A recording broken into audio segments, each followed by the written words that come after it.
Hey my watchers, welcome. Today we are gonna see, what if Harry Potter was adopted son of Black Widow Tony Stark? Part 3. Join Patreon for early access exclusive content of Super Op stories, also contents that's too far for YouTube. You will get 400 content there, please do check that too.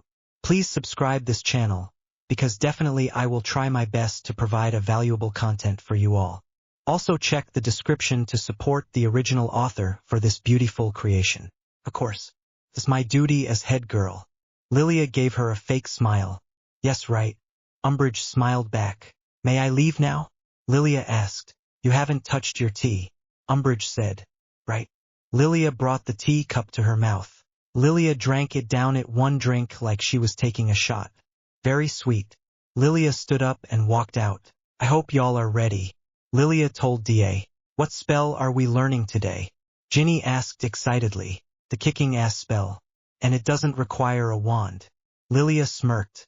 Everyone looked around at each other. Okay, I need a volunteer. Lilia said. No one moved. Pussies. I'll go. Cedric took a step forward. Very good, said. Come on up. Lilia waved him over. He walked to her and stood right in front of her. Okay, first lesson. Punching. You make a fist and never, ever put your thumb inside the fist. That's an easy way to break your thumb. Instead make a thumbs up, then bring it down and under and turn your wrist. Also the thing with punching is it should be fast, almost unpredictable. Lilia explained, then hit Cedric in the face. Cedric fell and grabbed his jaw. Everyone gasped and their eyes widened. We call that the element of surprise. Lilia told them. Cedric stood back up. Punch me. Lilia turned back to him. Gladly. Cedric said. He made a fist and threw a punch. Lilia caught his fist and twisted his arm back and then punched him with her other fist. Cedric stumbled but didn't fall. He growled and ran towards her. Lilia grabbed his shoulders and swung her feet to the same side of his body. With a hold still on his shoulders, she flung herself into a backflip, bringing Cedric with her. He flipped forward and landed on his back while Lilia landed on one of her knees. I give. Cedric groaned.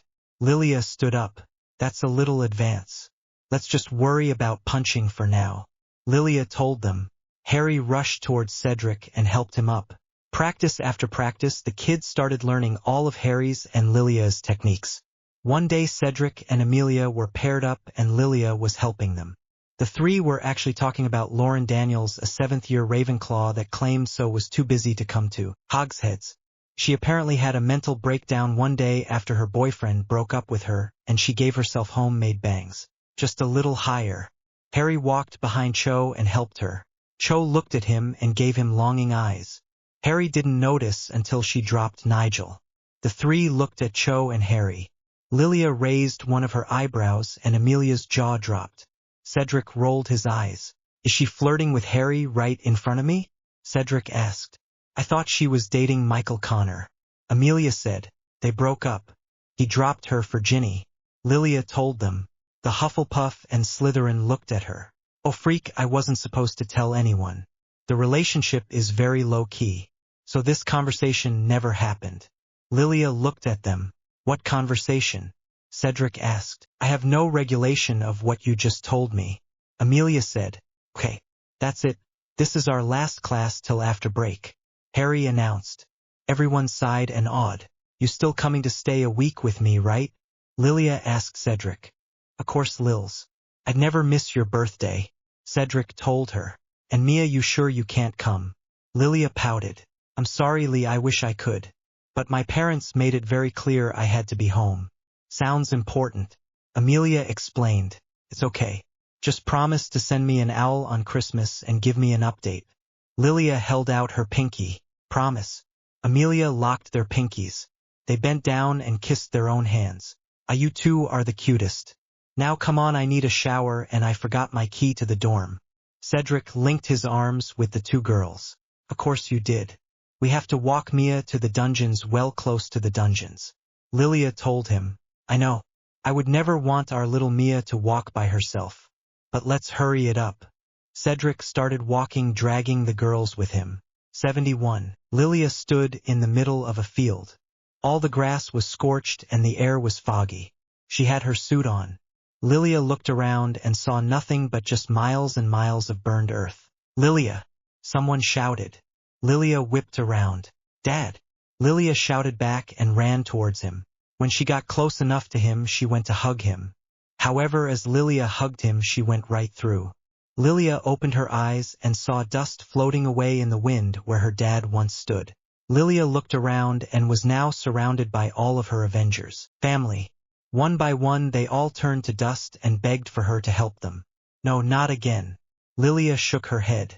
Lilia heard a loud snap and turned towards it. A giant man, or was it a man? He was purple and had a huge gold gauntlet on his hand. There were 6 different colored stones on it. Please stop. Stop this. Lilia yelled at him. Oh, little one. Can't be stopped. I am inevitable, he told her. He snapped again and everything went white. Lilia thrashed awake. She grabbed her chest and started breathing heavily. Hey, it's okay. It was just a bad dream. Okay, darling, just a bad dream. Fred tried to clam her down. Lilia looked at him. She didn't even realize he was up. Take a deep breath. In and out. Yes, just like that. In and out. Are you okay? Fred asked. I had a terrible, terrible dream, Freddy. Lilia told him. Tell me. Fred grabbed her hands and held them. Lilia opened her mouth to speak when a banging on the main door started. Lilia looked at the living room, then to Fred. He stood up and grabbed his wand. Lilia put her glasses on and followed. They walked to the living room just as Cedric opened the door to his room and looked out with a confused expression. Lilia put her finger to her lips. Fred looked out the peephole. He sighed and put down his wand. It's just Professor McGonagall. Fred told them as he went to open the door. Wait, Fred, don't. Lilia tried stopping him. It was too late, he already opened it. See, the problem was Fred only slept in his underwear and not long ones either. McGonagall stepped in frantically. Mr. Weasley, glad I'm found you here. I need you to come with me to Dumbledore's office now, it's important. McGonagall told him. Is everything okay? Fred asked. No, it's your father. He has been attacked. McGonagall told him. Fred's eyes widened in panic and he reached out for Lilia. He grabbed her hand and Lilia squeezed it. He is at St. Mungo's. Now come, your siblings are waiting to make an immediate trip back home. McGonagall explained. Right, yes, of course. Fred grabbed his shoes by the door. Mr. Weasley, you might want to put something more appropriate and decent on. McGonagall nodded. Oh yeah, right. Fred rushed to his and Lilia's room. He grabbed a pair of jeans from the floor and his sweater with AF on it from the dirty clothes hamper and tossed them on. He ran back out and put on his shoes. Come. McGonagall opened the door. Wait, Lilia can't come? Fred asked. I'm sorry, dear. No, just you. McGonagall gave the two a sad look. Fred turned to Lilia. I'll see you tomorrow as soon as I get off the train. Everything will be fine. Lilia cupped his face and kissed him. I love you, Fred told her. Lilia hesitated and just nodded. Fred and McGonagall walked out and closed the door behind them. Lilia looked at Cedric. He looked back at her. They wore the same worried expression look on their faces. As soon as Lilia stepped off the Hogwarts Express, she was tackled by a hug. Lilia stumbled but hugged back. I had a vision of Arthur being attacked. Voldemort entered my mind. Harry told her as he pulled away. Lilia fixed her jean jacket and looked at him. Outfit attached above. It's 9 in the morning, Harry. Geez.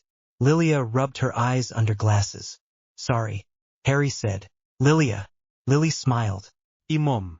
Lilia smiled back and hugged her. I missed you. Lily kissed her head. I missed you too. Where is Tweedledee and Dum? And Remus? Lilia asked. Headquarters getting everything set up for the holidays. Lily told her. So what's the plan? Lilia grabbed her trunk. Well, Arthur gets out in 2 days including today. So me, you, Harry and Hermione will spend those 2 days at our house. Then spend rest of break at headquarters. Lily explained. Lilia nodded as Hermione joined them. Lilia tossed and turned in bed the night before they left for the Black Mansion. She could not go to sleep. Her mind wouldn't let her sleep and a feeling in her gut told her to stay up. Lilia looked over at her clock. It was 2 in the morning. Lilia groaned and hopped out of bed. She walked downstairs and to the kitchen. She got a glass of water and walked back into the living room. Just as she sat on the couch and took a sip, she heard a noise outside. Lilia's head shot towards the door, and she silently sat down her cup on the coffee table. The noise was getting closer to the front door. She reached under the coffee table and grabbed a dagger she had put under there. A little tack Nat had taught her. She had daggers hide everywhere around the house. Lilia walked towards the door just as the person started knocking vigorously on it. Lilia tried looking through the peephole, but it was too dark. She took a deep breath, and in one quick motion she unlocked and swung the door open. Someone fell in. Lilia held her dagger ready to start slashing, but as soon as she looked down she dropped the dagger and fell to the floor. Amelia? Mia! Amelia! Lilia shook her friend. Amelia let out a muffled cry. Lilia turned her over to her back. Lilia gasped as she saw Amelia's face. She had a busted lip, a black eye, and a deep cut on her forehead, right above her eyebrow. Lilia could already see the forming bruises on her jaw and neck. Mia, what happened? Lilia asked. Amelia didn't answer, just let out another sob and threw her arms around Lilia. She hugged back, trying to figure out what possible could have happened. Lily ran down the stairs with her wand pointed. Harry and Hermione followed behind her. Lily saw the front door wide open and Lilia sitting on the floor hugging someone. That's Amelia, Lilia's friend from school. Harry told his mom, still looking at the two girls. Lilia helped Amelia up and basically carried her to the couch and laid her down. Amelia, you have to tell me what happened, Lilia said. Lily walked down the stairs and Hermione went to the door and shut it. My parents, they. Amelia started but was interrupted by her own cries. They did this to you? Lilia asked. Amelia nodded and Lilia shut her jaw closed. Lily put her hand over her mouth.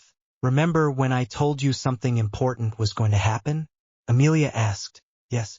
Lilia nodded. He was there, Lils. You know who? Him, and my parents wanted to give me the dark mark. Amelia told her. Lilia's eyes widened a tad and grabbed Amelia's hand. But I refused to get it. So they used the torture curse on me. They told me I'd get it no matter what. But I couldn't leave, I just couldn't. So I ran away and I didn't know where else to go. I know we've only known each other for a few months, but you're my best friend. Amelia cried. It's okay. I'm glad you came. We're gonna take care of you. You did the right thing. Lilia hugged her again, cradling her head. Promise you won't let them get me? Amelia asked. I promise, Mia. Lilia felt her own tears start to form. They pulled away and connected pinkies, then kissed their hands. Lilia flicked her wrist and a blank started floating towards her, and her wand came down the stairs to her. Lilia put the blanket over Amelia to warm her up. I'm gonna start healing your cuts and bruises, okay? Lilia told her. Amelia nodded and laid back. Lilia started healing her face and neck. The fireplace roared. Lilia turned and saw James, Sirius, and Lily step out. She didn't even realize her mom had left. When Lily figured out what was going on, she knew she had seen it before and needed the two experts.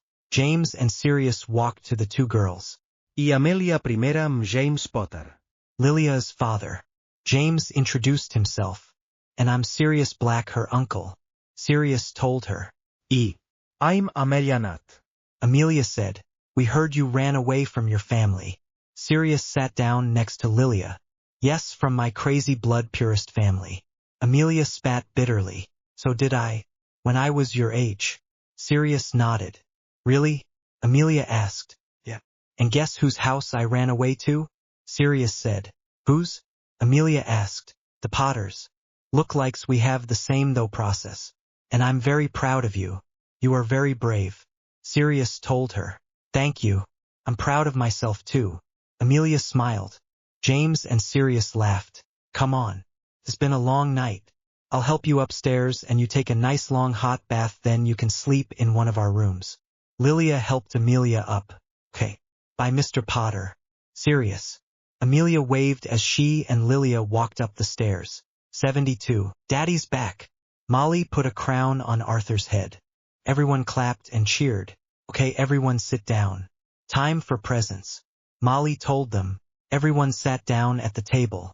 Lilia sat in between Amelia and Fred with Harry across from her. James, Lily, Molly, and Remus handed out presents. Everyone got presents except Amelia, but it didn't bother her. She got the greatest gift all, a real family. Everyone opened Lily and James and gifts, then Sirius and Remus's, then Molly and Arthur's. Lilia looked and saw she had no presents left. She furrowed her eyebrows and everyone else opened their presents. They all got custom-made sweaters, including the adults. Oh, I'm sorry, dears. I had already made these before I knew we were all spending Christmas together. Molly told Lilia and Amelia. No problem. I actually have a present for Mia. Lilia smiled. Really? Amelia's eyes lit up. Lilia nodded and reached under the table. She handed Amelia a box. Amelia unwrapped it, and inside was a black sweater with two hands making a picky promise. She looked up at Lilia, who unzipped her jacket and took it off. Lilia was wearing the same sweater, but it was white. Outfit attached above. Amelia's eyes filled with tears as she put in the sweater. Merry Christmas, Mia. Lilia said. Happy Christmas, Lee. Amelia hugged her. Okay. Well, looks like presents are over time to eat. Ron said. Actually, Lilia has a few more. From New York. James handed Lilia 2 more presents. Lilia smiled and took them. The first one was from Tony. It was a beautiful silk dress and a gorgeous diamond tennis bracelet. On top has a note that said, for New Year's, go have fun in England, kid. Lilia smiled and put it back in the box. The next present was from Peter. It was a small box and inside was a ring with a black diamond in the shape of a spider. Cocky little shit. Lilia mumbled to herself, but she still slid it in her pointer finger. Fred looked at ring, then the little tag attached to the box that had the to and from on it. After he read the name, he clenched his jaw together and grabbed Lilia's hand and held it. Lilia was confused for a second till she realized. She brought his hand up and kissed it. Fred's jaw unclenched a tad and his shoulders slightly slumped down. Lilia turned side to side, checking out her dress. It was New Year's Eve and Lilia would be damned if she didn't celebrate the same way she always does. Sure, it wouldn't be actually the same, but some things were the same. Freak heck, girls. We look hot as shit. And can't even show it off to Manhattan's limelights. Cedric said. Thanks for the dress, Lils. Amelia said, looking down at her pink dress. No worries, Mia. I outgrew that one about a year ago. It looks amazing on you. Lilia smiled. Shall we? Cedric put his arms out. We shall. Lilia took his arm. Amelia giggled and took his other arm. They walked down the stairs and to the old dusty ballroom. They all looked around at the cobwebs and dirty floor. It's like we're in the Bronxes. Lilia tried lightening the mood. Just put some music on and get the booze. Cedric told her. On it. Lilia smiled and pulled out her wand. With one swish, loud music turned on and fire whiskey floated into the room. Not even a second later, Fred, George, Harry, Ron, Hermione, and Ginny walked in. They all wore semi-nice clothes, nowhere near as nice as the trio. James, Lily, Sirius, and Remus all joined. Molly and Arthur had went to bed. Okay, said. Let's show these wizards how rich muggles party. Lilia smirked. Happily. Cedric smirked back. Everyone sorta just stood waiting to be told what to do. Cedric poured fire whiskey in glasses and used magic to float them to everyone. Cedric walked back to Lilia. Okay, everyone dance, have fun, and drink. Cedric told them. Without hesitation, Sirius stated, overdramatically dancing to the music, and James joined him. Lilia threw her back and downed her first glass of fire whiskey. Honestly, Lilia didn't actually feel in the party mood. She loved her parents and Hogwarts friends, but it's not what she wanted. Lilia wanted Nat to give her this fabulous dress. She wanted to walk into a huge party at the tower. She wanted Peter, her, Wanda, and Cedric getting drunk on the balcony hundreds of feet above the city that never sleeps. She wanted her dad to try and fail miserably to sing a song with her age in it. She wanted Nubwa. She wanted to watch Tony dismiss every beautiful model that flirted with him and then go find Pepper. She wanted to watch Bruce get dragged onto the dance floor by Nat and Clint and watch Thor absolutely throw it back on the dance floor. She wanted to make a homemade cake with her dad only to get a professional made cake that Tony bought for her. Lilia wanted Sam and her dad singing Marvin Gaye, Sam knowing all the lyrics and Steve knowing none. She wanted her family and she wanted to be home. Lilia finished her 6th glass of fire whiskey. She leaned against the wall and watched everyone have fun. God, it was pitiful. Lilia didn't want to damper on her own party but couldn't help it. Only 2 minutes till midnight. Fred leaned against the wall next to her. Lilia hummed and brought the glass up to her mouth. When nothing poured into her mouth, she furrowed her eyebrows and looked down at the empty glass. She grabbed the bottle next to her on the table. Lilia started to pour it when Fred grabbed her wrist, stopping her.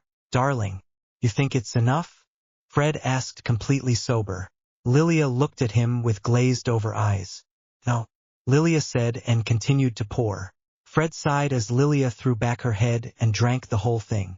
Okay, that's enough, Lee. Fred took the bottle from her. No. It's my birthday, let me be happy. Lilia tried to grab it. Sweetheart, alcohol isn't going to make you feel better. Fred told her. No, but it will help me be less sad. Lilia tried jumping to get the bottle back. Fred's heart broke at her unattended confession. Fred sat the bottle down and hugged Lilia. Why are you sad, sunflower? It's your birthday. Fred asked. I miss my dad. I miss naturvidenskabelig. I miss everyone. I miss my family. Lilia broke down. Fred stroked her hair and tried to soothe her. He felt terrible for her. He actually physically felt his heart hurt for her. Fred never wanted to see her so sad, so broken. But there was nothing he could do. So he just held her and let her cry into his chest. You're going to see you family again, Lilia. Promise. Fred told her. Happy New Year's. Everyone shouted. Lilia looked up at Fred. Happy birthday, my love. Fred leaned down and kissed her nose. Lilia walked up the stairs, with Fred's help, to her room. They both walked in and Fred shut the door behind him. Lilia sat on her side of the bed and took of her heels. Fred pulled off his shirt and threw it to the side, then kicked off his shoes. He fell down on the bed as Lilia stood to grab her pajamas. Suddenly, Back in Black by AC/DC started playing from Lilia's phone. She perked up a little and walked to the dresser to her phone. Hi, Tony. Lilia put the phone to her ear. Ikit.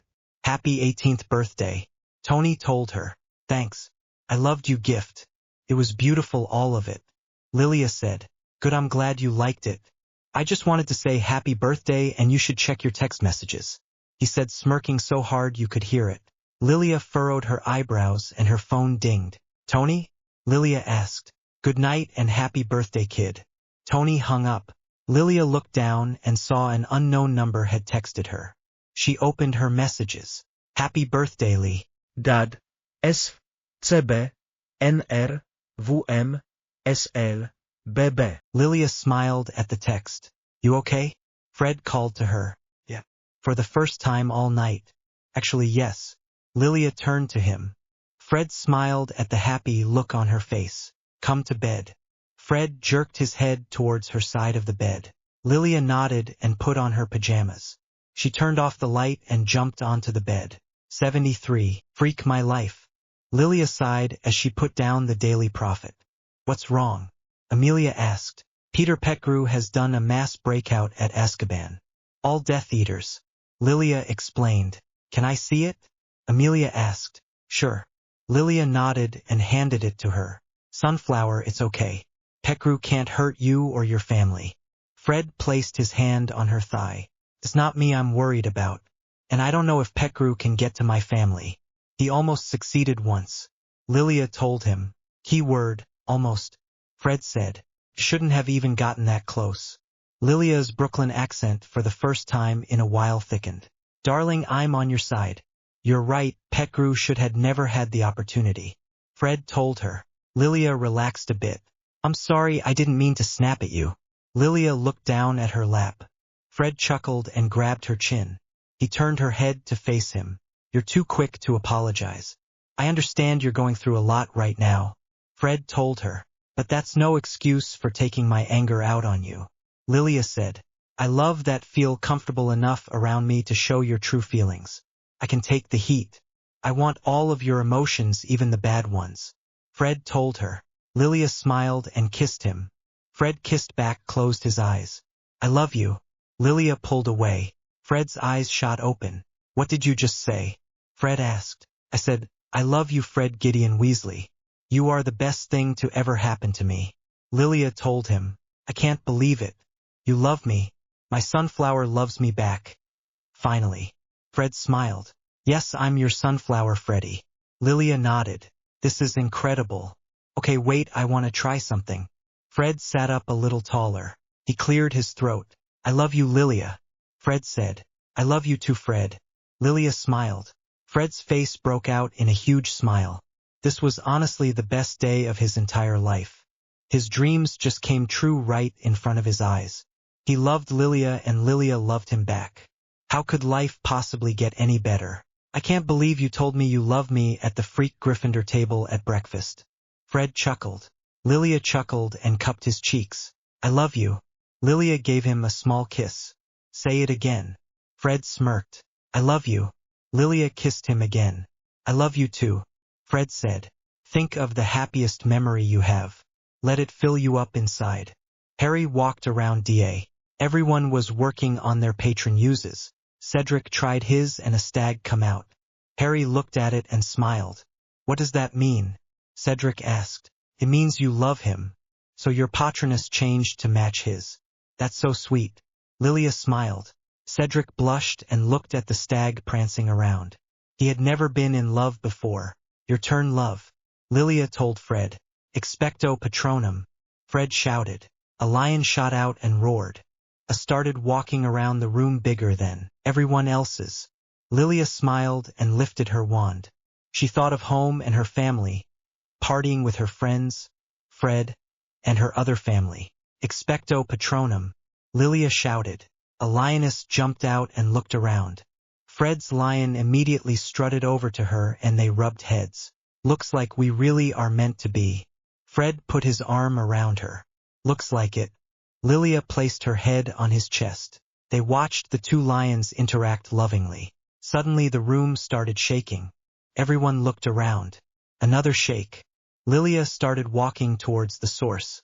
All the kids all started huddling together. Harry, Lilia, and a little boy all stood in front. The mirror broke. Nigel looked through a small hole. Lilia moved him out of the way and looked herself. Umbridge was standing there with her wand up. Lilia pushed both Harry and the little boy back as the wall exploded. Lilia waved the dusty air and put her hand over her eyes. Umbridge, Flitch, the Slytherins and Cho Chang were standing there. Lilia narrowed her eyes at Cho, who had an unapologetic face. Get them.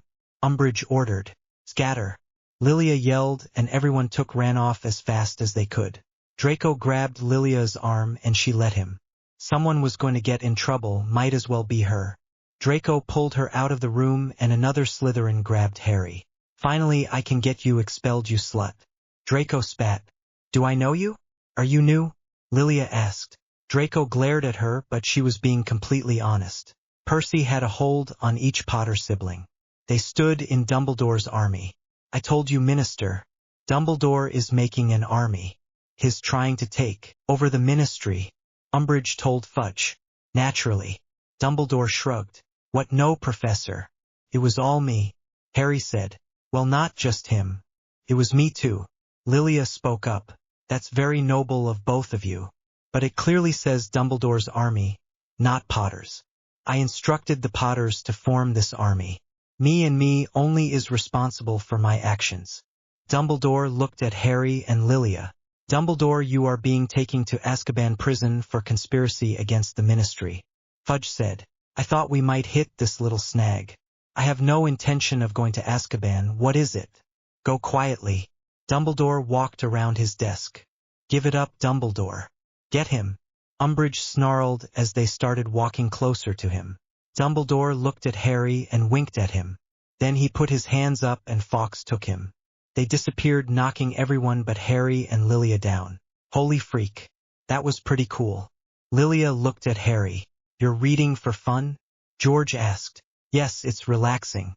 And it's not smart books like textbooks. Lilia rolled her eyes. Pride and Prejudice. Fred read the title. One of my favorites, if not my favorite. My Aunt Peggy read this to me when I was little.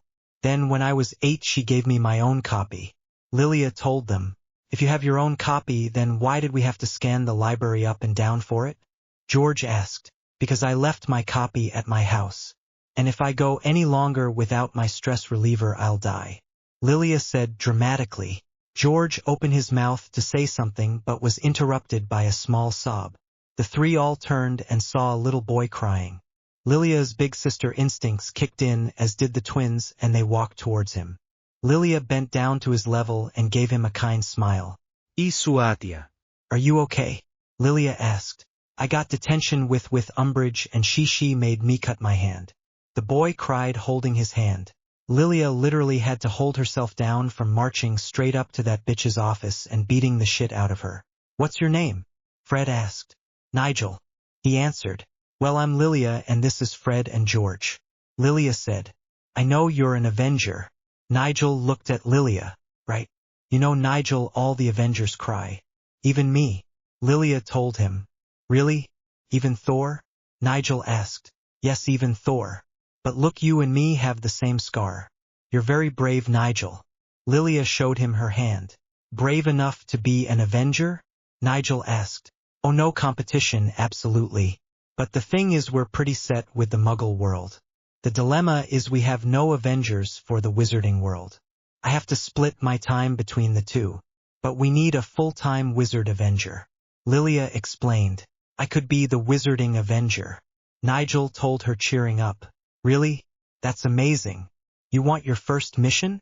Lilia asked. Nigel nodded eagerly. Okay, here it is. Keep yourself and all the other kids in your year out of detention, okay? And stay strong. Lilia told him. Got it. I can do it. Nigel smiled. Good. I have no doubts. Lilia smiled back.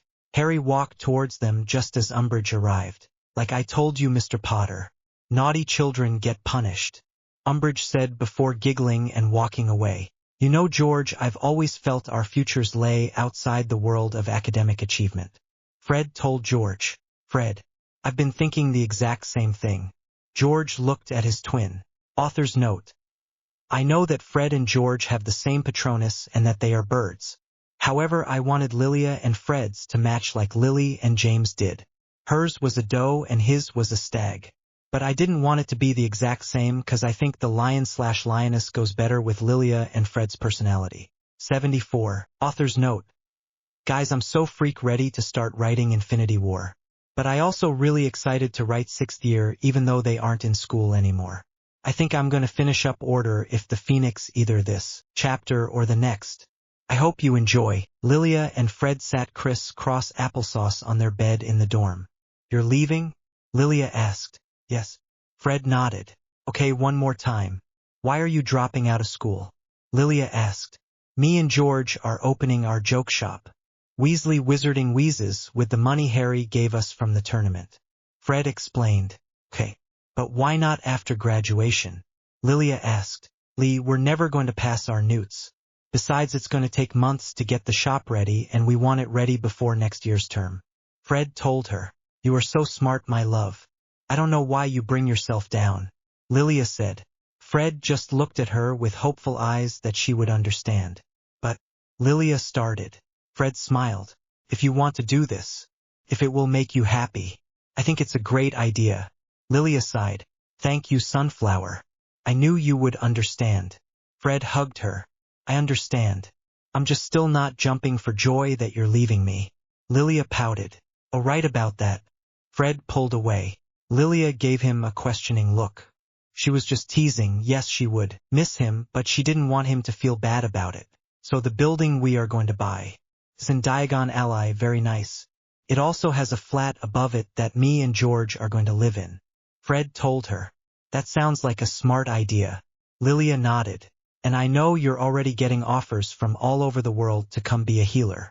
But if you were to choose St. Mungo's, well, I wanted. Fred rubbed the back of his neck. Freddie, I'm staying in England.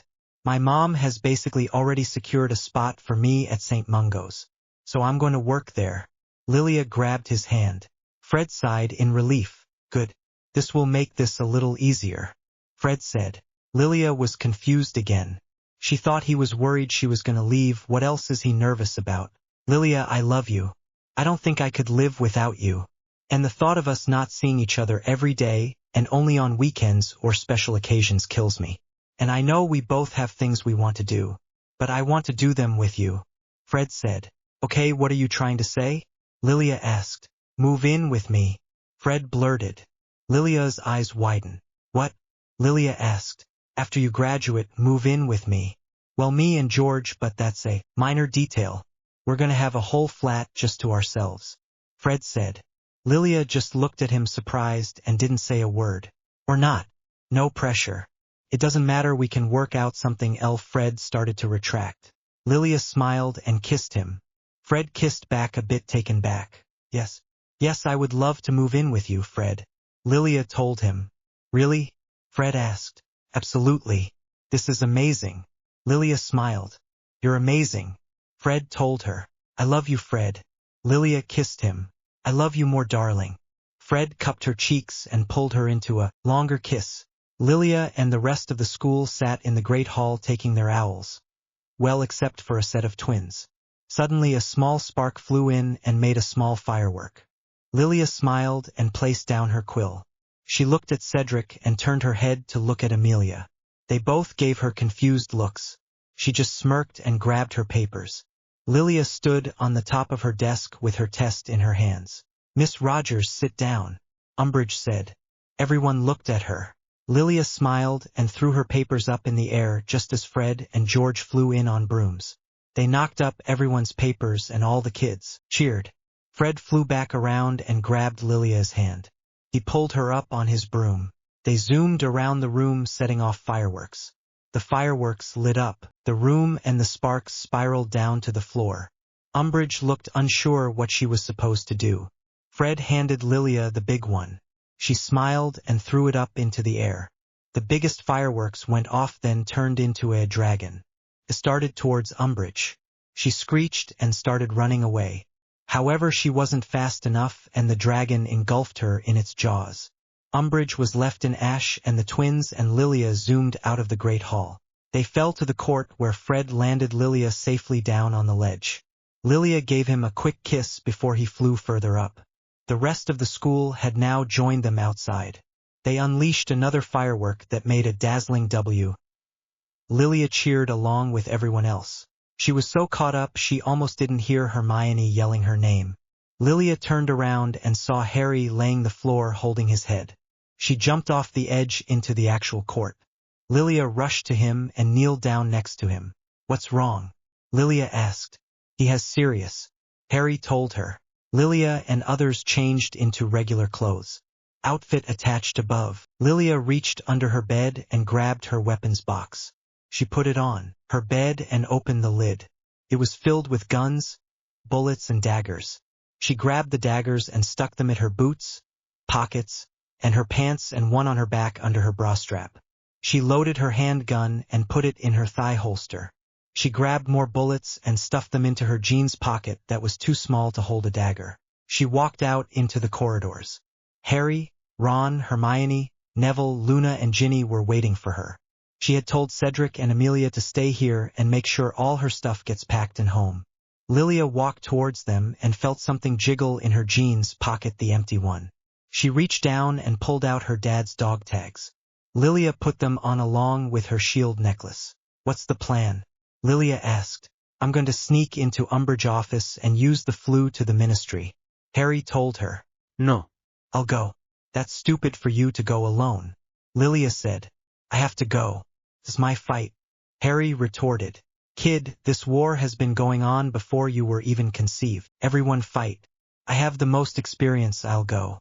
Lilia told him. She didn't wait for an answer and started walking away. We'll go together. Harry ran after her. Lilia groaned and looked up. Finny, hurry your ass up though. I'm not waiting all damn day. Lilia jerked her head to him. Harry nodded and walked alongside of her. They successfully snuck into Umbridge's office and walked to the fireplace. Ready? Lilia asked. Lee, you really don't have to go. Harry looked at her. We're in this together, little brother. Lilia ruffled his hair. That you are. A voice said. Both Potter siblings shot up. Umbridge was standing there. The Slytherins walked and grabbed Harry and Lilia. They sat down Harry in a chair. One by one their friends were pulled in by Slytherins. Lilia turned her head to the one holding her. Hi Lilia Rogers, how you doing? Lilia said. Blaze Zambini. Not too bad, how are you? Blaze asked. Honestly not too great, but nothing I can't fix. Lilia shrugged. Oh, I bet. Is it true you are a felon in the States?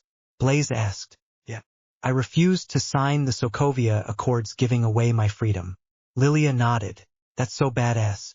Sorry about this, by the way. I just joined for the chicks, you know. Blaze told her. No problems, don't take it personal, but I will do what I need to do to get out of here. Lilia said.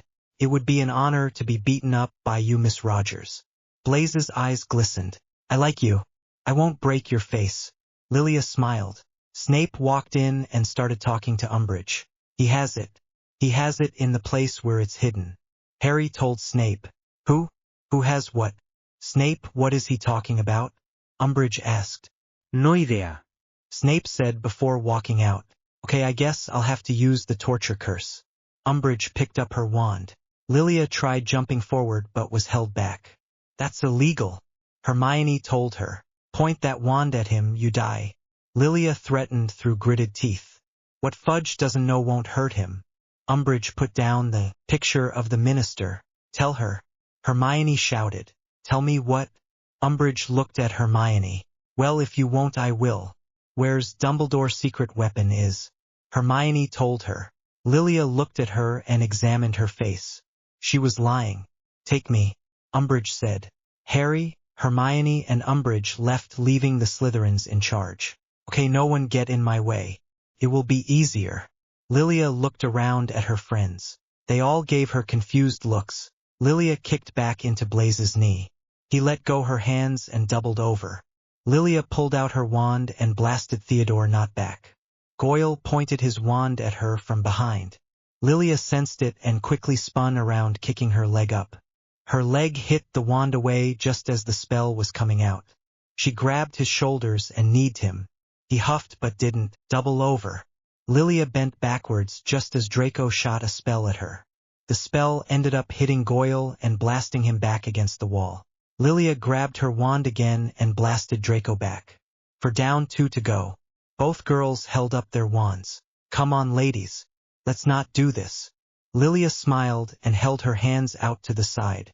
Stupefy, Pansy yelled. Lilia blocked it with her wand. Or let's. Lilia sighed.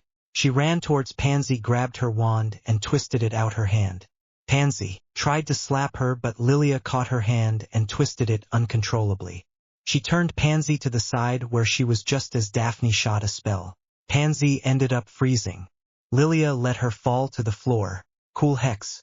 Get it? Cool, it was a freezing hex, so it was cool. Sapun, Jesus, freak it. Stupefy. Lilia gave up cause Daphne was just giving her a blank stare. Daphne flew back into the wall. My brother has the coolest girlfriend is the world. Ron stared at Lilia longingly. Yes, he does. 'Cause he's my age. You're too young, kid. Lilia shook her head. Her and the others started walking out of the office. But Cedric is your age and is dating Harry, that's my age. Ron yelled after her and ran to catch up. 75. The group arrived at the ministry. They walked down a dark, narrow hallway with rows and rows of prophecies. Harry had grabbed his, and they saw a man dressed in all black and a mask start walking towards them. Lilia pushed herself to the front and stood next to her brother. Where's Sirius? Harry asked. Oh, you should really learn the difference between dreams and reality. The mask disappeared and Lucius appeared. Don't I know you? You look like really familiar. Lilia asked. Not now, Lee. Harry told her. You saw only what the Dark Lord wanted you to see. Now hand over the prophecy. Lucius said. Come any closer, I'll shot it to 1,000,000 pieces. Lilia whipped out her gun and held it to the glass ball. Oh, she knows how to play. Itty-bitty baby. Potter. A woman walked towards them. Bellatrix Lestrange. Neville said. Neville Longbottom, is it? How's Mom and Dad? Bellatrix taunted. Better now that they're about to be avenged. Neville raised his wand. Bellatrix raised hers. All we want is the prophecy. Lucius said. Why did Voldemort need me to come and get it? Harry asked. Who dare speak his name? You filthy half-blood. Bellatrix yelled. Now Bellatrix, he just a curious lad, aren't you? Only the person of whom the prophecy is about can retrieve it. Haven't you always wondered why the connection between you and the Dark Lord? The secret of your scar? All the answers are in there. Give it to me and I can show you. Lucius tried to tempt him. I've waited 14 years. Harry said. I know. Lucius said in a fake sympathetic tone. Guess I can wait a little longer. Now. Harry shouted. They all raised their wands and shouted spells except Lilia. She raised her gun and started shooting. The Death Eaters all disappeared. Holy shit, Lilia. Harry looked at her. What? I didn't defeat aliens and robots with magic. Lilia said in a dull voice. Guys, I think we better run. Hermione said. Oh right, yeah. Lilia started taking off running. Lucius appeared in front of them. Lilia took a shoot but he disappeared before it hit him. She cursed under her breath and started running again. As they were running, Lilia felt her butt vibrate. Lilia furrowed her eyebrows till she heard it. Spider-Man, Spider-Man, can do whatever a spider can. Her phone rang. Oh freak. Keep going, I'll catch up. Lilia told them and pulled out her phone. She ran into a row and ducked down. Lilia answered the call and put the phone to her ear. Hello? Lilia said. Lily. It's me, Peter. Peter shouted. Yeah, I know, Pete. I have caller ID. Lilia told him. Okay. Because Mr. Stark said you got a new phone, so just making sure. Peter explained. Lilia looked around the row and saw a Death Eater. She pulled out a dagger and threw it straight into his chest. Right, that makes sense. So what's up? Lilia stood up and rushed to the Death Eater that was now laying on the ground. Okay, well, I wanted to give you an update on my life. Peter told her. Okay, update me. Lilia pulled out the dagger, knocked him unconscious and healed his wound. Where she hit him wouldn't have killed him anyways, but Harry sorta made her feel bad. So I asked out Liz. Peter started. Pete, that's amazing. Lilia squealed. I know. And so I asked her to homecoming and she said yes. There was also this bird bad guy that was selling illegal weapons. And so I fought him but lost every time. Peter told her. Happens to the best of us. Lilia shot a nonverbal spell at a Death Eater as she walked down the rows. Okay, so anyways, I kinda got in trouble with Mr. Stark and he took away my suit. So I was super sad, but I still was gonna homecoming with Liz, so it was fine. Then I went to her house to pick her up and guess what? Peter said. A Death Eater shot Lilia back and she fell to her back still holding her phone to her ear. What? Lilia asked as she used all her strength to push a row of prophecies on the Death Eater who was walking towards her with her legs. Liz's dad was the evil Birdman, so I had to ditch Liz at homecoming and go fight her dad. Peter told her. Jesus pete. Some date, huh? Lilia said as the row crashed onto the Death Eater and Lilia stood up. The crash was very loud and could definitely be heard through the phone. Is this a bad time? What was that noise? Where are you? Peter asked. Well, I'm at the Ministry of Magic in a forbidden section, fighting Nazi wizards and trying to get a prophecy. So nothing much, but what happened after you fought your girlfriend's dad? Lilia started walking down the rows again. Are you Sue? You know what, I'll make it quick. I stopped him and he got taken to prison. Liz and her family moved away when the news got out and we broke up. Peter finished the story. I'm sorry, Pete. I know you really liked her. Lilia hid behind a row. Yeah, but it's fine. I kinda like someone else now. Peter said. Who? Lilia asked, blasting the Death Eater. You remember that girl you met at the party I took you to, MJ? Peter asked. OMG, MJ? I love her. We follow each other on the socials and talk quite a bit. Not full convos, but still. I love that for you. Lilia told him. Yeah, what about you? How's Fred? Peter said in a teasing voice. Good. Like really good. I really love him, Peter. Lilia smiled and started walking again. Well, you're for real. You used my whole name instead of Pete. I'm happy for you, Lily. Peter told her. Thanks, Spidey. Hey, you mind if I call you back later? Damn Nazi wizards won't stop popping up. Lilia rolled her eyes. Oh yeah, for sure. Talk to you later, Lils. Peter said. Bye, Pete. Lilia hung up and placed her phone back in her back pocket. She walked up to the group. A Death Eater stated to appear. Reducto. Ginny shouted. A huge blue light lit up the room, and all the prophecies started falling and crashing. Oh freak. That's really cool. Lilia told Ginny. Run. Harry yelled, pulling Lilia's leather jacket sleeve. They all started running back to the door. They ran through the door and fell.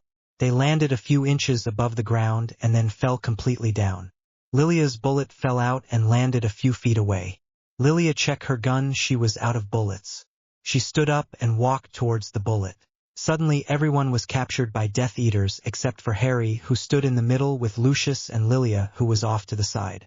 I'll make this simple. Give me the prophecy or watch your friends die. Lucius told him and held out his hand. Harry looked at his friends, then handed Lucius the prophecy. Lucius held up the glass ball proudly. Lilia put her bullets in and pointed it at Lucius. She took her shot just as a white light appeared from the archway.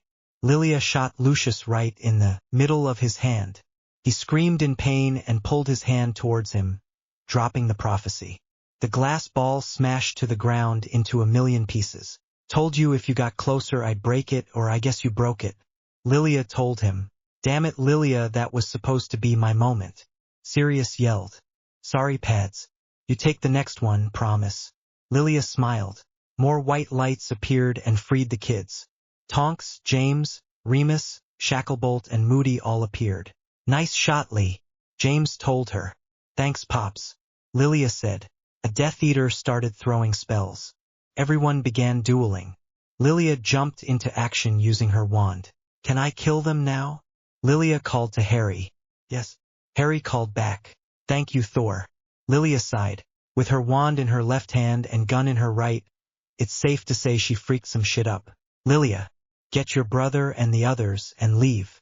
James told her in a moment of peace. No, I'm staying. I'm not like the others.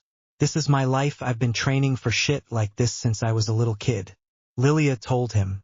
Lilia, James started. Lilia pointed her gun and shot a Death Eater sneaking up behind James. James turned around and saw him laying on the ground. I'm staying. Lilia decided. Yeah, you're staying. Don't tell your mother. James said. They both jumped back into action. They started dueling more Death Eaters. Lilia saw Bellatrix appear in front of Harry and Sirius. It all happened in slow motion.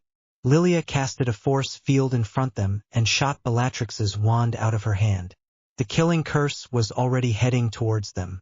Lilia started running towards them just as the red light reached her force field, slowing it down a little. She tackled them both down and the curse broke the force field and continued towards them. The curse barely brushed past Lilia's arm. An unbearable sting shot through Lilia's body. She fell almost limp on the ground. Lilia grabbed her arm and felt a rip in her clothes and a wound.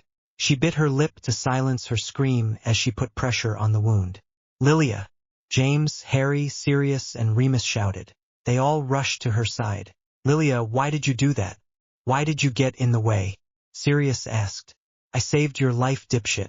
Lilia told him. Remus, it hit her. James looked up at him. We need to get her to St. Mungo's now.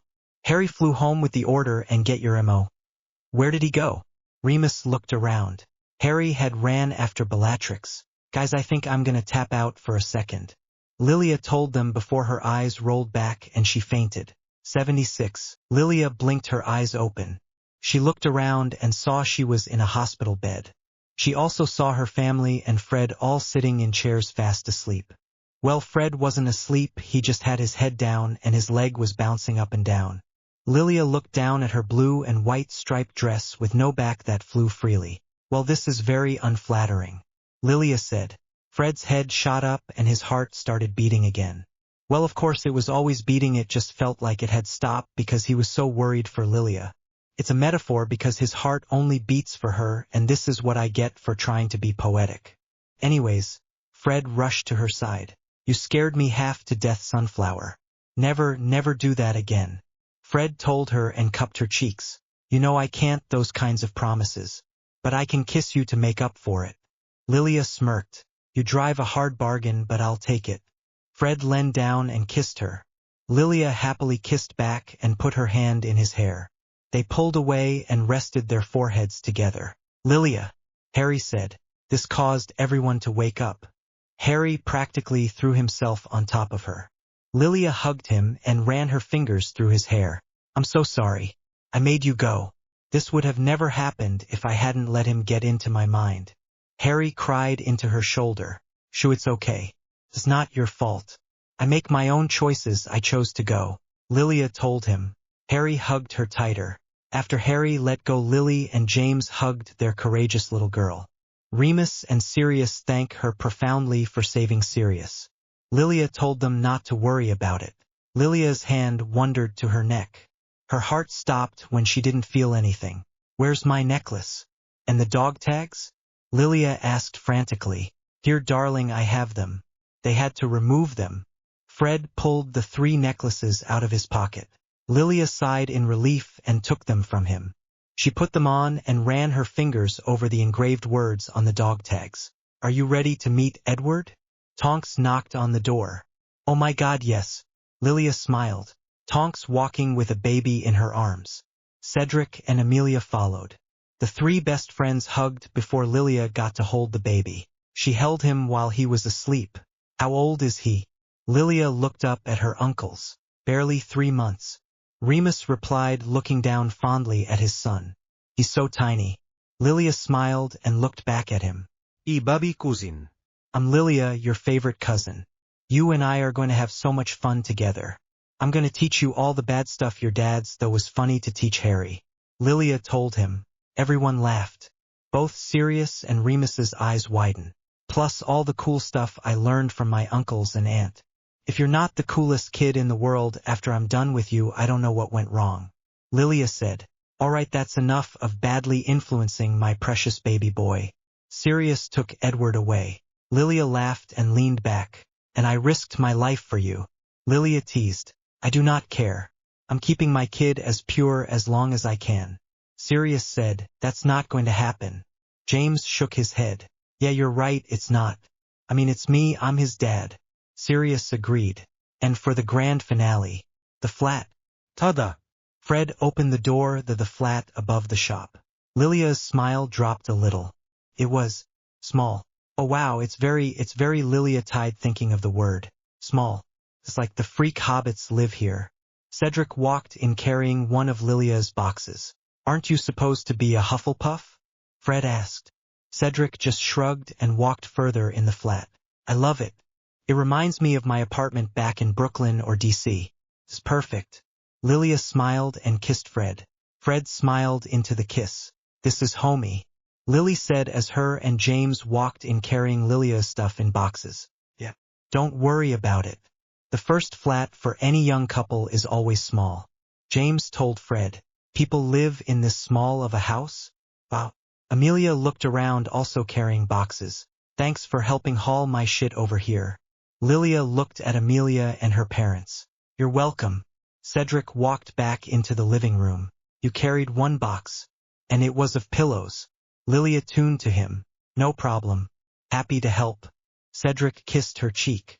Lilia pushed him off jokingly. I think that's it. Lily said, putting down her boxes. Okay. Well, I'll see you soon. Lilia smiled and hugged her. Okay, honey. I'll see you on Monday for training. And remember, some of your stuff is still at our house, so feel free to swing by whenever and get what you need. Lily hugged back. Of course, Mom. I love you. Lilia pulled away. I love you too. Lily told her. Lilia went to James next and hugged him. I'll see you later, Pops. Lilia said. Oh, me and Sirius will be here on opening day. Then almost every day after that. This place is amazing. James told her. Okay. Love you. Lilia chuckled. Love you, sweetheart. James kissed her head. They pulled away and 3 best friends hugged. Lilia's parents and friends left, leaving Fred and Lilia alone. You know, it's sort of tradition to have intimacy on the new bed in the new house on the first night. Fred wrapped his arms around her and kissed her neck. I thought it was to have intimacy in every room in the house to make it feel like home? Lilia asked. Well, then we should just do both. Let's not take any chances. Fred smirked and continued to kiss her neck. Which room do we start with first? Lilia asked, smiling. This one. Fred turned her around and lifted her in one quick motion. Lilia let out a giggle and wrapped her legs around him. Fred wiggled his eyebrows and pushed her back against the wall of the living room. They started making out. Then Fred walked them to the couch and laid Lilia down. Ready for round 1? Fred lifted his eyebrow and hovered over her. Yes. Let's make this flat our home. Lilia nodded. Fred leaned down and kissed her again. 77. Lilia hid behind the checkout counter. Fred slowly walked past it looking for her. Lilia smiled and silently hopped on the counter. Fred had stopped and was looking around for her and listening for a sound. Lilia jumped on his back and twisted her legs around him. Fred screeched and fell down on his back with Lilia straddling his stomach. She held down his arms and thighs with her legs. Lilia sprayed him in the forehead with a can of silly string. Boom! If this was a gun you would have been dead. Lilia told him. Sometimes I forget you're a trained secret spy. Fred groaned. Agent Love. I'm a secret agent and a super spy. Lilia corrected. That really doesn't lessen my point. It actually backs it up more. Fred said. Lilia chuckled and leaned down and kissed him. OEW. Come on guys, right in the middle of the store. George walked through the front door. Lilia released Fred's arms and looked up at him. Fred bent his head back further to see his twin. Without hesitation both of them lifted their silly string cans and sprayed him. George just closed his eyes and accepted his fate. What the freak is this? George asked, pulling the silly string off his suit and hair. Silly string. It's a muggle thing. Lilia told him. I think we should sell it. It's amazing. Fred leaned on his elbows. You should 100% sell it. Lilia leaned back on her hands that were holding onto Fred's shins. Fred looked at her and his heart fluttered. I love you. Fred told her out of nowhere. Lilia smiled and blushed a little. I love you too, babe. Lilia said. Puke. Come on, Fred, we have to interview our new employee. George finished pulling off all the silly string on him. Ugh, we're never going to find anyone before the term starts. Fred groaned.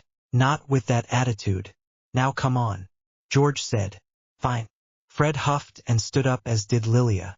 Have fun. Lilia smiled before turning away. She was pulled back by Fred. He put his thumbs in her belt loop of her jeans and pulled her back. She turned around to face him. Kiss please. Fred closed his eyes and puckered his lips. Lilia kissed his cheek and smiled smugly. Fred's eyes opened and narrowed at her.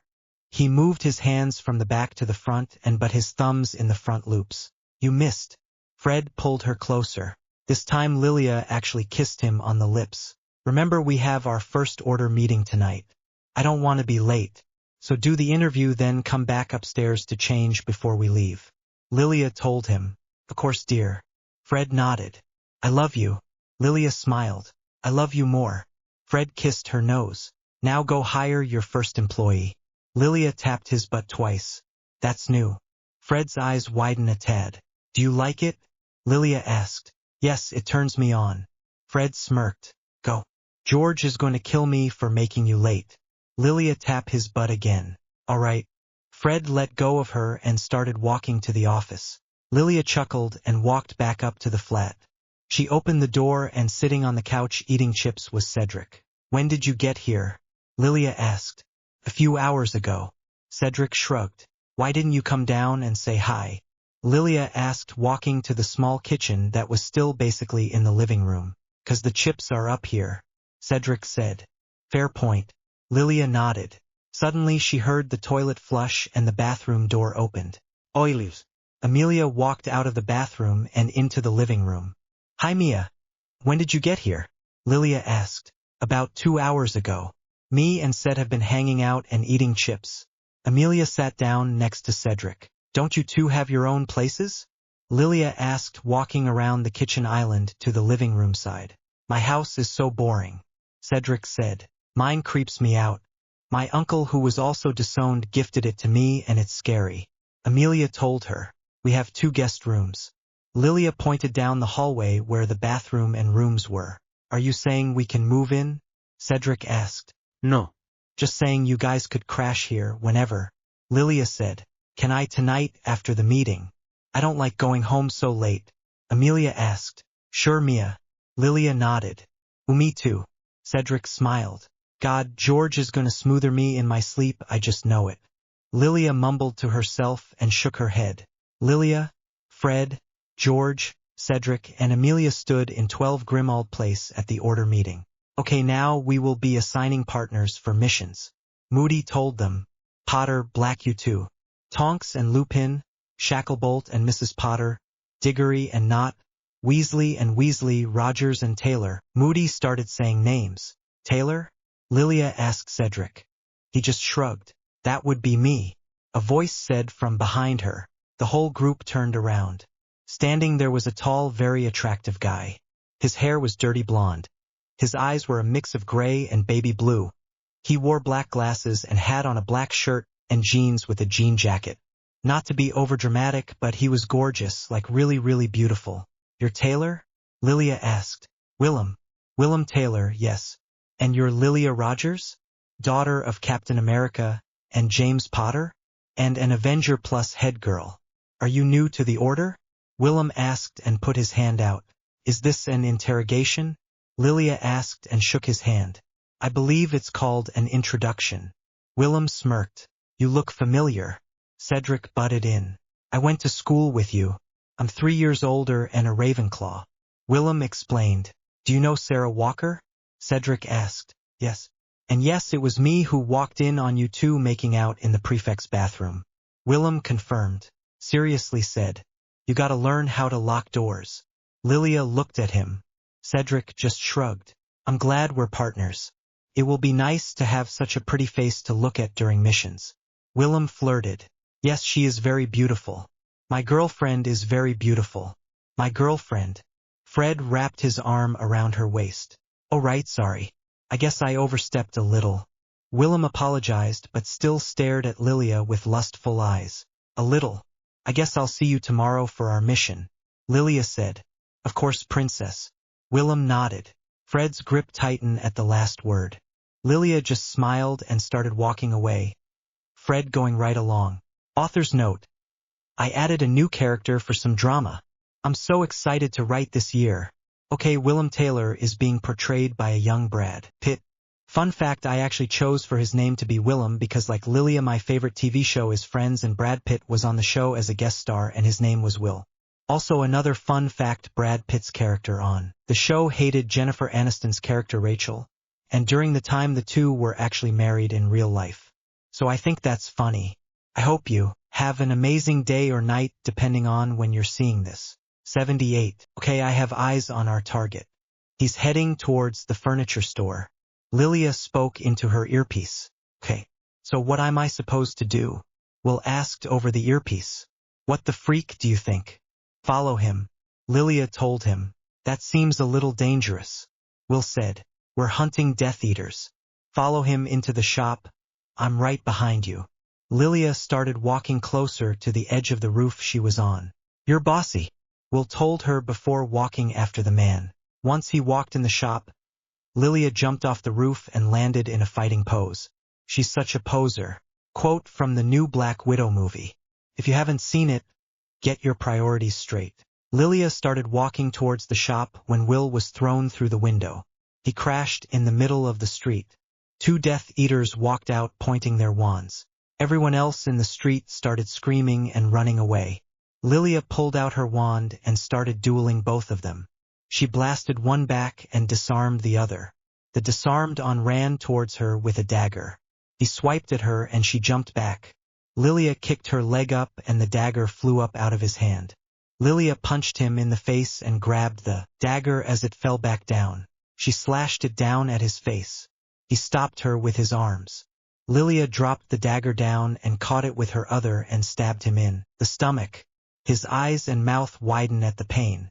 Lilia twisted the dagger and his face contorted into a look of massive pain. Lilia pulled it out and he clasped to the ground. She started walking towards the other one. He shot her wand away.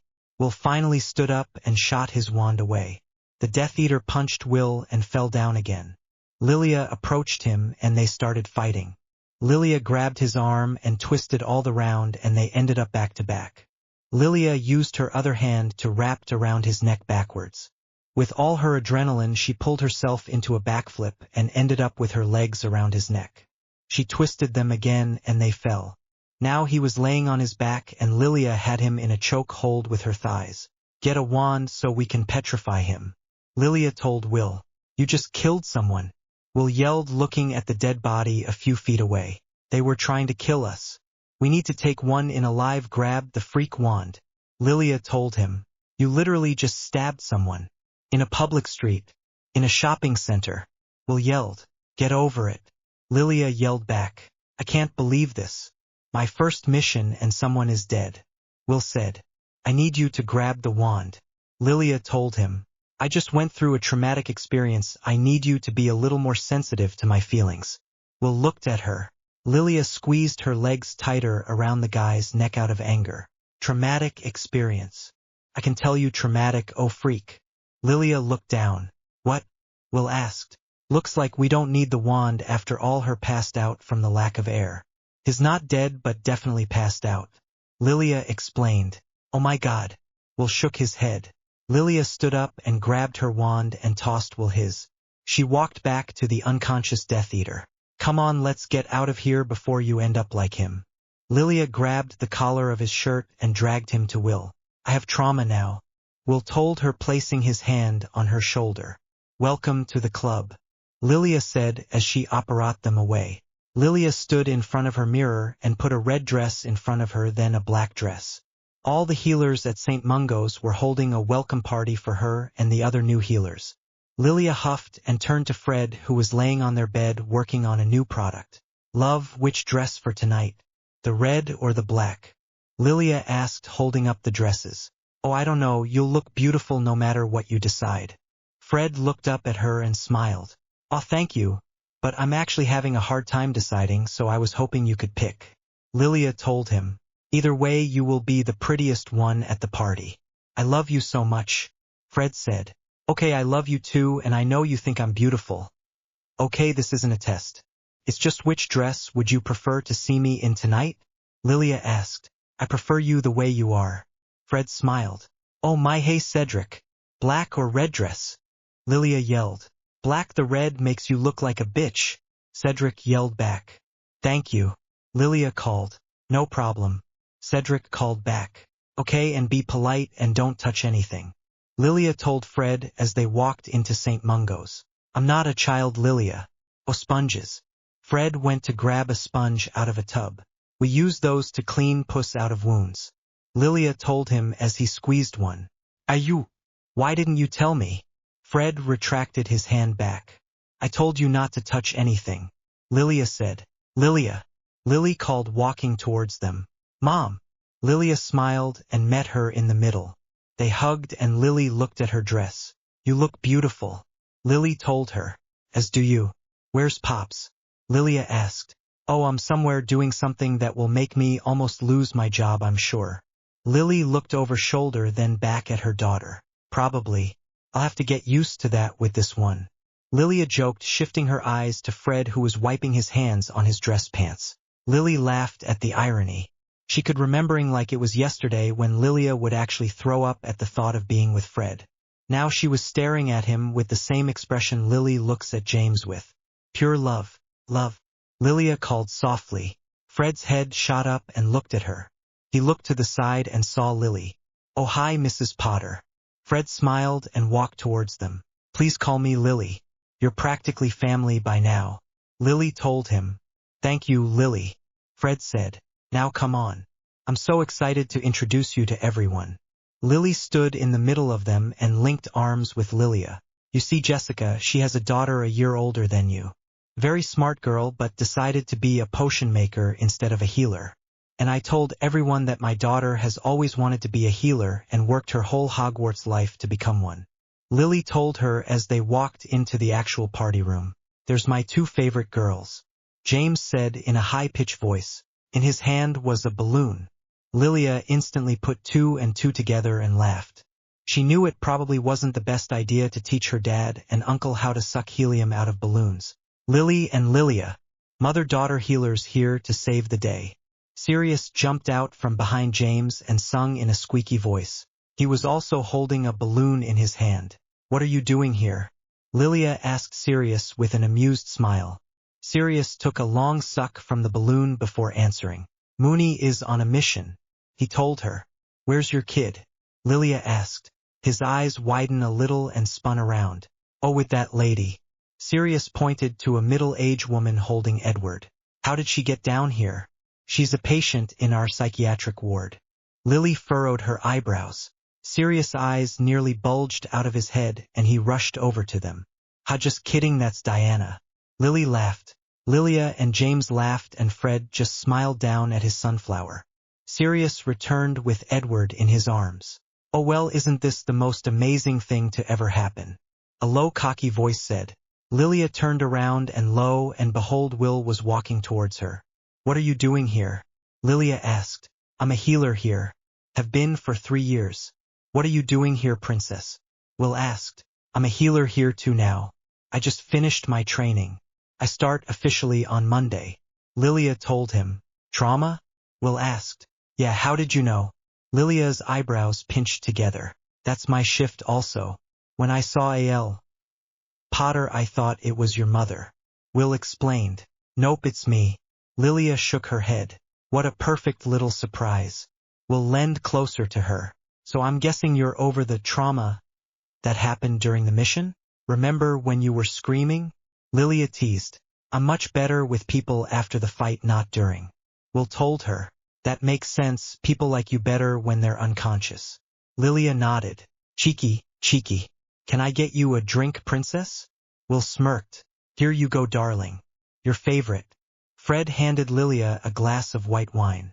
"Thank you, love." Lilia smiled up at him. "Oh, hello. Will, right?"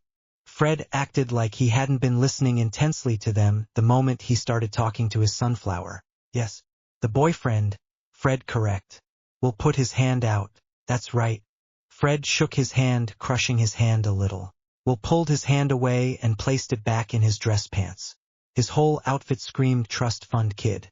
"I was just telling Lilia here how excited I am to work with her, not only on missions but now on shifts here at the hospital." Will told him. Fred put his arm around her and pulled her closer to him. "Is that right?" Fred's fake friendly exterior started to drop. Lilia just took a sip of her wine. "Yes, it is. If you'll excuse me, I have to say hello to all the new residents. Even though I've already found my favorite." Will looked back at Lilia. "Comfort seeing you again, Willem. This time not getting your ass kicked." Lilia smiled. "You too, princess." Will didn't let her jab bruise his extremely huge ego. He didn't spare Fred another glance and walked away. "Come on, my love. Let's get some balloons and say dirty stuff in squeaky voices." Lilia turned to Fred, mischief gleaming in her green eyes. "That's one of the best ideas you've ever had." Fred smiled, his jealousy washing away. Lilia grabbed his hand and pulled him away. 79. Lilia placed her yellow jacket on to complete her look. Outfit attached above. She walked down the stairs from the flat to the shop. It was packed, both floors. Lilia smiled, looking around at all the happy faces looking at the twins' products they work so hard on. Lilia walked down to the main floor. She saw her favorite redhead in a colorful suit and bow tie. "The place is booming," Lilia shouted, wrapping her arm around him. She had to shout because the place was filled with loud chattering and laughter. "I know. It's amazing." Fred smiled, wrapping his arms around her. "I'm so proud of you, Freddie," Lilia told him. His chest filled up with warmth. He leaned down and kissed her. "Boss, there's a shortage of puking pastries. And people are starting to ask about them," Violet told Fred. Violet was their new employee. She was tall, had long purple hair, beautiful brown eyes, a nose piercing, and wore about 100 rings on her fingers. Not literally with the ring part, but still it was a lot. She also had glowing tan skin. Her great-grandparents were from the Fiji, but she grew up in New Zealand and moved to London about a year ago. "Thank you, Violet. I'll go get some more from the office. Love you, darling, and you look adorable." Fred looked at Violet, then Lilia. "Love you too. Now go."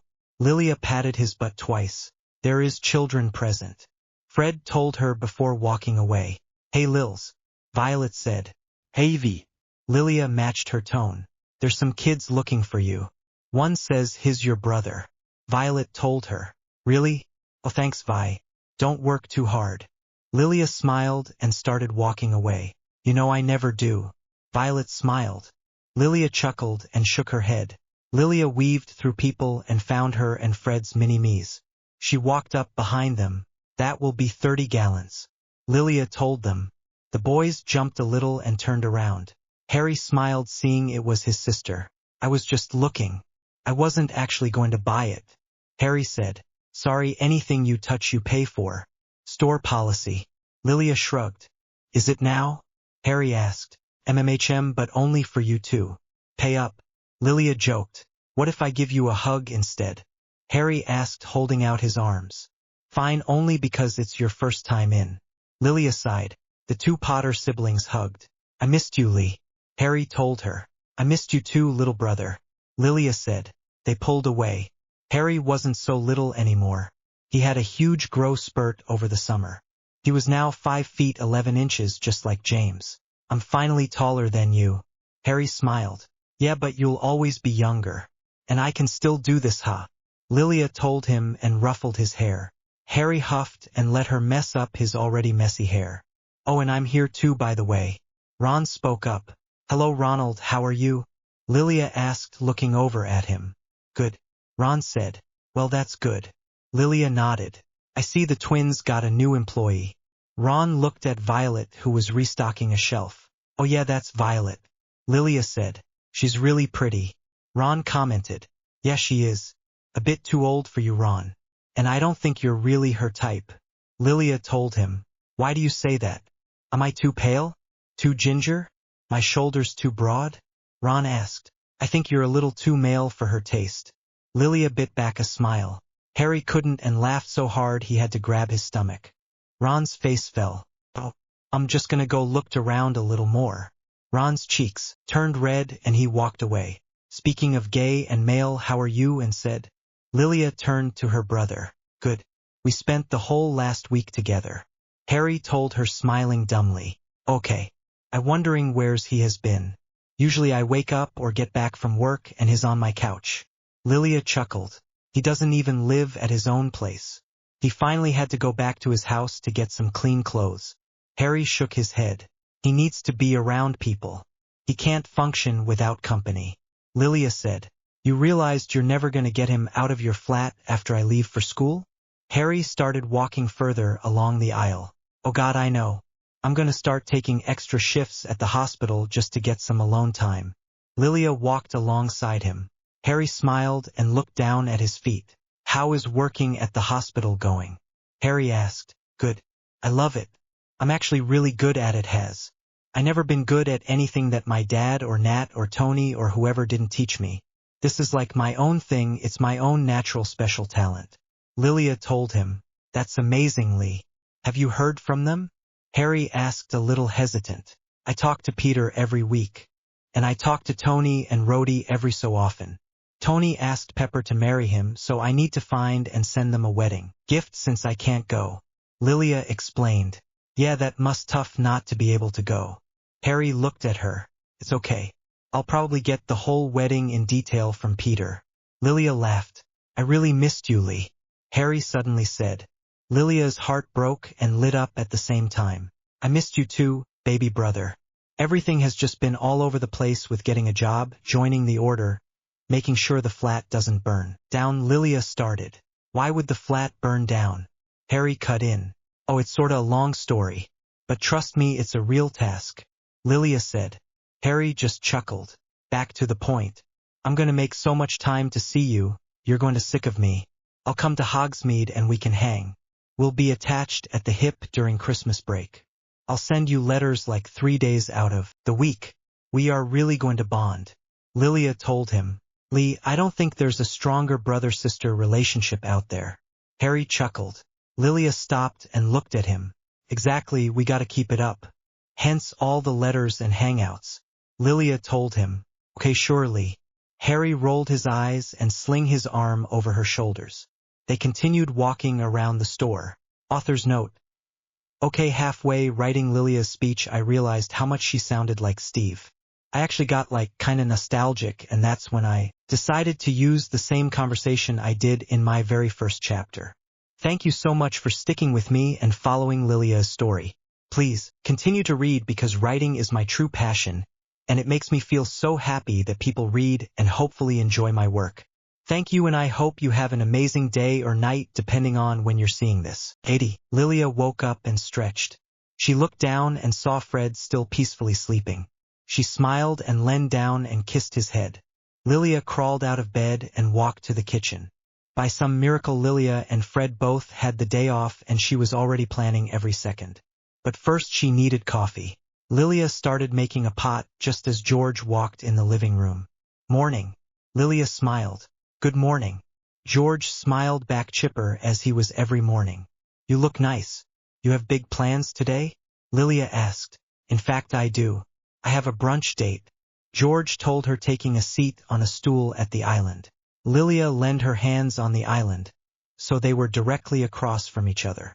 Well, elaborate. Who's the lucky lady? Lilia asked. I don't want to say just yet. I don't know how the date is going to go. We just reconnected like 3 days ago at the grocery store. George explained. All right, I won't pry. Do you want coffee before you go? Lilia pushed off the counter and to the coffee machine. No, I think I'm good. I think I'm going to stop by the florist down the street before going to brunch. George said. That's so sweet. Be careful, if this date goes well you could end up like me and Fred. Lilia teased. Never. I have dignity. Bye, Lils. George grabbed his jacket and wallet and waved before leaving. Bye, Georgie. Lilia called back and poured her coffee. She started drinking her coffee when the door opened again. Forget something. Oh, hi. Lilia turned around. George let us in on his way out. Remus explained. Right, of course. How are you guys? How's my baby cousin? Lilia walked towards them and lightly tickled Edward's stomach. Good. But we need a favor. Actually, your parents already said you would do it. Sirius told her. Lilia looked up at them confused. We need you to watch Teddy for a little. Remus said. Oh, yeah, sure, I can do that. Lilia nodded. Sirius handed her Edward. Lilia held him under his armpits and a little away from her. Unsure what to do, she looked at her uncles. But they were busy getting all his things out and set up. Okay, everything is set up. And I left his schedule on the island. Remus told her. Mooney. Pads, I don't think I'm qualified, Lilia started. You'll do great, don't worry. Remus waved her off and the two left. Lilia looked from the closed door back to the baby staring at her. You like jazz? Lilia asked. Haha, B movie reference. Sunflower? Fred called from their room. In here. Lilia called back. A few seconds later Fred walked into the living room just wearing his sweatpants. He smiled at his darling Sunflower and his smile widened when he saw she was holding a baby. He walked over to them. Hey, Teddy. Fred took him from Lilia and held him properly for a 4.5-month-old baby. Remus and Sirius were just here. They asked if we could babysit. Lilia told him. Of course we can babysit this little cutie. Fred cooed. Edward smiled up at him. Lilia's heart fluttered at the sight. Fred was so good with him. She walked to the schedule and read it. Okay, first thing first is we have to feed him. Lilia said and picked up a small glass container with yellow mush inside. Did they say to start with the bottle or the baby food? Fred asked. Lilia just blinked at him. Fred chuckled and walked towards her, still holding Edward. He looked at the paper. Okay, so in the morning do the bottle, then the afternoon do the baby food. Fred said. How did you know that? Lilia asked. Because this top on says BB and the other says BF. Fred pointed out. Lucky guess. Lilia mumbled. Fred chuckled and grabbed the bottle. After feeding him, Fred put him over his shoulder to burp him. Lilia just watched in complete amazement and confusion. Suddenly she smelt the nasty smell in the world. Oh my God, what is that smell? Lilia pinched her nose. Looks like it's time for a diaper change. You want to take this one, Lee? Fred asked. Lilia shook her head vigorously. Fred stood up and changed him. Lilia couldn't watch, it was so gross. After the change Fred made Lilia hold him while he put out a quilt. Okay, it's tummy time. Fred smiled. What the freak is tummy time? Lilia asked. Just watch. Fred took the baby and put him on the quilt on his stomach. Lilia furrowed her eyebrows and tilted her head. You really nothing of babies, do you? Fred sat down next to Edward. No. This is my first time being around a baby. Ever. I think he's the first baby I've actually ever seen in real life. Lilia joined him on the floor. What? How is that possible? Fred asked. I don't know. I was always the baby. I was the first baby any of the Avengers had taken care of. None of them had any baby experience before me. Lilia told him. Well, good thing there was 6 of them. Fred shook his head and smiled. Yeah. I remember Tony tried to bribe me with money to stop crying. Thor kept trying to feed me Pop-Tarts. Clint and Nat would let me play with daggers as toys, hence my obsession with them. Bruce didn't know how to entertain me, so he would teach me about gamma radiation, and my poor dad tried so hard to work the internet to find how to raise a kid. Lilia smiled, remembering all her memories from her childhood, but her smile soon turned sad. You will see them again. Fred grabbed her hand. I know. Lilia looked up at him and nodded. Do you want kids? Fred asked. Yeah. Not right now, but maybe one day. Lilia said nervously. She knew how important family was to Fred. She knew he wanted kids and a lot. He only knew about blood family. The only real family is by blood. Lilia, however, had just learned that family could be blood. She spent her whole life thinking blood had zero to do with family. I want kids too. I want at least 4. Fred told her. Lilia eyes widen. Not right now, darling. But one day. Fred said. How would you feel about adopting a baby? Lilia asked. Fred's eyebrows pinched together. He had never thought of adoption. I mean, how could he truly feel like the kid was his if they weren't his flesh and bone? Then he looked back at Lilia and saw the 3 necklaces hanging from her neck. I think that's an amazing idea. When we start our family, we should absolutely adopt a kid. Fred nodded. Start our family? We already have. When we have kids, we will just be adding to it. Lilia told him. How so? Fred asked. Well, our family is you, me, George, Amelia, and Cedric. Then when we get married, all my family and your family will join together. Then when we have kids, we're adding, not starting. Lilia explained. Fred let what she said sink in. He had never thought of it like that before. They did do everything a family did. They had dinner together every night. They counted on each other. Everything was the same as a real family. But they're not blood related. Fred couldn't let that little detail escape his head.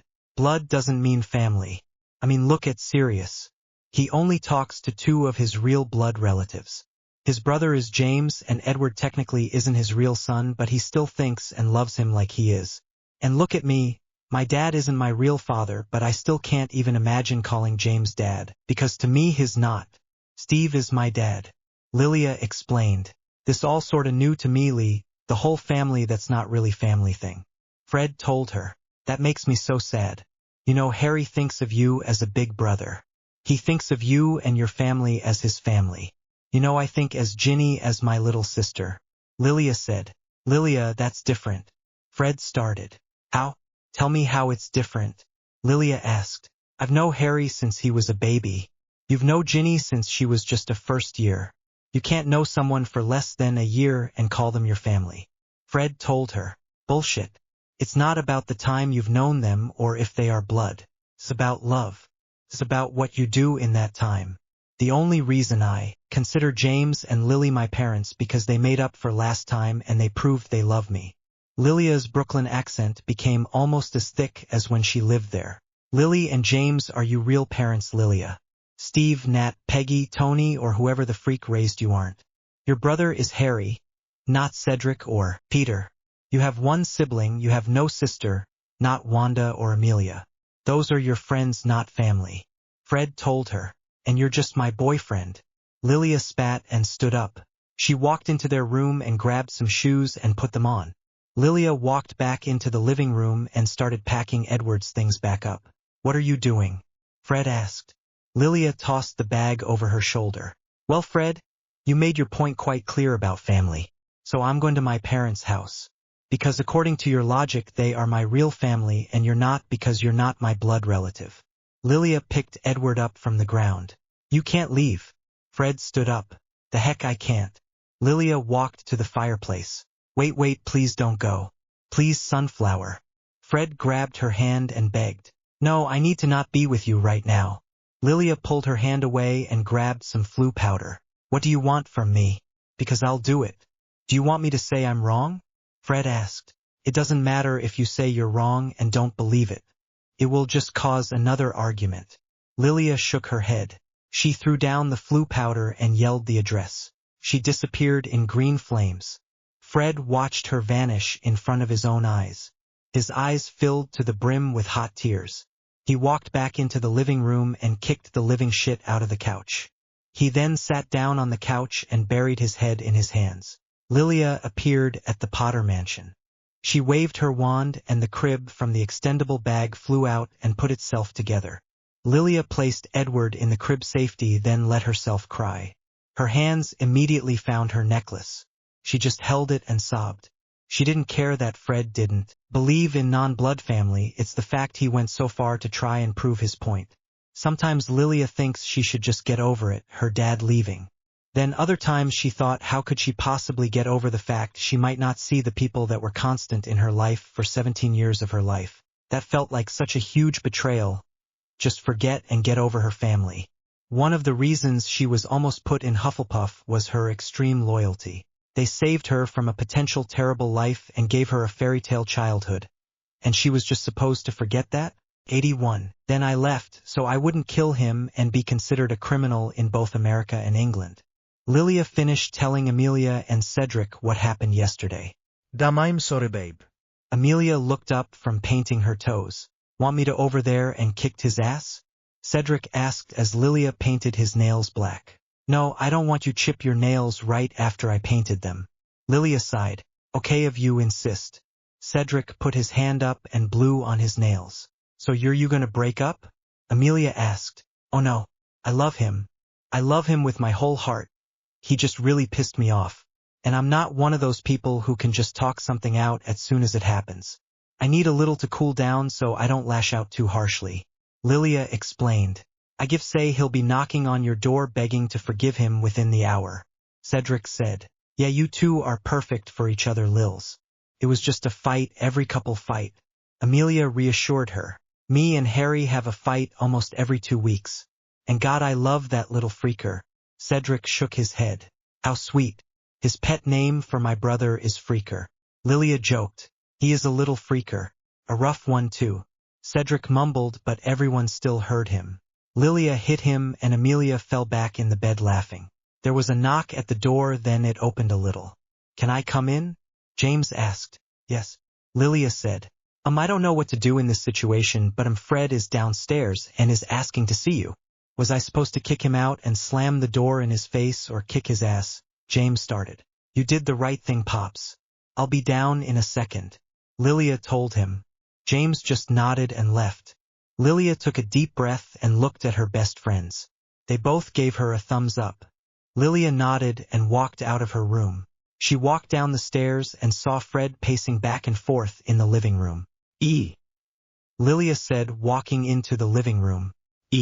I'm so sorry, Sunflower. Fred rushed towards her. I know I'm sorry too. I snap at you and I apologize. Lilia told him. No way. I was a total asshole. I didn't even think about your feelings when I was saying all those terrible things. I'm so sorry. I promise I will never do anything like that again. Fred grabbed her hands. You know you're allowed to have your own opinions.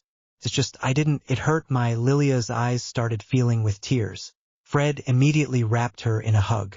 I'm so sorry, darling. I was insensitive prick. And hate myself for hurting you. Fred told her. I forgive you. I love you so much, Freddie. Lilia looked up at him. I love you more than anything, Lee. Fred wiped her tears from her cheeks. Please take me home. Lilia said. Absolutely. Fred nodded and bent down to kiss her. Lilia kissed back and felt whole again. Lilia truly loved working at St. Mungo's. She especially loved the long-time resident floor. It was probably her favorite shift to work. Good morning, Mrs. Longbottom. Mr. Longbottom. How are you today? Lilia asked, bringing a tray of food into their shared room. Lil Len. I saw a ghost. Alice shrieked. Yes, they called her Lil Len and they called Lily Flower. It wasn't their fault. They were tortured by Bellatrix Lestrange so much they lost their minds. They were heroes in Lilia's eyes. Even though all the lights weren't on upstairs, they still were the sweetest couple in the world. You did? Where? Lilia asked, sitting down the tray. He just left. Look, he's back. Alice pointed to her door. Will walked in. Lilia laughed. That's just Willem, Mrs. Longbottom. He isn't a ghost, he is scary looking though. Lilia smiled.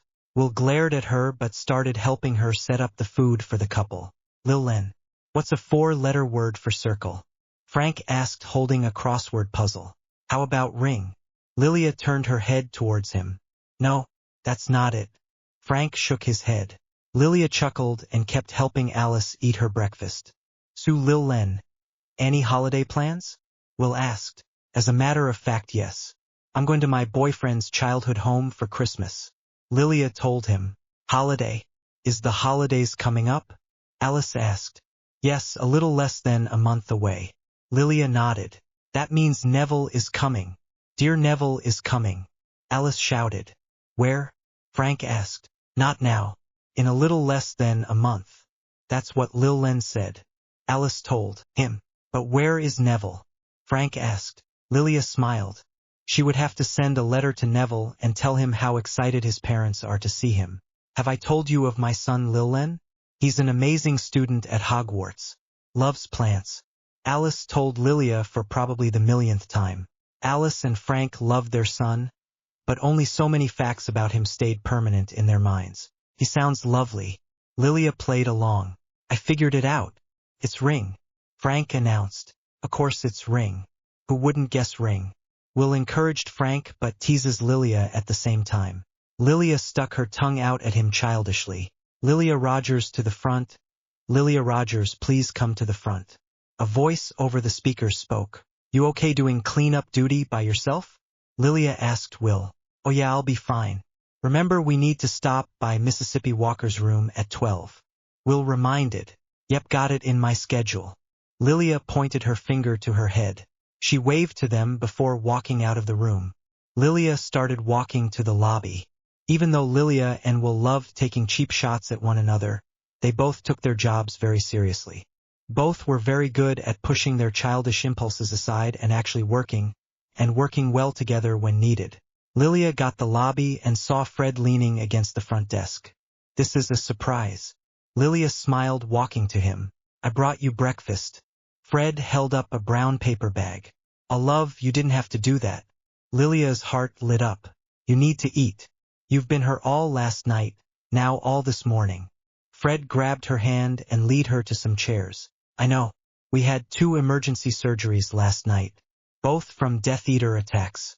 One of our patients relapsed early this morning. Apparently the curse used on him came back with a vengeance. We lucky saved him, but he is still passed out.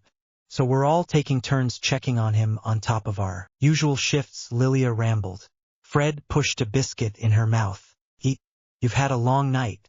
Fred told her. She gave him an unamused look but took a bite of the biscuit. What else do you have in there? Lilia asked. Hash browns, a muffin, berries and yogurt. Fred looked in the bag. That's a lot of food. Lilia took another bite of the biscuit. Lee, you haven't eaten in 12 hours. I should have brought you a whole breakfast buffet, but it wouldn't fit in the bag. How are you not hungry? Fred asked. Been too busy to even think about it. Lilia shrugged. Darling, I love how passionate you are about your work.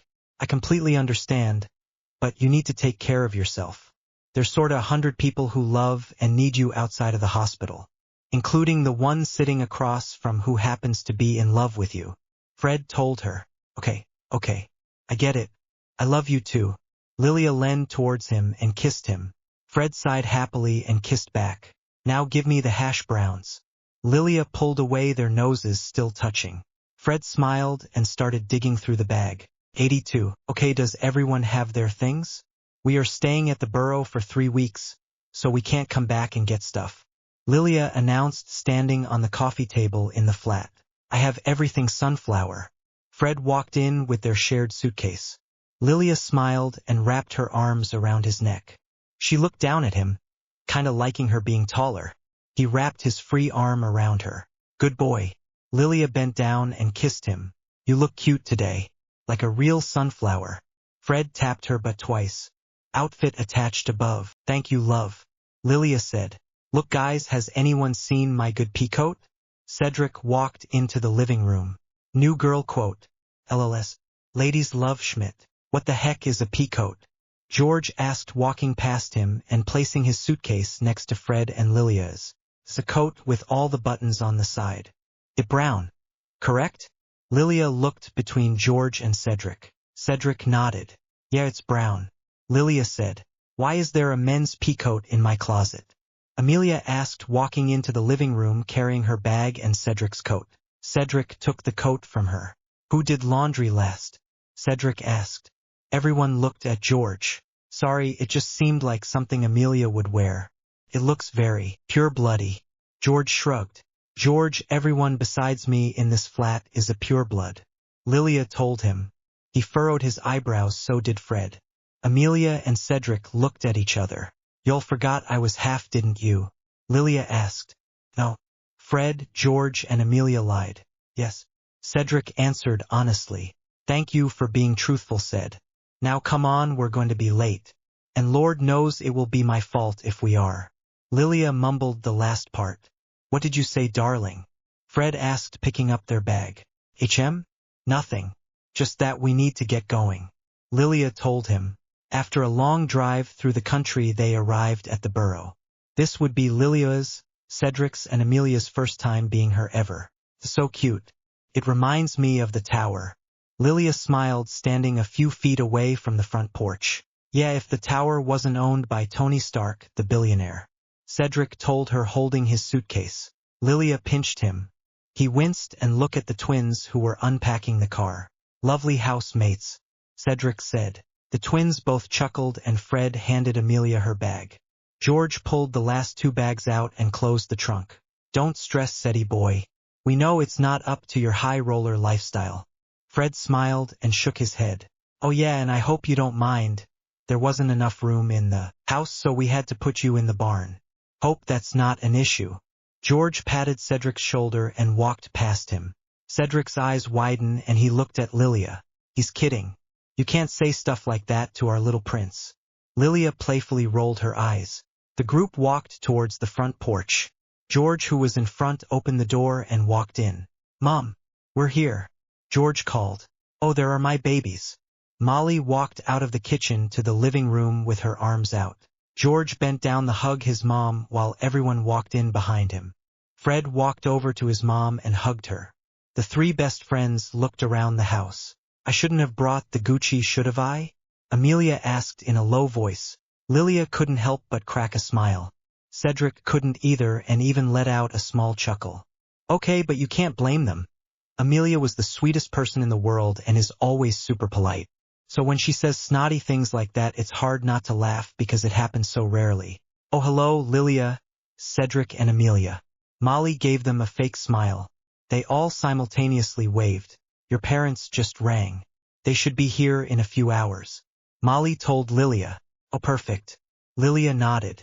And Cedric, what are your parents doing for holiday? Molly asked. Oh, they are in Finland. Cedric told her. How fun. Boys, show your guests to their room. Molly looked at the twins. Yes, Mum. They answered at the same time. Fred grabbed Lilia's hand and their bag. He started pulling her up the stairs. They walked up 2 flights of stairs till they reached the right floor. He walked to a door and opened it. Inside sat 2 beds and the walls covered in Irish Quidditch posters. On the floor was sweet wrappers and all sorts of little toys. I'm guessing this is your room? Lilia looked up at him. Fred blushed and rubbed the back of his neck. Yeah, I thought Mum would clean it up a little. Fred admitted. This adorable Freddy. Lilia reassured him. Thanks. So me, you and George will sleep in here. Cedric with Ron and Harry. Amelia with Ginny. Your parents in Percy's room, your uncles in Charlie's room. And Bill and his secret girlfriend in his room. Fred explained, sitting down on his old bed. Secret girlfriend, eh? Lilia asked, straddling his lap. Yes, it seems our Bill was found love being a curse breaker. Fred wrapped his arms around her waist. That's sweet. So let's see, that makes 5 Weasley who have found love. Lilia said. How so? Fred asked. Well, Bill, you, George and his secret girlfriend, Ron and Ginny. Lilia explained. Okay, I knew myself and George, but who are Ron and Ginny in love with? Fred asked. I said found love, not that they realized it. Lilia told him. How very poetic. Fred smirked. 2 summers at Shakespeare camp, it should pay off. Lilia shrugged. You went to Shakespeare camp? Fred raised his eyebrows. Before I started attending Hogwarts, every summer one of my family members got to choose a summer camp for me to go to. It was Thor's turn and he chose Shakespeare because he thought the camp was about learning how to fight with spears. A very valuable ability a 7-year-old should learn.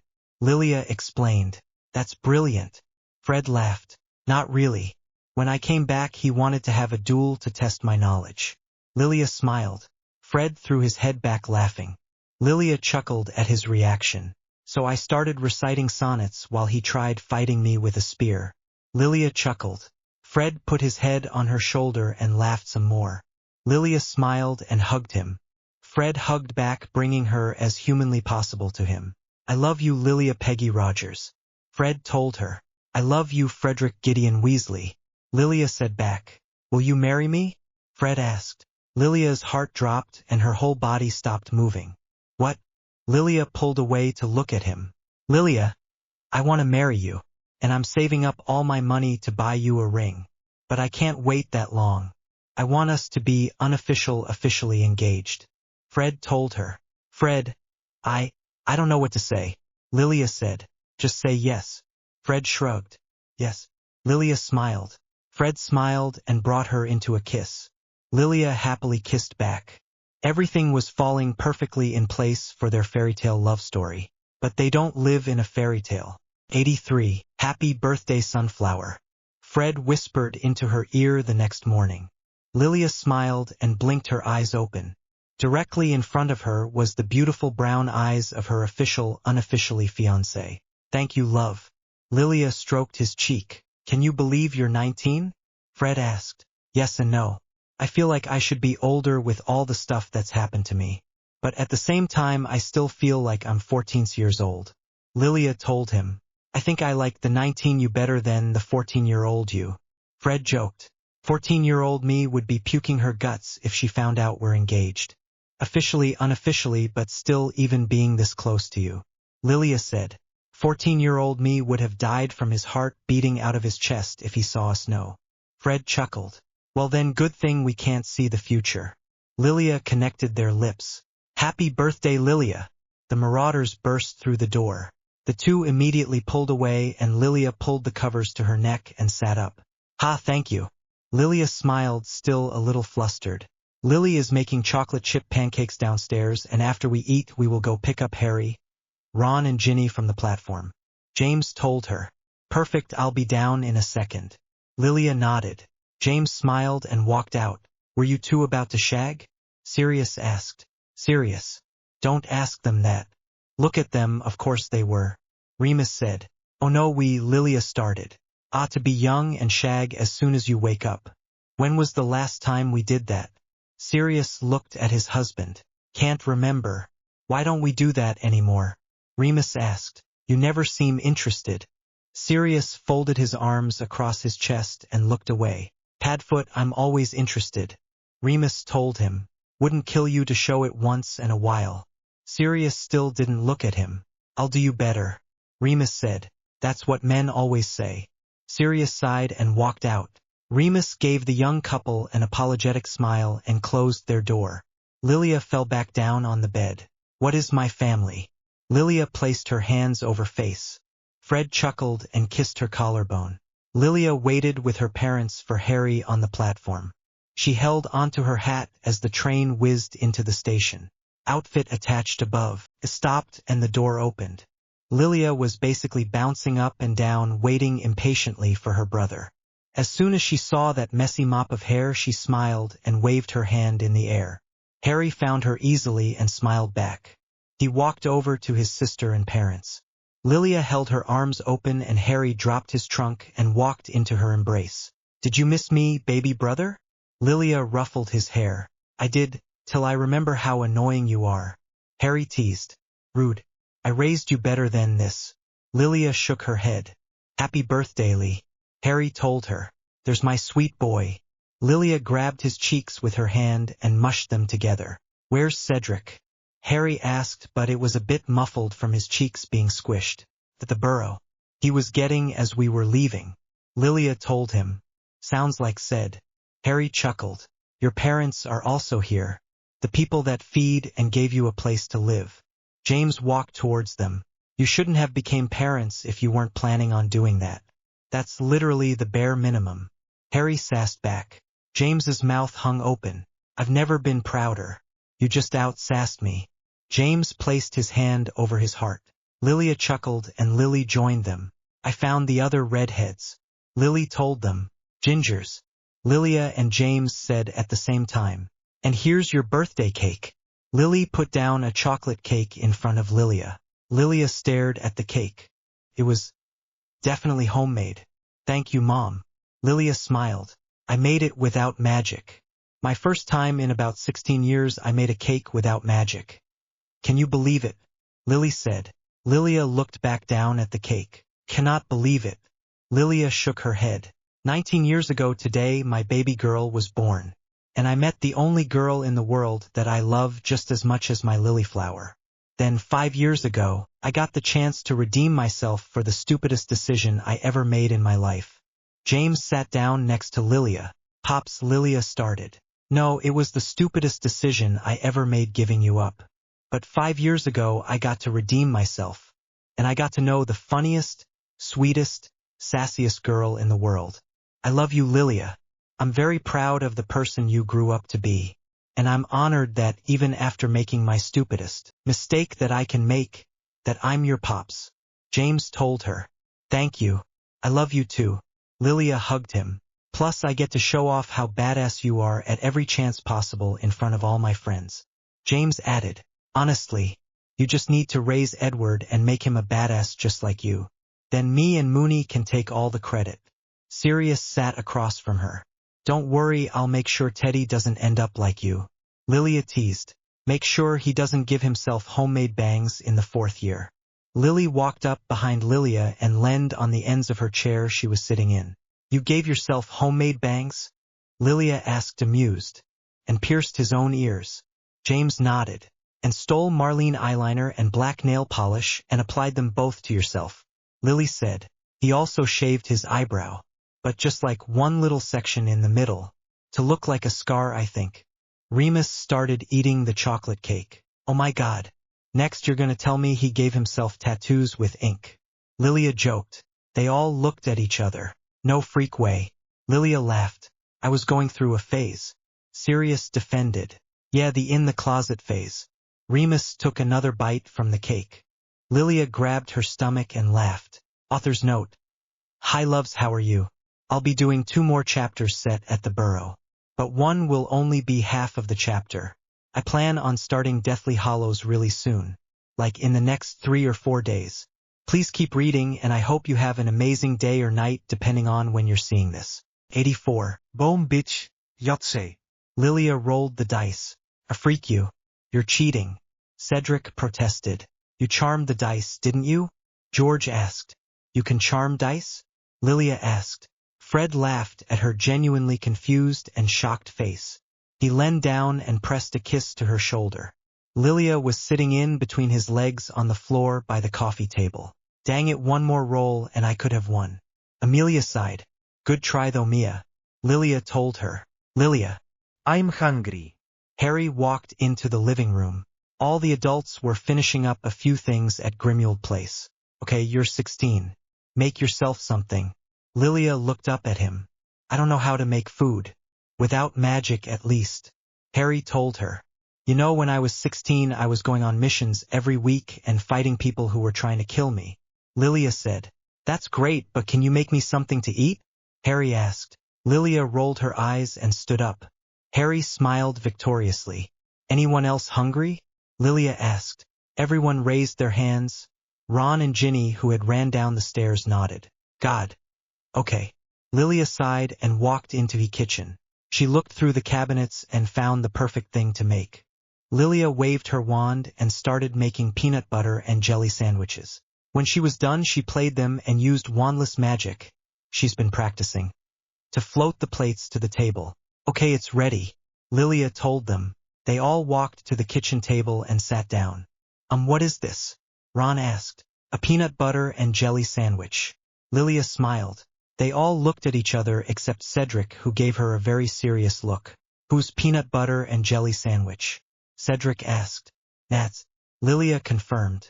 Everyone has a different and unique way of making peanut butter and jelly. Some good, others not so much. Cedric nodded and took a bite out of the sandwich. Lilia looked at the others. What's wrong? Lilia asked. Darling, why we appreciate you making us food. And we do. It's just we don't eat this type of thing. Fred tried explaining nicely. If you don't eat it, was it in the pantry? Lilia asked. We don't mix peanut butter and jelly. That's more of an American thing. Ginny told her. So? Try it. You might like it. I eat fish and chips, and that's a British thing, and I'm American. Lilia crossed her arms over her chest. Stop being pussies and eat it, Cedric said through a mouthful of his sandwich. Ginny sighed and took a bite. She chewed it and her eyes widened. Oh my Merlin. Ginny looked up at Lilia. I know. Lilia nodded. Ginny took another bite. Ron saw Ginny's reaction and took a hesitant bite. Harry followed along with Amelia. I'm suing Mom and Dad for never making me this, Harry said. Twins? Lilia looked at them. They looked at each other and took a bite at the same time. Fred chewed it and his head shot towards Lilia. Sunflower, this is amazing, Fred told her, surprised. I know. Lilia nodded. We're home, Lily called. In the kitchen. Lilia called back. Lily, James, Sirius, Remus, Molly and Arthur all walked into the kitchen. Oh, I was going to make lunch as soon as I got back. Molly looked at the kids eating. Mom. Lilia made us the most amazing thing in the world, Ginny told her. Really? What is it? Molly asked, giving a sharp glare to Lilia. It's called a peanut butter and jelly sandwich, Ginny said. And it's bloody brilliant. Ron took another bite. Lilia gave Molly a smile. How's Teddy? Sirius asked. I put him down for a nap about 10 minutes ago. Haven't heard a peep yet. Lilia turned to him. Good, he needs to be rested. Everyone is coming in a few hours. Remus walked up behind Sirius. Holy shit, this is good, James said after taking a bite from Harry's sandwich. Lilia smiled and shook her head. Later that night, everyone except Bill and secret girlfriend were at the burrow. Lilia was sitting with her mom, Amelia, and Tonks in the living room. They were all drinking wine and talking. It was officially Christmas Eve. There was a knock at the door and then it opened. We're here. Bill's voice boomed through the house. Lilia smiled and stood up excited to meet Bill's secret girlfriend. She walked towards them and her jaw dropped. Fleur? Lilia asked. Lilia. Fleur smiled. The two rushed to each other and hugged. What are you doing here? Fleur asked. I'm here with Fred. He's my boyfriend, Lilia told her. That's amazing. I'm here with Bill, Fleur said. I can see that. Lilia smiled. Oh, my boy is home. Molly hugged Bill. Imum. Bill hugged back. They pulled away. Now where's the girl you brought home? Molly asked. Bill pointed about a foot away where Lilia and Fleur were catching up. Molly's smile fell. So you're the girl who caught my Bill's fancy. Molly walked to them. Oh yes, hello. I'm Fleur Delacour. Fleur smiled. Yes, nice to meet you. Molly gave her fake smile as she looked the girl over. Did I hear correctly? Is Fleur here? Cedric walked into the living room. Cedric, Fleur said. Cedric smiled and walked towards them and they hugged. Molly walked back to Bill. It's just like Hogwarts. Fleur pulled away and looked between her two friends. Well, not exactly. Lilia and Cedric looked at each other. Oh right, of course. You're dating Fred. And what about you, Cedric? Fleur asked. I have a boyfriend. You remember Harry. Harry Potter, Cedric said. Of course, Lilia's little brother and one of the champions. He saved my little sister. You're dating him? Fleur smiled. Cedric nodded. Fleur squealed. That's beautiful. Fleur said. Not as beautiful as this. Lilia grabbed Fleur's hand and looked at the rock on her finger. Shoo, it's a surprise. Bill asked me to marry him a few weeks ago. Fleur told them in a hushed voice. Lilia and Cedric both nodded and shut their lips tight. Everyone sat around the dinner table happily eating dessert. Lilia looked at Fleur and Bill nervously. Not for her. She was actually kind of glad Molly's attention was not going to be on her for once during this trip. But she was still nervous for her friend. Mom, we have an announcement to make to everyone. Bill spoke up. Oh yes, of course, dear. Molly smiled. Everyone looked at Bill. Well, you all know who Fleur is, my girlfriend, but there's actually something else. I actually asked Fleur to marry me about a week ago, and she said yes. Bill told everyone. Almost everyone's jaw dropped. All of the Weasleys definitely did. Lilia and Cedric smiled. We're engaged. Fleur almost squealed. Everyone stood silent. Lilia looked between Cedric and Amelia. They all gave an understanding nod. At once the three stood and started clapping and cheering. James and Sirius looked at each other and shrugged. They started clapping too. Then Remus, Tonks and Lily joined as well. Well, that's Molly started. Amazing. Congratulations son. Arthur finished and patted Bill on the back. Yeah, congratulations, mate. George smiled. Fred smiled and playfully punched Bill's arm. Fleur gave Lilia a grateful smile. Lilia just nodded and gave her a thumbs. 85. It's all my fault. Harry laid face down on Lilia's bed at the Potter mansion. It's not. Lilia ran her fingers through his hair to comfort him. Everything's my fault, Harry said, but it was muffled from his face being smushed in the mattress. Quite being so dramatic. You start a lot of things, little brother. This war is not one of them. Lilia told him. They destroyed the Weasleys' home. My best friend's home is ash. Harry lifted his head up to look at her. Well, then it's a good thing we have a small thing called magic that can rebuild a house overnight. Lilia said. Harry shifted so that his head was laying on her lap. I'm accursed? Is this karma? Harry asked. No. You see, you're so strong, Harry. You're so brave. Life gives the hardest situation to the people that can handle it. Lilia told him. I'm not sure I can handle it, Lee. Harry admitted. I think you can, so does the universe. If you couldn't, it wouldn't be happening. Lilia gave him a reassuring smile. You're annoyingly optimistic, you know that? Harry looked up at her. I've been told. Lilia nodded with a chuckle. She was like her dad in that way.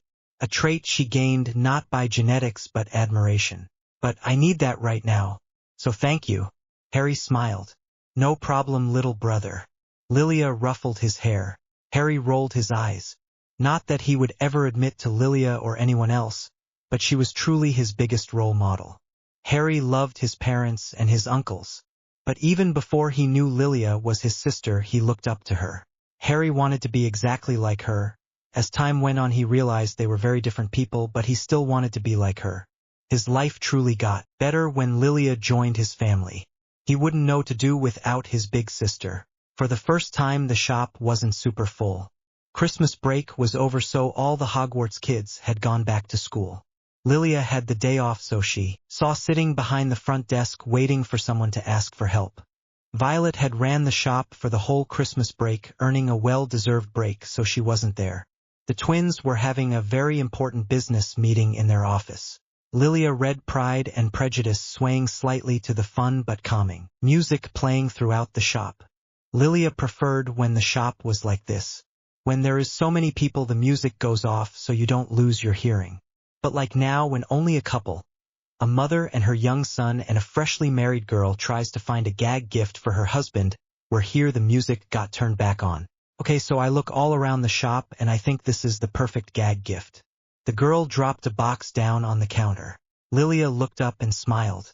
She closed her book and stood up. Lilia grabbed the box and scanned it.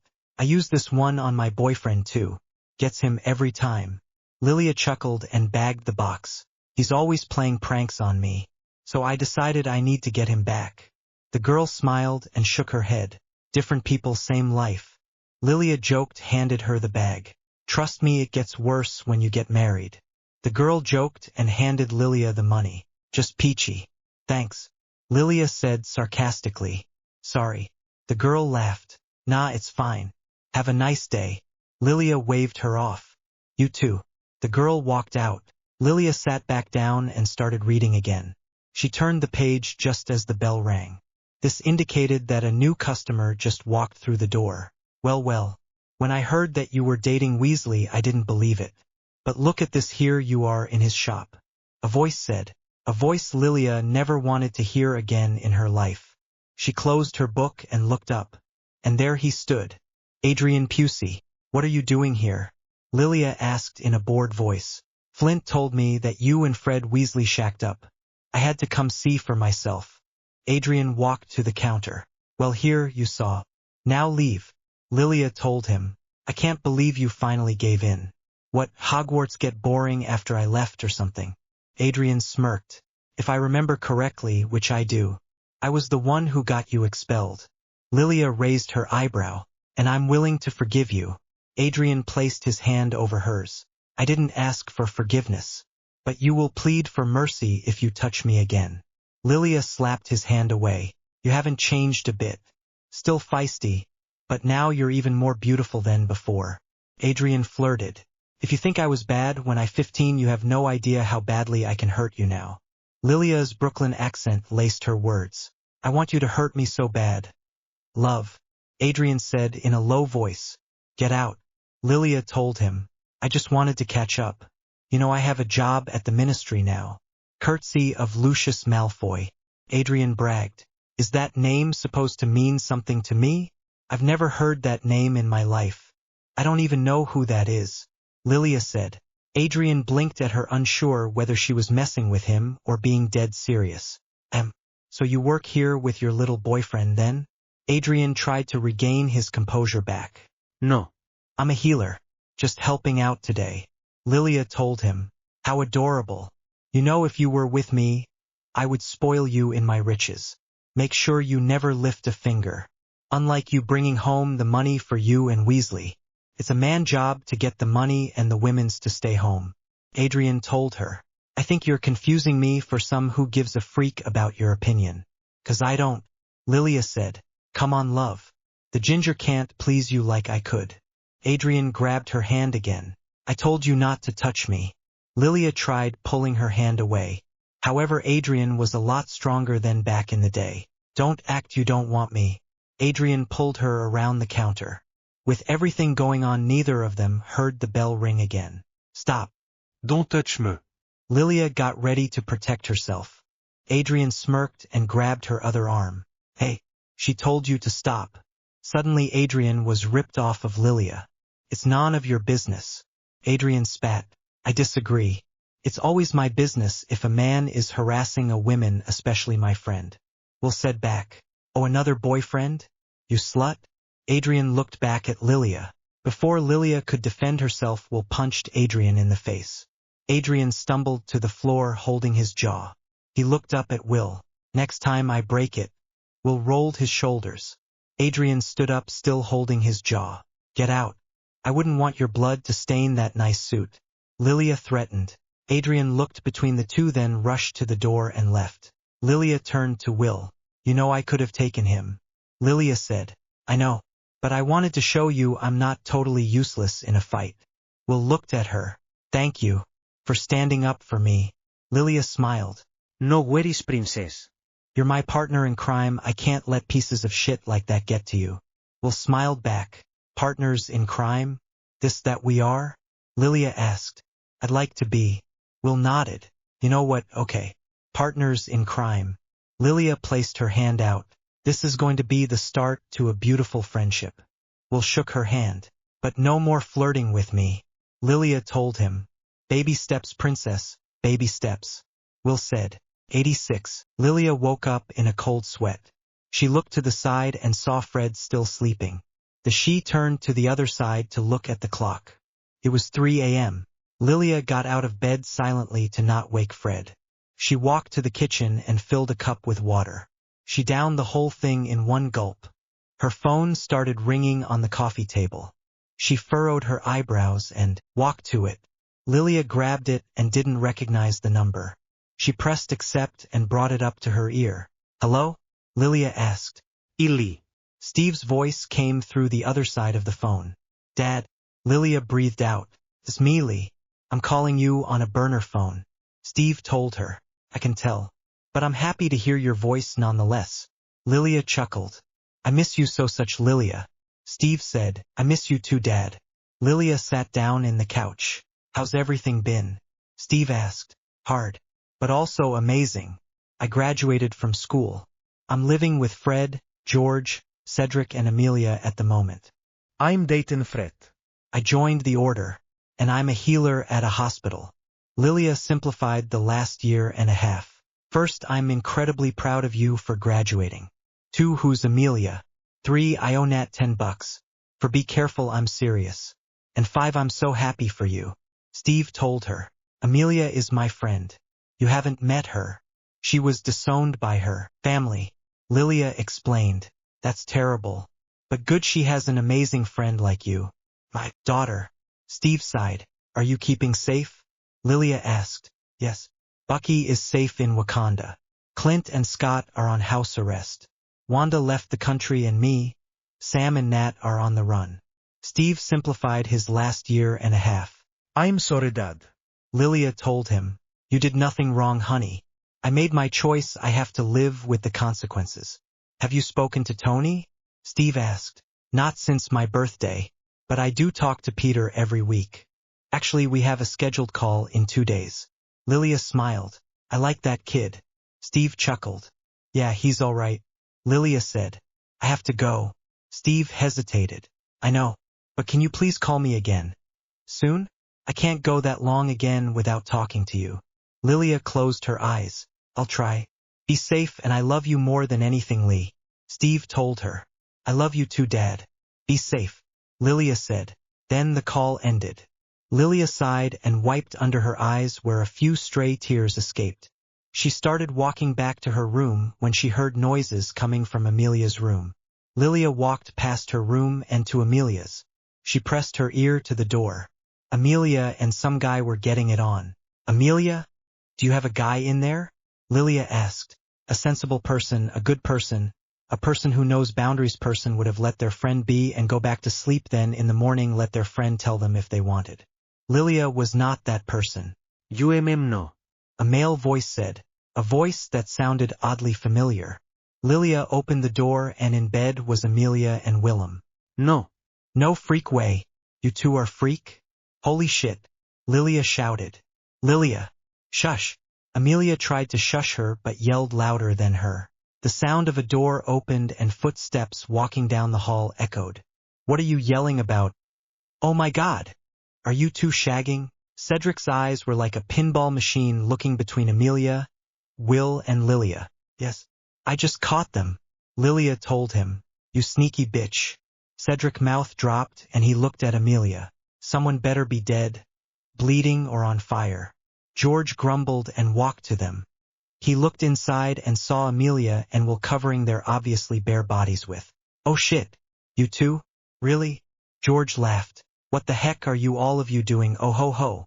This is new. Fred smirked. So I would like to tell you all something. Me and Willem have been hooking up for the last few weeks. Amelia told them. Nos cheat. They all responded at the same time. I can't believe you kept this a secret from us. George acted offended. Georgie, come back to bed. A voice called from his room. George's face went red. They all looked around at each other. Then they all ran down the hall to George's room. Lilia stopped in the middle of the doorway, shocked from the scene in front of her. Fred and Cedric looked over either of her shoulders. Amelia wiggled her way next to Lilia and Will looked over Lilia's head. Hello everyone. Angelina Johnson waved shyly. George pushed his way back into his room. They all looked at Angelina, then George, then back to Angelina, then George. Are those handcuffs? Lilia shouted. Oh, don't worry, they're mine. Angelina said. Lilia almost screamed. Damn George. And I, though Fred was the kinky one with all the weird stuff he's into. Cedric shook his head. How do you know what I'm into, Diggory? Fred asked. Cedric looked at Lilia, who was trying not to smile. You tell Cedric about our intimacy life? Fred asked. Well, if it makes you feel any better, I also tell Amelia. Lilia looked up at him. So who is this chick? Will asked. Oh, I'm Angelina. I used to go to school with them. Angelina introduced herself. Willem Taylor. I'm a few years older. Will said. Nice to meet you, Willem. Angelina smiled. You too, Angelina. Will smiled back. Lilia looked around. Why is everyone one clothing piece away from being bare? She asked. Everyone looked around then at themselves. Lilia and Amelia only had a long shirt on. The boys only had boxers on and Angelina was literally just in a thin sheet. Is this how nights usually go here? Angelina chuckled. Will gave them a questioning look as well. No. It's usually Lilia and Fred in bed bare and us standing in the doorway. Amelia said, That's true. That's literally my life. Lilia nodded. Suddenly an owl flew through the open window with a letter. George took it and it turned to a howler. Death Eaters at Hogwarts. All order members needed. Kingsley's voice told them. Their eyes all widened and they looked at each other. Again they all bolted but to their own rooms to get ready. /N. Hi loves. Next chapter is the end of the Half-Blood Prince. So pretty much shit's about to hit the fan, so I wanted to give y'all one last sweet and fun chapter. 'Cause I'm planning on doing Infinity War almost right after Deathly Hallows Part 2. So one last fun chapter for Lilia and her Hogwarts friends before everything goes to heck. Thanks for reading and I hope you have an amazing day or night depending on when you're seeing this. 87. After changing and stuffing her pockets and holsters with daggers and guns, Lilia, Fred, George, Amelia, Cedric and Willem all fled to Hogwarts Castle. The Marauders, Lily, Arthur, Bill, Tonks, Kingsley and Moody were already there. Where are they? Lilia asked. Don't know. They came from the room of requirement though. Sirius told her. Lilia ran her hand through her messy hair and walked past them and out Dumbledore's office. She looked for any clues. Anything, like a Death Eater mask perhaps. Lilia walked to the mask and picked it up. Lilia! James shouted, running after her. This way. Lilia started walking towards the astronomy tower. The rest of the order followed behind. Lilia heard a scream and she took off running towards it. Sure enough, 2 Death Eaters were standing at the bottom of the astronomy tower guarding it. Oh, this should be fun. Lilia pulled out her wand. She started dueling them and not a second later James and the rest of the order joined her, easily taking out the 2 Death Eaters. Lilia ran up the stairs but kept her gaze on the stairs above her. She heard footsteps above her. Lilia was ready to fight when she heard a small sob. She turned and saw Harry hiding. Lilia immediately ditched her original plan and ran to her brother. Harry, are you okay? Lilia kneeled next to him and placed her hand on his shoulders. He killed him. Harry sobbed. Who, Harry? Who? Lilia asked. The Death Eaters passed them and continued down the stairs. Snape. He killed Dumbledore. Harry told her. Lilia's eyes widened. Dumbledore was dead and Snape, his right-hand man, murdered him. Lilia hugged her brother knowing how close he was with the headmaster. I'm going to kill him, Harry said. Calm down. Let's plan before we go out killing people. Lilia held his shoulders and looked at him. No, he betrayed us. All of us. I'm going to kill him. Harry pushed her hands off and rushed down the stairs. Damn it. Lilia mumbled and pushed herself off the ground. She went after him. Lilia ran outside where Hagrid's hut was going up in flames. Fight, you coward! Fight back! Harry yelled at Snape. Lilia ran to them and stood in front of her brother. She held up her wand threateningly. Give it up, Snape. Lilia shouted at him. You 2 arrogant know-it-alls think you can fight me? Snape asked. Harry threw a spell Lilia was unfamiliar with and Snape easily blocked it. Dare use my own spells against me? Yes, I am the Half-Blood Prince. Snape held up his wand. Keep your wand up and you will only have half of your blood. The other half will split on the grass. Lilia threatened. Snape threw a spell with Lilia blocked and pushed Harry away. Lilia threw a spell which he blocked. Snape sent another spell that hit Lilia's wand out of her hand. Snape threw another spell to toss her back, but Lilia put her hands and used her wandless magic. And it worked. Lilia whispered a spell and it headed to Snape. He was shot back. Then he turned into a cloud of black smoke and flew away. Lilia sighed and fell to the ground. Wandless really drained all of her energy, even the littlest bit. Harry ran towards her. Are you okay? Harry asked. Yeah. Lilia nodded. Harry helped her back up. Dumbledore, Harry said, and they started to the courtyard. Laying still on the ground was Albus Dumbledore. Harry rushed to his side and kneeled down next to him. Lilia walked behind him and placed her hand on his shoulder. Soon the courtyard filled up with students and professors all gasping and even some screaming. Cedric rushed to Harry and hugged him. Lilia moved away, letting Cedric comfort her little brother. Lilia. Fred ran to her and hugged her. Lilia hugged back. You have to stop running towards danger, especially by yourself. Fred scolded but kept her close to his chest. Harry's childhood just died, and I watched it happen. Lilia told him unexpectedly. What? Fred pulled her away just enough to look at her face to face. His eyes, they were dull. He just lost his childhood and I saw it happen. Lilia said, Sunflower, all childhoods come to an end. Fred told her. Yet when Lilia looked into his eyes, they didn't look like hers. They still had a sparkle of hope, childish wonderment, pure happiness. But she didn't dare to try and argue with him, especially right now. So she just nodded and hugged him again, cuddling into his chest. Fred stroked her hair and kissed the top of her head. Harry's childhood was indeed lost, but Lilia's adulthood was just beginning. Neither of them prepared for the next upcoming months. Author's note: I don't like this chapter, like whatsoever, but it needed to happen. It's shorter than usual and I apologize. However, let's move on to some action-packed chapters. Thanks. 88. Wow, love. Look how beautiful everything is. Lilia smiled, looking at the tent and all the decorations. Yeah. But when we get married, it's going to be 10 times better. Fred told her. Really, how so? Lilia asked, amused. Well, for starters, we're getting married in a castle. And it's going to be invite only, no plus ones. So we don't have to deal with people like so and so over there. Fred jerked his head subtly to a group of people. Lilia chuckled and kissed him. I'm so in love with you. Lilia told him. Stop it, darling. I will actually operate us out of here and go get a proper ring for you. Fred smiled. Freddie, I don't need a ring for it to be official. I just need you. Lilia told him. How cheesy. But I want to get you a ring. Fred decided. Okay, whatever you say, my love. Lilia shook her head and smiled. Sorry to interrupt. Lilia, can I borrow you for a moment? Harry asked. Sure. Lilia nodded.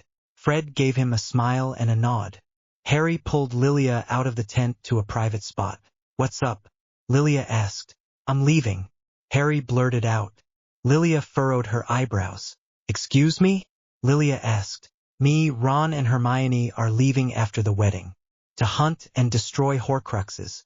Harry told her. What the heck is a Horcrux? Lilia asked.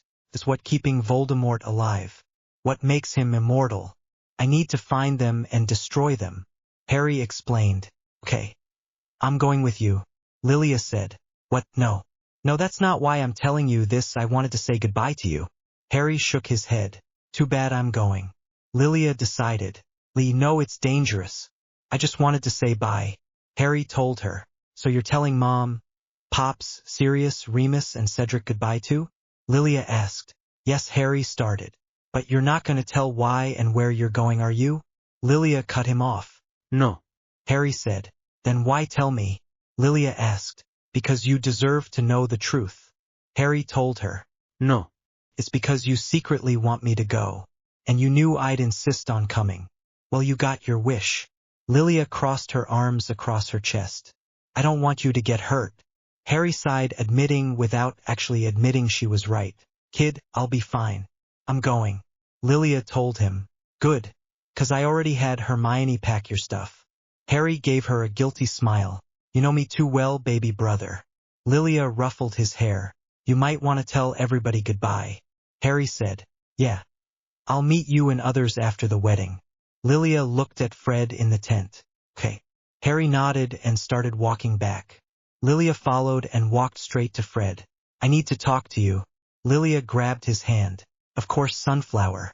Fred smiled and let her drag him away from the conversation he was in. So I just finished talking to Harry and I have to leave after the wedding. Lilia told him. Like back to the Potter mansion? Fred asked. No, my love, like leave. Lilia said. Why? Fred asked. Harry needs me. Lilia answered vaguely. Need you for what? Fred asked, his voice rising a little. A mission. Nothing you need to worry about, love. Lilia told him. Don't play that spy secret code talk on me. It's dangerous, isn't it? That's why you're not telling me. Fred asked angrily. Yes. Okay, yes it is. But I have to go. Lilia said. No, you don't. Stay with me. Fred grabbed her hands. I'm protecting us. Our future. We can't get married and have kids with a war going on. This is for us. Lilia told him. No, it's not. It's for you. You can't live the simple life with me. You need to always be in the middle of the action. Fred shook his head. Lilia looked down. His words weren't mean, but they did make her feel bad. Mostly because he was right. She loved more than anything. But she was going mad doing the same old things every day. I love you more than anything in this world, Fred Weasley. And I'm sorry I'm like this. But you have to believe me. It is for us. Lilia looked back up at him. Fred looked at her. He was upset but knew this is what he signed up for. He knew this was her long before they became a couple. And Fred loved that. She was so brave. They lived completely different lives before they had each other. Now Lilia went straight from her life to Fred's. He knew they need to make compromises so they both can still have parts of their old lives. This just had to be one of them. I love you too, Sunflower. More than life itself. If you need to do this, okay. I just can't stand you being away from me for so long. Fred told her. I promise, my love. This is my last adventure. After this, you and me are getting married in a castle and living the simple life. Just let me finish this war so our kids can grow up and never know fear. Lilia started to get all happy inside. Okay. For our future. Fred cupped her cheeks. For our future. Lilia stood on her tiptoes to reach him. They connect their lips for the last time in months. Suddenly a blue ball crashed through the tent. The ministry had fallen. The minister in dead. They are coming, they are coming. Kingsley's voice told them. Lilia looked at Fred. I love you, my handsome fiancé. Lilia told him. I love you too, my beautiful fiancé. Fred said back. Tell Ced and Mia I'm okay. And I'll be back. Lilia started walking to her brother. I will. Fred called. Lilia walked to Harry. How was with Ron and Hermione? Death Eaters started crashing through the tent and sending spells. Harry grabbed Lilia's hand and they operat away. When they came to, they were in the middle of the street. A bus started heading towards them. Hermione screamed and they moved to the sidewalk. Lilia looked around. London. A night too, good choice. Lilia looked at Hermione. 89. The four walked down the busy streets of London. Hermione led the way with Harry and Lilia in behind her and Ron following behind them. Hermione led them down an empty alleyway. We need to change. Hermione told them and reached her arm down into her bag. How are you doing that? Ron asked. Undetectable extension charm. Hermione told him. Brilliant you are. Ron smiled. Always the tone of surprise. Hermione handed everything their clothes. They heard something crash inside the bag. Ah, that be the books. Hermione grimaced. Oh my God. Mione, please tell me you have my phone. Lilia said. Yes, I do. It's right here. Hermione reached back in and pulled out her phone. Thank God. I have my weekly call with Peter tomorrow. And I'm expecting a call from Tony sometime in the next few days. Lilia took her phone. And your dad might call you. Harry added. Lilia felt slightly guilty about admitting it to her brother, but yes. I would hate to miss that. Lilia nodded. After they changed, they went to a diner. Outfit attached above. They sat at a table and started talking about where they could hide. Lilia and Harry on side with Ron and Hermione across from them. Grimmauld Place seems to be our only option. Lilia said. What about the Order? Ron asked. Why haven't had a meeting since Dumbledore's death? Lilia told them. Harry looked down. Lilia noticed and placed her hand on her shoulder and squeezed it lightly. The waitress walked over to them. What do you want? She asked. Espresso. Lilia told her. Same. Harry nodded. Cappuccino. Hermione told her. Oh, what's she having? Ron pointed to Hermione. Do wizards not have coffee? Fred did the exact same thing when I took him to Starbucks. Lilia chuckled. We usually just drink tea or pumpkin juice. Ron shrugged. The door swung open and two men walked in. They walked to the counter. Lilia's danger sense started going off in her head. She pulled out her wand and placed it in her lap, ready to shot up at any second. They started to pull something out of their pockets. Get down. Lilia tackled Harry to the floor. The two men started to shot spells at them. Lilia sat on her knees and shot a spell, sending one of the men back. A spell was heading towards Harry. Lilia casted a force field with her hand and Hermione shot the men back. Harry turned to his sister. Your wandless magic is getting really good, Harry told her. I know, right? Lilia smiled. Ron and Hermione had started identifying the wizards. Get the lights and lock the door, Harry told them. Lilia snapped her fingers and the door locked and all the shades fell down on the windows. Ron took care of the lights. What should we do with you? Kill us as soon as we turn our backs. Ron said. We can't kill them. Harry said. I disagree. Lilia raised her hand. They'll know it was us. Harry looked at her. Fine, boring. Lilia mumbled. You're the boss. Ron told Harry. Hermione, you're the best at spells. Harry looked at Hermione. Hermione raised her wand and erased their memories. The four of them walked into 12 Grimmauld Place. As soon as they did, a ghost version of Dumbledore charged at them. Hermione screamed and Lilia waved the dust out of her face. That was gross. Lilia coughed. She continued down the hall more into the house. It's so creepy empty. Harry said. Sirius is right. This is heck on earth. Lilia looked around. Where should we sleep? Ron asked. Bedrooms. Living room. The girls answered at the same time. There's only 2 couches in the living room. Lilia pointed out. But we should all stay close together. Hermione retorted. Lilia's mouth was slack and she looked at her brother. He just raised his hands in surrender. I'm gonna have back spasms for the whole month. Lilia threw her hands up dramatically and gave in. Lilia did not sleep on the floor. After everyone fell asleep, she went up to her old room she stayed in. She had woken up before everyone and went exploring around the house. Lilia came across a room with RAB on the door. Sirius's little brother. She opened the door and walked in. It was plain, but it felt like it held a ton of memories. The room was green and Sliver for Slytherin obviously. It didn't have many pictures except for 2. The picture had 2 little boys. The older one was smiling widely, showing his missing teeth, and the younger one stared admiringly at him. Lilia knew insistently that this was a young Sirius and Regulus. Lilia smiled at the picture. It seemed Sirius did have a few fond memories in this house. Plus it's nice to see Sirius hasn't changed. Lilia! Lilia! Harry shouted. In here. Lilia called back. Harry ran into the room out of breath. You scared the shit out of me. Harry put his hand on his chest. Sorry, little brother. I was just looking around. Lilia told him. Find anything useful? Harry asked. No, just looking through Regulus stuff. Lilia told him. Sirius's little brother. Regulus Black. Erbe. Harry drifted off. You good? Lilia asked. What's his middle name? Harry asked. I know it starts with an A. Arcturus, yeah, that's it. Lilia nodded. Oh my god, RAB. Like the locket. Harry realized. A what? Lilia asked. Regulus stole the locket. He was trying to take down Voldemort. Harry explained. Really? That's pretty badass. Lilia said, impressed. We have to tell Ron and Hermione. Harry grabbed her arm and pulled her out of the room. Author's note. Hey guys. I know it's been a minute, but I just started school again, so my posting schedule is a little different. I wrote this chapter in my second period typing class. Smiley face, hope you enjoy. 90. Then I got this one guy. He was huge, Lily.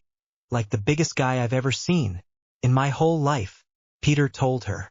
In all your 16 years of life? Lilia chuckled.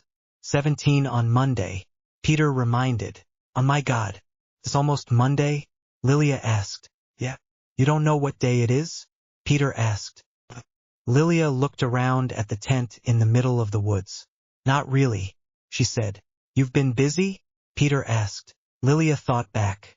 She impersonated a ministry official. She snuck into the ministry and stole a Horcrux. Became undesirable number 2 and is now on the run from Death Eaters. You could say that, yeah. Lilia nodded. What have you been doing? Peter asked. Well, you're going to love this. I'm actually on the run. Lilia told him. Lily. Peter scolded. What? Lilia tried to act coy. Why are you on the run? Peter asked. Just like last time. For doing the right thing. Lilia told him. They both went silent for a moment. You need to be careful. Peter told her.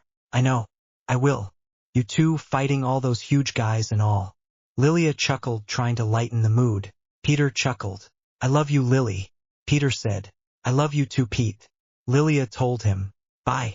Peter said. Bye. Lilia said. Then the line went dead. Lilia sighed and sat down on the bed and buried her face in her hands. If Peter took it bad, she couldn't imagine what Tony would say. Or worse, her dad. She missed her dad, and Nat and Cedric, Fred, Amelia, Fred, George, Clint, Fred. She missed all of them and more. Suddenly she heard an explosion outside of the tent. Lilia jumped up and grabbed her wand. She rushed outside and saw the golden trio blasting spells at the locket. Lilia sighed, in relief this time, and lowered her wand. What are y'all doing? Lilia asked. We're trying to destroy the Horcrux. Hermione told her. Lilia stared at them dumbly. You mean to tell me you three are trying to destroy the darkest magic in the world, created by one of the most powerful wizards in the world with your sixth-year Hogwarts spells? Lilia asked. Pretty much. Harry nodded. And I get called the dumb one. I really doubt Bombardo is really going to destroy a Horcrux. We need something more powerful. Lilia said. Like what? Ron asked. Do I look like I've ever destroyed a Horcrux? Lilia asked. Ron opened his mouth to speak but was cut off. It was a rhetorical question, Ronald. Lilia put her hand up to stop him from talking. Well, until we find something, we have to keep it safe. We can take turns wearing it. Harry grabbed the locket and put it on. Little brother, are you sure wearing that is a good idea? Lilia started. Harry sent her a glare that shut her up. She raised her hands in surrender. This was going to be a long few months. The four of them sat in a tent after days or maybe even weeks of traveling. Lilia was sitting on her bed reading Pride and Prejudice while Hermione gave Harry a haircut. Her phone started to ring. She peeked over her book to look at the caller ID. Unknown, it read. I'll be back in a minute. Lilia told them. She grabbed the phone and walked out of the tent. Hello? Lilia said. Sunflower? Fred asked. Lilia smiled at the sound of his voice. Fred? Yes, it's me. Lilia breathed out. Thank God. I've called at least 4 random people. Fred sighed in relief. Lilia chuckled. How are you talking to me right now? Lilia asked. George and I are living in the Muggle world for a little to hide from Death Eaters. I'm at this thing called a payphone. Fred explained. Where's Cedric and Amelia? Lilia asked. In a safe house in Ireland. Along with William. Seems him and Mia have gotten pretty serious. Fred told her. Well, they can't be serious, that's my uncle. Lilia said. God, I miss you. Fred chuckled. Speaking of serious, how are they? Lilia asked. All safe. They're all in the same safe house. Fred smiled through the phone. Sounds like them. Lilia smiled. How are you? Fred asked. Okay. We're all still alive, so that's good. Lilia told him. Your face is all over the papers. The ministry is looking for you. Fred's voice lowered to a whisper. Wouldn't be the first time a whole government is looking for me. Lilia joked, well, kinda. I can't bring away from you. Fred told her. I miss you too, my love. But we have to stay strong. Lilia said. I'm gonna try and find you. Fred blurted. You will do no such thing. You will stay hidden and stay safe. Lilia told him. Darling, Fred started. No. No, you're staying with your family. Lilia cut him off. Lilia, you are my family. You are the most important person to me. Fred's voice returned to a normal talking voice. Please just stay safe. I already have 3 kids I'm trying to protect. I need to know that you're safe. Lilia told him. There was a long pause. Fine. Fred huffed. Thank you, love. Lilia sighed. I love you, Sunflower. My sunflower, my darling. Fred said. I love you too, my handsome fiancé. Lilia closed her eyes. They stayed on the phone for just a second more, just listening to each other breathe. Then Fred's time on the phone ran out and the call ended. Lilia wiped under her eyes where a few stray tears escaped. She walked back into the tent through the back. Harry and Hermione were standing next to each other and Ron was across from them. Are you staying or going? Ron asked. Ron, Hermione stuttered. Forget it. I saw you 2 last night. Ron spat. What? Ron, that's nothing. Hermione told him. Guess I already know your answer. You'll stand by anyone forever even when they are bad for you. Ron looked at Lilia. Lilia's eyes narrowed to the locket on his neck. Take off the locket, Lilia told him calmly. Ron took off the locket and threw it to the ground. He looked at them, then stormed out of the tent. Hermione ran after him. Lilia walked to the locket and picked it up. She put it around her neck and sighed. Does my best friend hate me? Harry asked. No, never. He's just very stressed out and this locket wasn't helping anything. Lilia explained. Harry looked at the locket around her neck. Is it going to make you leave me too? Harry asked. Lilia's heart dropped. How could he ever think that? Listen to me, Harry. Nothing or no one could ever make me leave your side. You're my family, you're my little brother. We stick together. Lilia put her hand on his shoulder. I wouldn't know what to do without you, Lee. Harry hugged her. You'll never have to find out. Lilia hugged back. 91. Godric's Hollow, the place where James, Lily and Harry almost died. Not Lilia's first choose on where to spend Christmas Eve. However, it reminded her of the Christmas she spent with Peggy and her dad in a little suburban neighborhood just like this. Peggy's kids rarely come home for Christmas, so it was just them three, together in a small cozy house. This is when an 8-year-old Lilia would pretend Peggy and Steve were her biological parents. So much has changed for Lilia since then. Harry, Lee, someone's watching us. Hermione told them. They looked to the side and saw an old woman watching them intensely. Who is that? Lilia asked. I think I know, Harry said before making his way to her. Lilia and Hermione followed right behind him, not missing a beat. Harry asked her something and she gave him a small nod. Then she started walking away again and the three followed her. They walked into a house and the old woman started to try and light a candle. Harry helped her and she started walking up the stairs. Harry followed. I have a bad feeling about this, Lilia told Hermione as they inspected the downstairs. Idotto. Hermione nodded. Lilia's hand went to her necklace. She felt her dad's dog tags hanging just below her shield necklace. She always wanted to be like her dad, now she could. He fought a war and went into dangerous situations. Now it was her turn. The girls split up and started searching the house. Lilia walked down on hallway and stopped immediately in her tracks. In front of her was a shed snake skin. It was long and huge. That's what she said. Shut up, Lilia, focus. Lilia heard footsteps above her. She looked up and recognized Harry's walking pattern. Lilia turned around and made her way back to the living room. She walked up the stairs trying to find Harry and the old woman. She heard violent shacking coming from down the hall. Lilia ran towards it and saw a snake trying to attack Harry, who held a stool as protection. Lilia shot a spell at the snake. The snake turned and snapped at her. Move, Harry. Stupefy, Lilia shouted. Harry jumped to the side and the snake flew back and through the wall into another room. Lilia rushed to Harry. Are you okay? Lilia asked, kneeling down next to him. Yeah, my arm's cut pretty bad though. Harry showed her his wound. Lilia inspected it. Let's get out of here and I'll heal it. Lilia helped him up. The snake started towards them again. Lilia basically dragged Harry away. Hermione shot the snake and it flew through some old floorboards. Hermione grabbed Harry's lost wand and handed it to him. They waited a moment and the snake jumped back at them. Lilia threw another spell and Hermione grabbed her arm and Harry's hand. They apparat away. Lilia finished healing Harry's arm. Thanks, Lee. Pretty smart of me to bring a healer with me on my mission, Harry teased.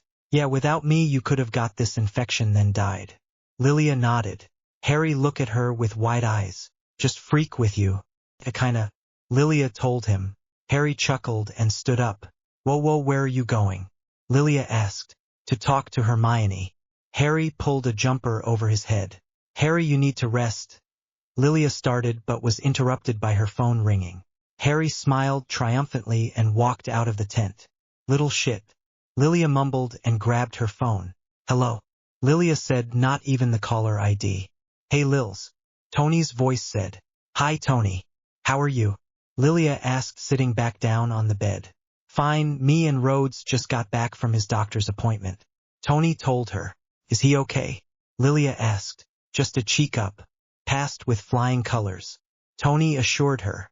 Good to know. Lilia nodded. Peter mentioned something very interesting the other day.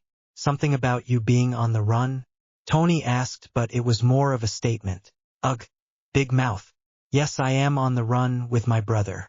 Lilia told him. Rogers. Tony sighed. Like father, like daughter. Lilia joked. Though sending you to live with your parents would prevent something like his from happening. Tony said. Old habits die hard. You should know that better than anyone. The corners of Lilia's mouth started to turn up. I forgot how much I like you. Tony chuckled. You always she that. Lilia said. Because it's true. Tony rebutted. Have you heard from them? Lilia asked. No, have you? Tony asked. Not in a while. Lilia shook her head. Happy misses you. Tony told her. I miss him too. Oh, can you tell him something for me? Lilia asked. Sure kid, what's up? Tony said. Tell him he was right. Cedric is gay. Lilia smiled. Tony stayed silent for a moment. Is that some sort of code? Tony asked. He'll know what it means. Lilia reassured. Okay, I gotta go. I'll talk to you soon. Tony told her. Bye Tony. Love you. Lilia said. Love you too Lils. Tony hung up. Hermione walked into the tent. Where's Harry? Lilia asked. He went off. Took the locket and my wand with him. Hermione told her. Lilia sighed and fell back on the bed. I think this is what Tony feels like. Lilia mumbled to herself. Hey Lilia, can I ask you something? Hermione asked. Sure. Lilia said, still laying on her back. When did you know you loved Fred? Hermione asked. Lilia's eyes widened and she sat up. Well, I think a few days after the Yule Ball. I was in New York and it was New Year's. It was the countdown to midnight and I was going to kiss Peter. Lilia started. And I did, and as I was kissing him I found myself wanting it to be Fred. The kiss wasn't nothing compared to how Fred kissed me. I realized how much I missed him and I was only gone for a few days. That's when I realized. Lilia told her. Hermione nodded. How did you go from hating him to loving him? Hermione asked. I never truly hated him. But it definitely wasn't overnight. Took years. Almost the same amount of time it took you and Ron. Lilia said. Hermione's face went red. That's what this is about, isn't it? Ron? Lilia asked but already knew the answer. Hermione opened her mouth to speak but nothing came out. He left us. He kissed Lavender after I asked him out. He ruined the Yule Ball for me. Hermione said. He made mistakes. Trust me, all men do, especially Weasley men. But so do we. However we mature we grow. Doesn't mean we still won't make mistakes, just means it will be few and far between. Ron's a good guy, there's not a lot of them out there. Now I'm not telling you to settle or praise Ron for doing the bare minimum. However, we can't help who we love and you two love each other. There's just no point in hating someone you love. Lilia explained. Thank you, Lilia. Hermione gave her a small smile, letting her words sink in. Of course. Loving a Weasley is a hard job. But hey, someone had to do it. Lilia joked. Hermione chuckled and nodded in agreement. 92. Lilia. Hermione. Harry called from outside of the tent. Lilia shot up, grabbing her dagger, and rushed outside. She stopped in her tracks when she three sights for sore eyes. Harry was carrying the sword of Godric Gryffindor, and behind him was Ron holding a destroyed locket. A smile spilt across her face, but it faded into confusion when she saw they were both soaking wet. I'm scared to ask, but how'd you manage this? Lilia asked, walking towards Harry and taking off her jacket. It's a long story, Harry said. Not worth telling, I bet. I'll just be happy y'all destroyed the locket. Lilia placed her jacket around her brother to warm him up. And my return. Ron added. Yeah, sure, that too. Lilia teased. The tent flap opened and Hermione stepped out. Ron smiled widely. Hi, Ron said. Hermione's face contorted in pure rage. She started walking to them. Lilia's eyes widened and she moved herself and Harry to the side. You complete ass Ronald Weasley. You just leave, we go months without hearing from you and you say hey? Hermione started hitting him. Where's my wand, Harry? Where's my wand? Hermione started walking towards Harry and Lilia. I don't know, Harry backed away. Harry Potter, you give me my wand right now. Hermione shouted. I don't have it. Harry pushed Lilia in front of him. Lilia picked up its stick and threw it Hermione. She gave Lilia a confused but still angry look. Pretend it's a wand. Lilia said terrified. Why does he have your wand? Ron asked. None of your business. Hermione turned back to him. Lilia and Harry sneakily walked away and behind a tree. What's that? You destroyed it. And how do you just so happen to have the sword of Godric Gryffindor? Hermione asked. It's a long story. Harry said from behind the tree. Why would you give away our position like that? Lilia's head shot towards him. Don't think this changes anything. Hermione told Ron. Oh, of course not. I only just destroyed a Horcrux. Why would that change anything? I wanted to come back as soon as I left, but I didn't know who to find you. Ron said. How did you find us? Harry asked. With this, it doesn't just turn off lights. I don't know who it works, but Christmas morning I was sleeping in this little pub, keeping away from some snatchers, and I heard it. Ron told them. Oh God, he's gone mad. Ronald, you do not recognize the bodies in the water. Don't listen to the voices in your head. Lilia shouted to him. Hermione sent her a glare that shut her up immediately. Harry asked. A voice. Ron said. Told you. Lilia added. Your voice, Hermione. Ron told her. Oh, that's creepy. Lilia cringed. Yeah, that's a bit odd. Harry agreed. And what did I say, might I ask? Hermione asked, ignoring the Potter siblings. My name, just my name. So I pushed this button and a little ball of light came out, went straight through my chest. I knew it would take me where I needed to go, so I operat. Ron explained. Well, that's just reckless. Lilia said. He's already been splinched and he just goes operating with no place in mind. Harry shook his head. Hermione and Ron just stared at each other. This is awkward. Lilia said loudly before walking back into the tent. Lilia was sitting outside reading Pride and Prejudice when she interrupted by Hermione huffing and sitting down next her. You good? Lilia asked. Fine. Hermione said, looking straight ahead. Okay. Lilia shrugged and looked back down at her book. 5, 4, 3, 2, 1.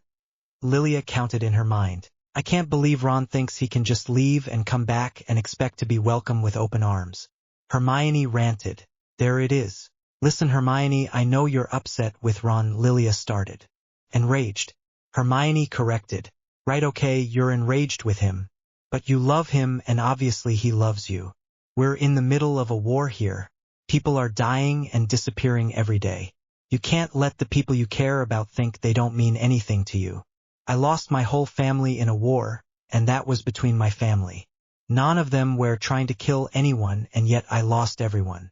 I got to say a short goodbye to my dad. But Nat, my godmother, Clint, my uncle, Wanda, my best friend, I didn't get to say goodbye to them. Lilia stated. It's the worst feeling in the world. And you have the chance to tell the guy you love how you feel. He's right in there. You can't let this mistake he made come before your two's relationship. You can't petty anger over someone you love. Lilia told her. Hermione looked down and let her words sink in. She didn't say anything. All right, good talk. Lilia grabbed her book and stood up. You're right, Hermione said. Lilia widened her eyes and nodded to herself. She knew she was right. Lilia patted her shoulder and walked back into the tent. As soon as she opened the flap, Harry was pointing his wand at a blazing fire. It went out. What the freak? It's St. Patrick's Day all over again. Lilia shouted. What happened on St. Patrick's Day? Ron asked. Your brother almost burned down our flat, that's what happened. Lilia calmed down and walked to her bed and sat down her book. Lilia sighed and fell down onto her bed. I swear it's either going to be a Potter or a Weasley that will be the death of me, I swear. Lilia placed her hands under her glasses and rubbed her eyes. Author's note. Hi loves. I feel like it's been a while since I talked to y'all. How are you? I hope you're well, keeping safe and staying healthy. Life update. In Math Me and a cute boy, he was new. Made eye connect when he walked in, and I was already sitting at my desk. And he walked past like 12 empty seats and sat right next to me. Loves, he was so pretty and his eyes are gorgeous. I didn't talk to him but did some major eye flirting face with tears of joy. Maybe I'll grow the balls to talk to him tomorrow. Maybe. Anyways, you don't care about my personal life, but that's okay. I hope you have an amazing day of night depending on when you're seeing this. 93. Author note. I know I just did an author's note in the last one, but this is the last chapter for the Deathly Hallows. So it's going a bit longer than usual. Not too much, but a little. Just a little FYI. 3. Lilia, Harry, Ron and Hermione sat in the living room of the Lovegood home. Lilia looked around at the house. This was definitely Luna's house. Mr. Lovegood walked back into the living room carrying tea. So what can I do for you? He asked. I was wondering about the necklace you were wearing at the wedding. Harry told him. You mean this one? Mr. Lovegood pulled out the necklace. Yes, what is it? Harry asked. It's the Deathly Hallows. I'm sure you are all familiar with the story of the three brothers? He asked. Yes. Hermione and Ron said. No. Harry and Lilia said. How not? Ron asked. I thought I was Muggle-born till I was 15. I never read wizard fairy tales. Lilia told him. Mom always made me read educational stories. Harry said. I have the book right here. Hermione reached in her bag and pulled out an old book. There were once three brothers traveling along a lonely winding road at twilight. Hermione started reading. Midnight. Mum always said midnight. Ron interrupted.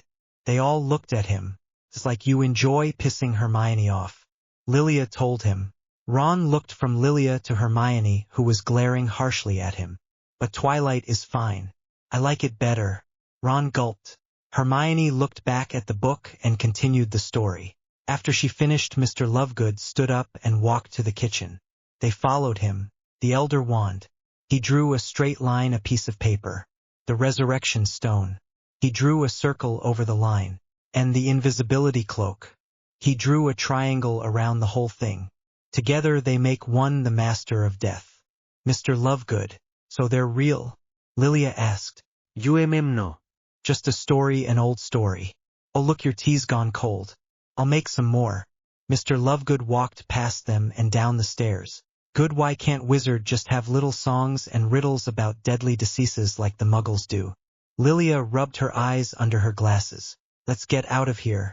I'm drinking any more of that stuff, hot or cold. Ron said. They all nodded in agreement and walked down the stairs. Mr. Lovegood was anxiously looking out of the window, like he was looking or waiting for something. Lilia's danger trigger started going off in her head. She pulled out her wand from her back pocket. Thank you, sir. Hermione said. He turned around. You forgot the water. Ron told him. The water? Mr. Lovegood asked. For the tea. Ron said. Oh, I forgot the water, how silly of me. He laughed and walked past them. Lilia grabbed onto Harry's sleeve and pulled him a little closer to her. Actually, we better go. Hermione said. No, he shouted. Lilia switched her wand for her dagger. You're my only hope. They have her. They have my Luna. They were upset about what I was writing, so they took her. Mr. Lovegood told them. Lilia's hand slowly started to float down. He just wanted his daughter back, and understandably so. He walked to the Potter siblings and touched Harry's scar. But it's really you they want, Mr. Lovegood said. Lilia grabbed his arm and took it off of her brother. Who has her, sir? Harry asked. He didn't respond right away. Voldemort, he said. Lilia pulled Harry down and balls of black smoke started to crash through the house. They all huddled down. Lilia grabbed Harry and Hermione, who was holding hands with Ron.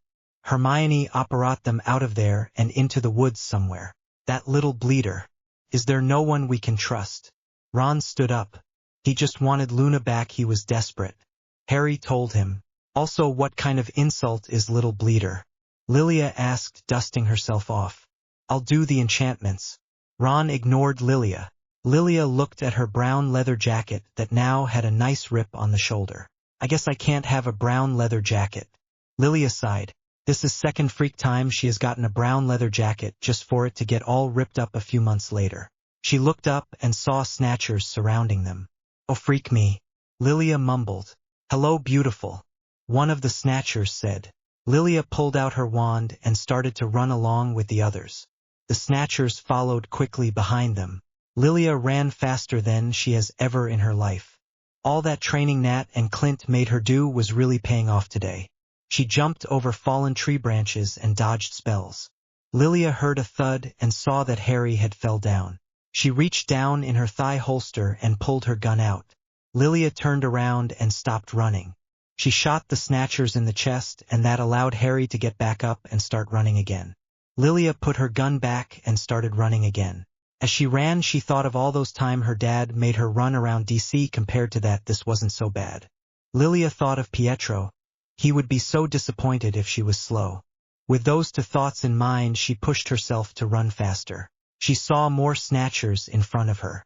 We can't outrun them, Lilia told herself. She stopped running and saw Hermione hit Harry with a spell. Giving up so easily, gorgeous? Scabier asked Lilia, grabbing her hands on putting them behind her back. Lilia could have easily broken free from his weak grasp but didn't. I know when I'm beat, Lilia said. Beautiful and smart. The whole package, eh? Scabier smirked. Too much for some, Lilia said. Cheeky. What's your name, lovely? Scabier asked. Scarlet Jost. Lilia told him. Well, Scarlet Jost, you're not on my list, Scabier told her. Lilia just shrugged. The name I use sounds pretty familiar, eh? Let's take this lot to headquarters, Scabier told the other snatchers. Dane DeHaan is still my fancast for Peter Pettigrew. The snatcher pressed Harry's face against the gate of Malfoy Manor. Get Draco. Bellatrix smiled. She opened the gate and the snatchers walked the golden trio and Lilia towards the manor. Bellatrix eyed Lilia. Didn't I kill you? Bellatrix asked, pointing her wand at Lilia. Not threateningly, just to show that's who she was talking to. You tried. Lilia smirked. Scabier stifled a chuckle. Bellatrix glared at him and he stopped laughing. They walked through the manor to the ballroom. The snatchers continued to hold Ron, Hermione and Lilia while Bellatrix took Harry. Lucius, Draco and Narcissa joined them. Lilia furrowed her eyebrows and looked at the father and son. Where have I seen you two? Lilia asked.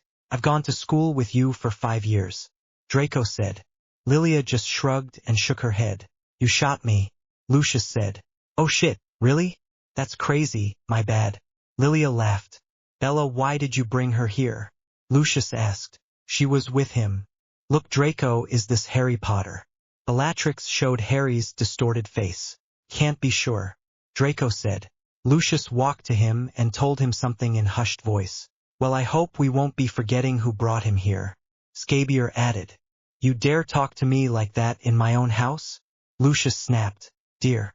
Narcissa calmed him down. Lilia didn't know how Mrs. Malfoy dealt with all this shit. I mean, she had just met. What were their names? Freak, the two dyed blonde-haired guys.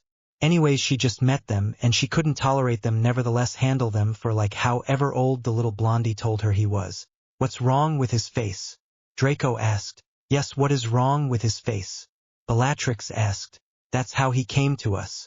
Reckon something he picked up in the woods. One of the snatchers shrugged. Or a jinx, was it you, dear? Bellatrix pointed her wand at Hermione. Rude, what if was me? You can't just assume shit, Lilia told her. Oh dear, I can't tell if you're absolutely brilliant or so stupid. Bellatrix shifted her eyes to her. The fact that you don't know means whatever I'm doing is working. Which gives you your answer. Lilia tilted her head to the side. Riddles. How delightful. Bellatrix mused. Lilia smirked and Bellatrix turned her attention back to Hermione. Let's check your wand. What's that? Where did you get that? Bellatrix stopped in her tracks. It was in her bag. Reckon it's mine now. The snatcher chuckled dumbly. Bellatrix shot him with a spell. Then sent a snake to wrap around Greyback's neck and a chain to wrapped around Scabier's. They started chalking. Go. Get out. Bellatrix screamed, sword in hand. They all ran out. Sissy, take the boys to the cell. The girls and I are going to have a little chat. Bellatrix tied Lilia up and grabbed Hermione. Narcissa gave the boys to Peter. Lilia looked at Peter. Freak you, Pettigrew. Your plan failed, dipshit. Now you have me to deal with, bitch. Lilia yelled at him. His blue eyes pierced through her. For a moment he just stayed still. He knew what they said about her looking like the perfect mix between James and Lily. He had never seen in her person, and now he can confirm she was definitely their child. He shook his head of all his memories with his friends and pushed Harry and Ron to the dungeons and locked them down there. He walked back up, to the stairs. He looked at Lilia, who was thrashing trying to get out of the chains as she watched Bellatrix torture Hermione for information. For the first time Peter felt guilt sting his heart. Lilia was born before all of this. He was her uncle. Sure, Lilia only got to spend about 2 weeks with the Marauders before Dumbledore took her away, but she meant the world to all of them. When she was born, Peter would have never thought about betraying his friends. Seeing her brought a lot of memories to Peter he tried to push away. Stop! Stop! She's only a kid! Lilia screamed. Bellatrix looked at her. You want to take her place? Bellatrix asked teasingly, not expecting a reply. Yes. Lilia didn't hesitate. Everyone's eyes widened and they looked at her. Bellatrix swished her wand and Hermione was tied up and Lilia's chains were undone. Bellatrix walked towards her, grabbed her hair, and pulled her to the middle of the room. Now come on, dearie. Be a smart girl. Say the word and I'll switch you back. Bellatrix told her. You won't get anything from either of us. But if you're going to torture either of us, it should be me. Lilia said back. You're so stupid. Bellatrix decided. Maybe. Lilia said. Bellatrix grabbed her dagger and stabbed Lilia in the shoulder. Lilia grounded her teeth together and closed her eyes. Peter winced. You think I haven't been stabbed before? Lilia challenged. Oh dearie, the type of pain you're about to feel will be nothing like you ever felt before. Bellatrix smirked. Try me, bitch. Lilia spat. Bellatrix raised her wand at her. Crucio.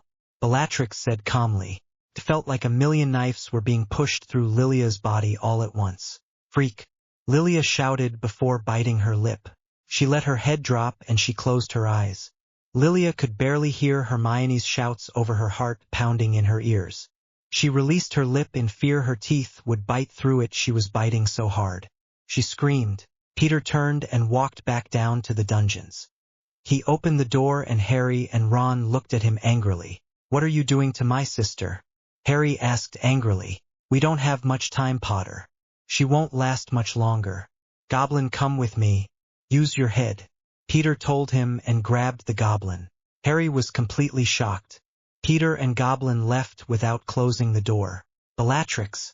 Peter shouted. Bellatrix looked up and saw the goblin. She stopped the spell and walked to the goblin. She took him from Peter and started interrogating him. Peter looked around, making sure nobody was watching him. He picked Lilia up and carried her to the side. What are you doing? Lilia asked sleepily. You can't fight without your wand. Or your dagger. Peter pulled the 2 items out and handed them to her. Why are you doing this? Lilia asked. Peter looked at her and his eyes traveled across her face. You have your dad's smile. And his unruly hair. You have his perfect eyebrows and the little dimple just above your lower cheekbone just like him. Obviously you have his eyesight as well. You're brave and selfless just like him. You are James Potter with Lily's eyes. I already betrayed one, Potter, and I won't betray another.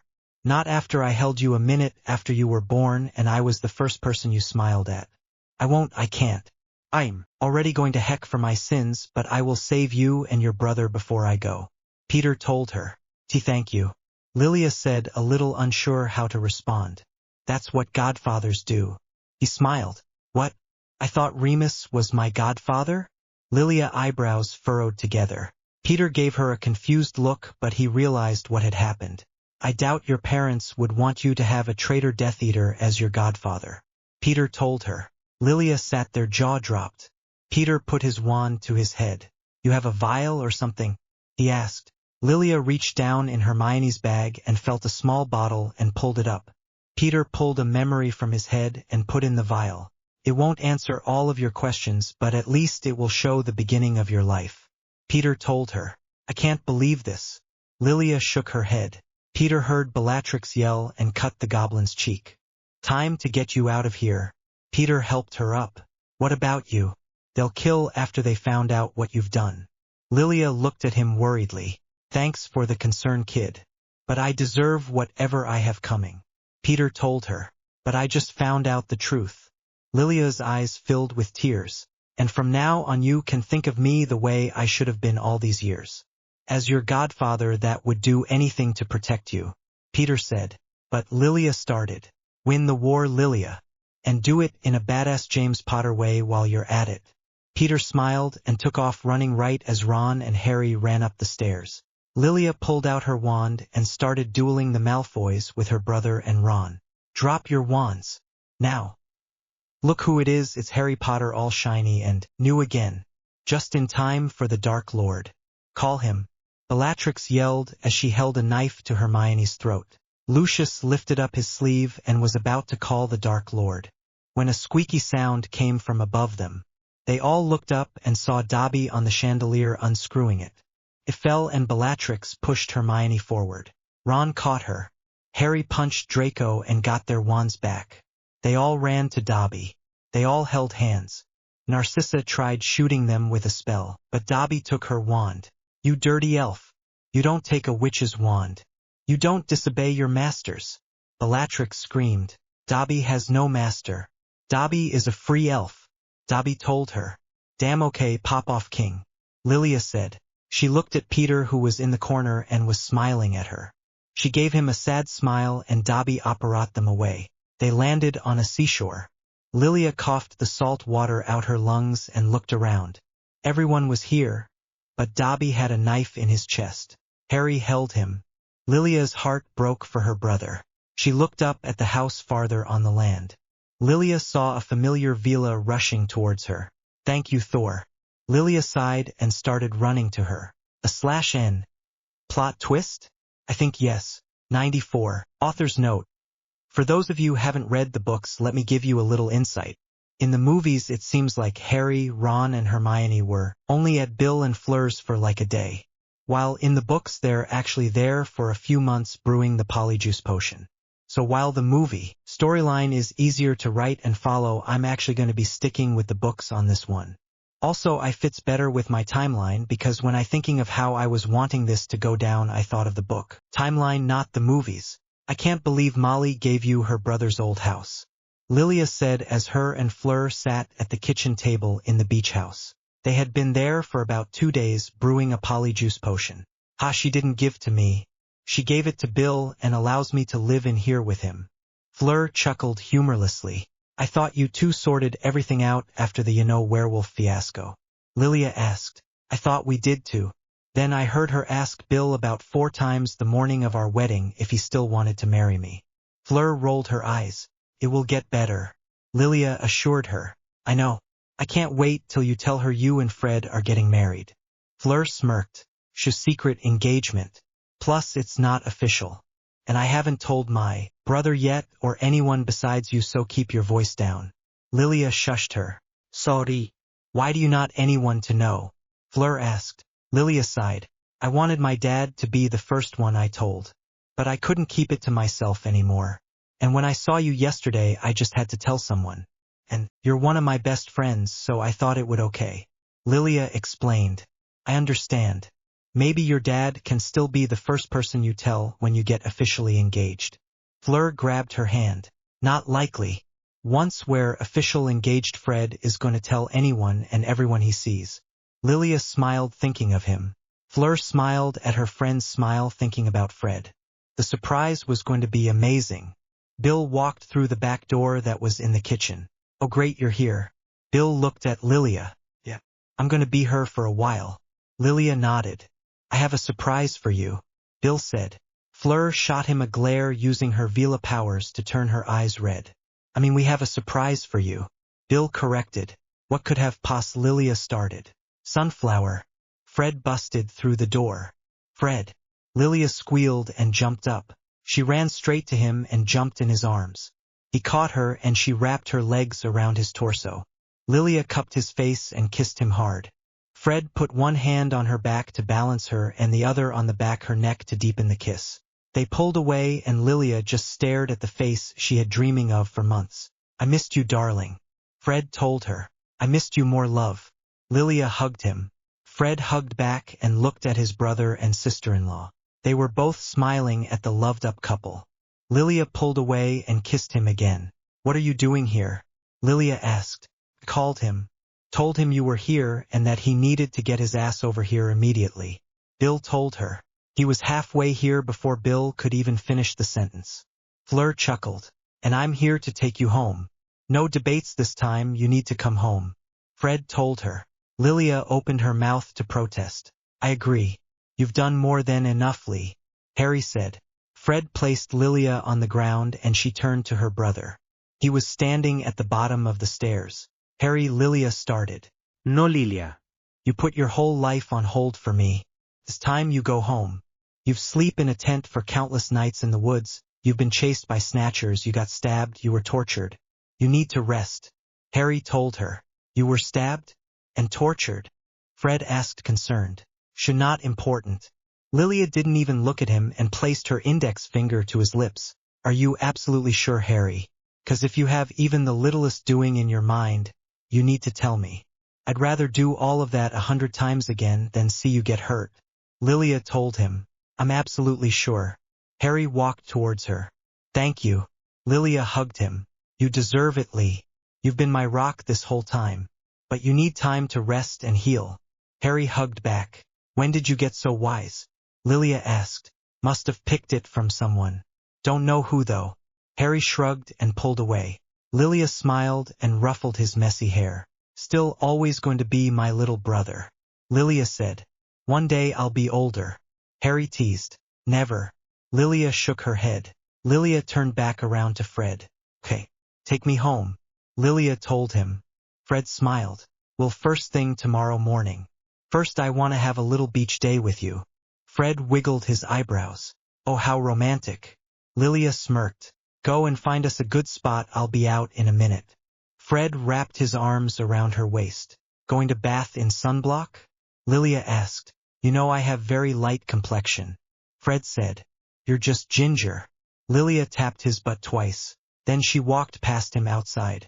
Hey Harry, can I talk to you for a moment? Fred asked. Sure, Fred. Harry said. They walked up the stairs to the room Harry was staying in. Harry sat on the bed and Fred sat in an armchair across from him. So what's up? Harry asked. Well, this. Fred reached in his jacket pocket. He pulled out a small black box and opened it to reveal a diamond ring. Whoa, mate. I'm flattered, but you're dating my sister and I'm in a very committed relationship with Cedric. It would just be weird, Harry started. This for Lilia. Fred cut him off. Oh, Harry said. I want to ask Lilia to marry me. And since James isn't here to give me his blessing, I'm asking you. Fred explained. You want to marry my sister? Harry asked. More than anything in the whole world. Fred breathed out. You promise to never ever hurt her or cause her pain in any way? Harry asked. Never. Fred shook his head. Well, you're still going to need Dad's and Mom's approval to get actually married, but I say yes, you have my blessing. Harry said. Thank you, Fred started. And you'll have to ask Sirius and Remus, also Cedric and Amelia. Not to mention her family in New York. Like her dad, and her godmother and her godfather and Wanda and Peter. Harry started naming all of Lilia's family. Okay, thanks, Har, I get it. Fred stopped him. Harry muttered a sorry. Fred took a deep breath and walked down the stairs. He walked past Bill and Fleur, who were sitting at the kitchen table. Good luck, mate. Bill called to him. Fred gave him a grateful smile and walked outside. On the beach, Lilia was laying down with her elbows propping her up. She watched the waves crash onto the shore, then get sucked back into the ocean. Fred smiled at the sight. She looked like a beautiful siren, especially with her outfit. Outfit attached above. Fred walked to her and sat down next to her. Lilia turned to him and smiled. Fred looked at her. What's that smile? Fred asked. I love you more than anything in the whole world, you know that. Lilia told him. I know, darling. I love you too. Fred's heart melted. I really missed you. Lilia said. I missed you too. But from now on I shall never spend another minute apart. Fred told her. How's that? Lilia asked. Because I'm about to do something that will connect yours and I's hearts together forever. No matter how long or how far we are from one another. Fred told her. Lilia gave him a confused look. Fred stood up and then bent over and picked her up. He sat her on her feet. Fred, what's going? Lilia started. Lilia, Peggy Rogers, I have loved you since I first saw you. I remember like it was yesterday they called your name and you walked up to the hat, and it basically swallowed you whole. You had the cutest smile, and as soon as it yelled Gryffindor, you and I made eye contact. I turned to George and said that's the girl I'm going to marry. I promised myself I was going to, and I'm keeping my promise. Lilia, will you marry me? Fred bent down on one knee and pulled the ring out. Lilia's eyes filled with tears of joy. Yes, yes, Fred, I'll marry you. Lilia nodded. Fred smiled and placed the ring on her finger. He stood up and crashed their lips together. All of his dreams were coming true right in front his very own eyes. I love you, I love you, I love. Fred kissed all over her face. Mr. and Mrs. Weasley. Lilia Peggy Weasley. Lilia said. Fred's heart was literally going to burst from pure joy. Say it again. Fred kissed her jaw. Lilia Weasley. The wife of Fred Weasley. Lilia smirked. Fred's eyes rolled back and he moved down to her neck. Again. Fred said. Fred and Lilia Weasley. Lilia said. Fred groaned and placed his hands on the back her thighs and lifted her up. Lilia hugged her brother once last time before she left. Please, please be safe. Lilia told him. I promisa-li. You be safe too. Stop running head first into danger. Harry told her. You know I can't make those promises. Lilia chuckled and pulled away to look at him. Once an avenger, always an avenger. Harry smiled. Oh, I'm going to avenge all the people that tried to save us from having to fight this war. I am avenging them all. Lilia nodded. Tell Cedric I love him. Harry said. Of course. I love you, Harry. Lilia cupped his face. I love you to Lilia. Harry said. Lilia smiled and ruffled his hair. Harry gave her an unamused look. Sorry, I just had to do it one last time for good measure. Lilia said unapologetically. You're not sorry. Harry shook his head. You're absolutely correct. Lilia nodded. They both chuckled and Fred walked to them. Time to go, darling. Fred told her. Lilia gave Harry a sad smile and grabbed Fred's hand. Fred waved to his brothers and then they apparat. They landed in an unfamiliar house. Where are we? Lilia asked. Safe house. It used to belong to Marlene McKinnon and Dockgrass Meadows. Guess they were roommates. Fred shrugged. Lilia smirked. Yeah, sure, roommates. Lilia put air quotes around the word roommates. Sirius had told her stories about Marlene and Dockgrass. They were definitely way more than roommates. Lilia. George rushed out of his room. Lilia smiled and hugged her fiancé's look-alike. Miss me, Georgie? Lilia asked. Godric, yes. Fred is insufferable without you. You truly bring out the best in him. It was horrible. George hugged her tighter.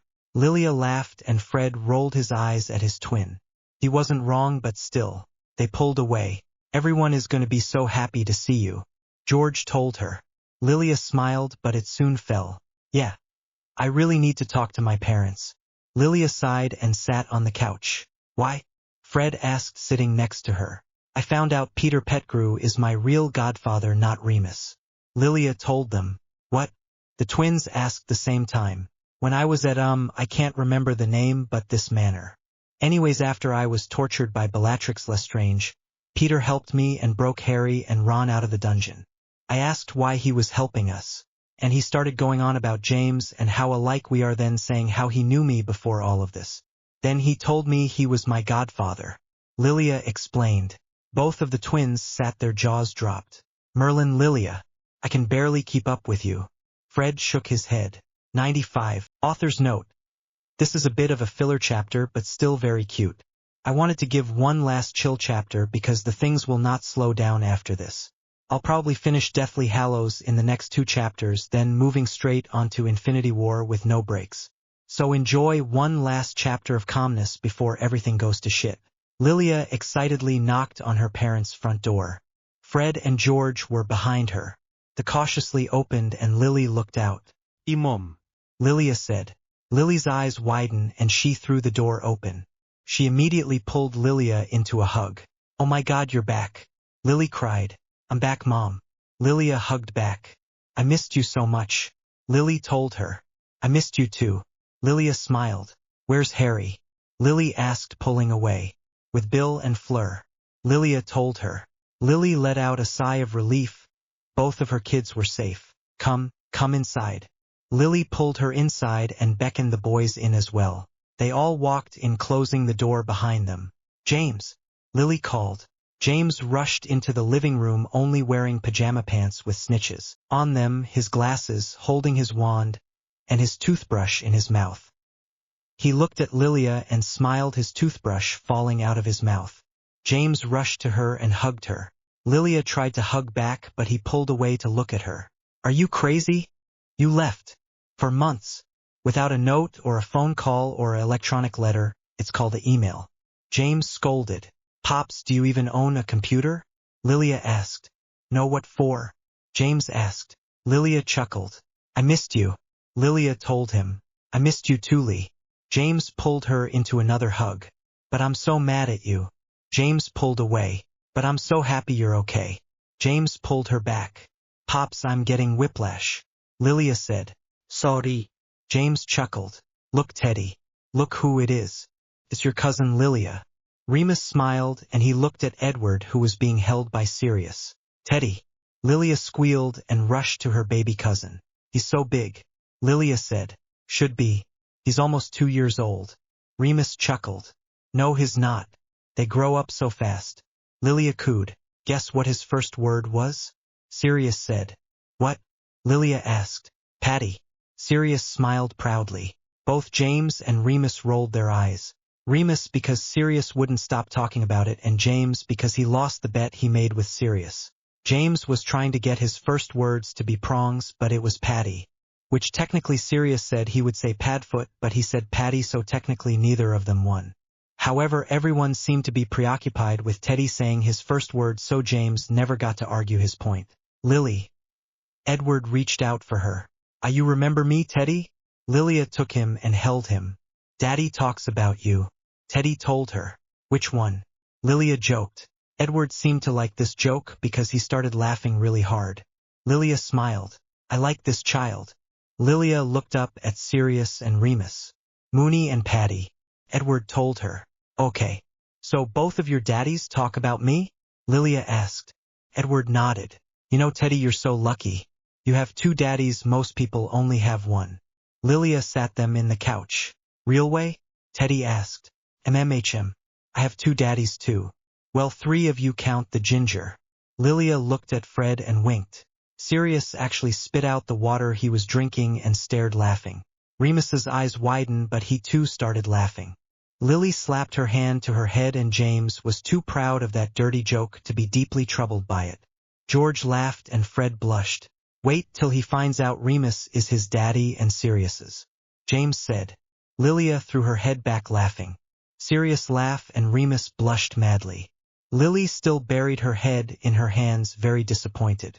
The twins laughed a bit uncomfortable. Teddy laughed.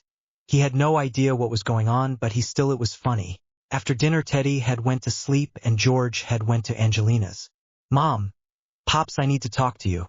Remus and Sirius too. Lilia said. "'Kay, sweetie, what is it?" Lily asked. "I have 2 things.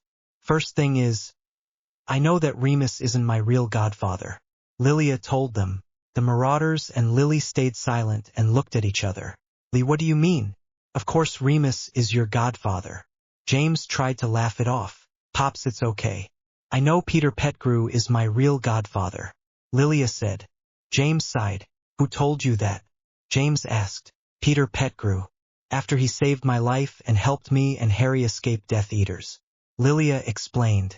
They all gave each other shocked looks. "No, Lilia, I'm not your real godfather. When Lily first found out about her pregnancy, she asked me if I would interested in being the godfather. I said no because of my condition. If something were to happen to them, I wouldn't want to raise a child with any doubt that I might hurt them. So they asked Peter." Remus explained. "What about Sirius?" Lilia asked. "I was scared of babies at the time." Sirius grimaced. "So none of you freakers wanted to be my godfather?" Lilia asked. "Peter did. He loved you. He spent every rare second with you. In that short 2 weeks you were with us, you spent 80% of it with Peter. Even during the pregnancy, he would wait on me hand and foot. During the early stages at Hogwarts, he would get all my work from my classes when I missed because of morning sickness." Lily told her. "He was heartbroken when we gave you up. Told us it was a mistake." James spoke up. "Him and Marlene used to fight over who you would love more." Lily smiled. "My godmother." Lilia said. Quite the pair Peter and Mars made as godparents. Sirius chuckled. Why did you lie to me? Lilia asked. We wanted to shield you from knowing your godfather turned down a dark path. It was just easier to say and pretend Remus was your godfather. For me at least. James admitted. He saved my life. And Harry's. Lilia told them. Not surprised. He loved you more than anything, Lee. Lily grabbed her hand. I'm glad you got to see the real Peter then. Not the brainwashed one. James stood up. He was clearly upset. After this is all over, could you ever forgive him? Lilia asked. James hesitated and opened his mouth to say something but closed his mouth again. I don't know. James shook his head. Lilia's heart fell. Weirdly, she finally realized why her dad stuck by Bucky through everything. She could read it on James's face that he wanted to forgive Peter but had reservations. She understood now. 96. Lilia, Cedric and Amelia sat around an old radio.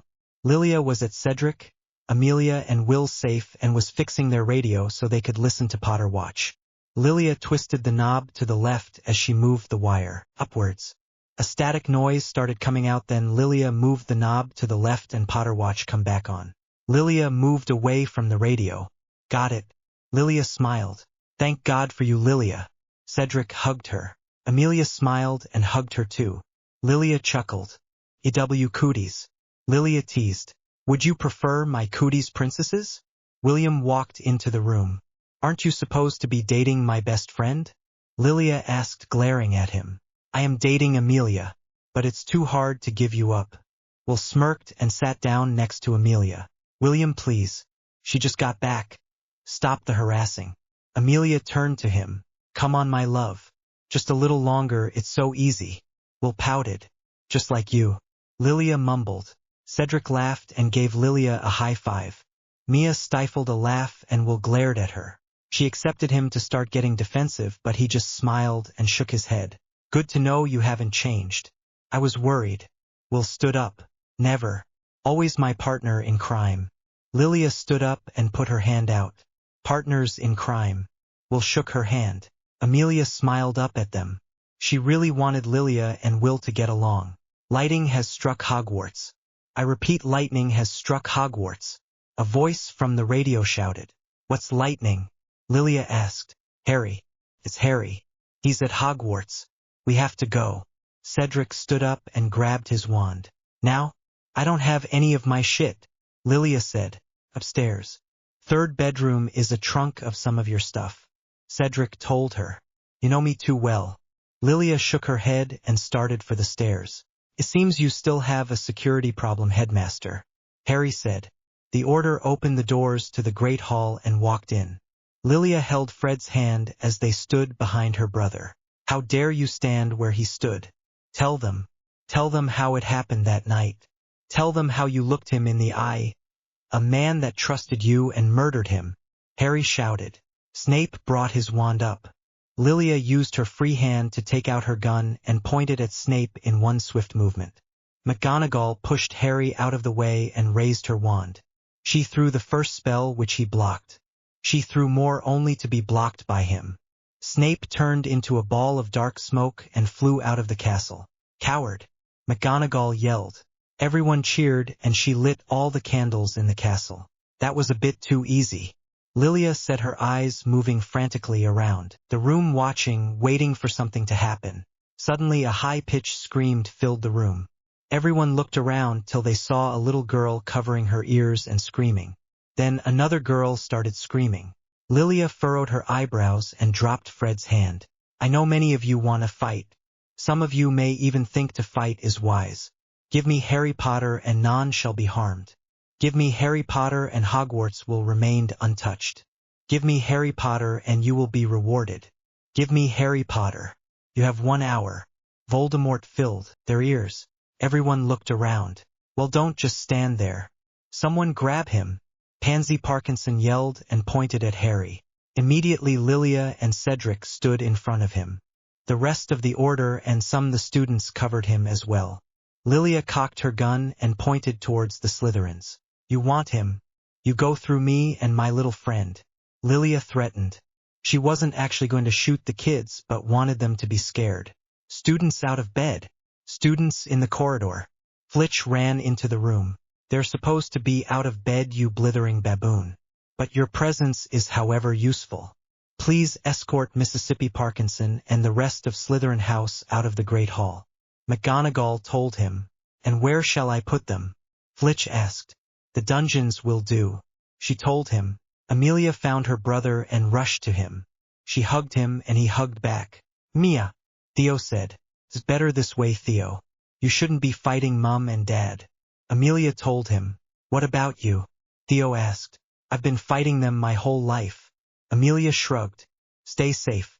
Theo hugged her. You too. Amelia hugged back. The Knott siblings separated and walked away from one another. Lilia grabbed Amelia's hand and gave it a comforting squeeze. Mia looked up at her and smiled. The castle turned at chaos. Lilia looked at Harry. They gave each other a nod and Lilia started heading outside. She put her wand up and started a force field.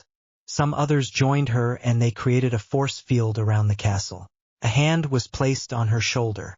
Lilia turned her head and saw her pops. Dumbledore has a pensieve in his office. James handed her the vial with Peter's memory. Lilia opened her mouth to say something. You got it out, her. Go, you deserve the truth. James stopped her. Thank you, Pops. Lilia hugged him. James hugged back. They let go and Lilia started walking away. Hey, Lilia. James yelled after her. Yeah. Lilia turned around. The answer is yes. I would. James gave her a sad smile. Lilia smiled and turned back around. She rushed through the castle to Dumbledore's office. She poured the memory into the pensieve. Lilia put her face into it. She was sucked into a memory. Lily and James sat in the Marauders' dorm. Peter walked in and smiled at them. Hey guys, Peter said. Hey Pete, can we talk to you for a minute? James asked. Sure. What's up? Peter sat on the bed across from them. Well, I'm pregnant. And we want you to be the godfather. Lily told him. Me? You want me to be the godfather of your child? Peter's eyes filled with tears. Of course we do, mate. James patted his shoulder. This is amazing. Of course I will. Peter smiled. Another memory started. Bubby. Hi baby Rose. Rosie Posey. Rose Euphemia Potter. I'm your godfather, Peter. You and I are going to have so much fun together. I'll always protect you. You can always count on me, Rose. Peter held a newborn in his arms. The baby smiled up at him. Oh my God. Guys. Look, she's smiling. I made her smile. Peter excitedly told them. Everyone crowded around them. No fair. I didn't have a chance. Marlene crossed her arms over her chest. I called dibs on holding her next. Docras raised her hand. No way. I get two. I'm her Uncle Pads after all. Sirius said. But she's going to love her cool Aunt Docras more, Sue. Docras retorted. I personally think I should get to hold my niece next. Remus said. No way, Remington. Auntie Mary is next. Her favorite aunt. Mary cooed at the baby. You lot are funny. Obviously I'm holding her next. I am the godmother. Marlene rolled her eyes. Peter stared down at the baby in his arms while the others argued. You have your daddy's smile. And look at this mop of hair. It's the same as his. I can already see it. Peter told her. The baby smiled up at him again. I love you, Rose. Peter smiled. Well, Sirius is my mistress, so I think he should hold her next. James butted in. Yes. Finally, I'm gaining something besides hot intimacy from being your mistress. Sirius pumped his fist in the air. God, what am I marring into? Remus rubbed his eyes. This fine ass. That's what. Sirius winked.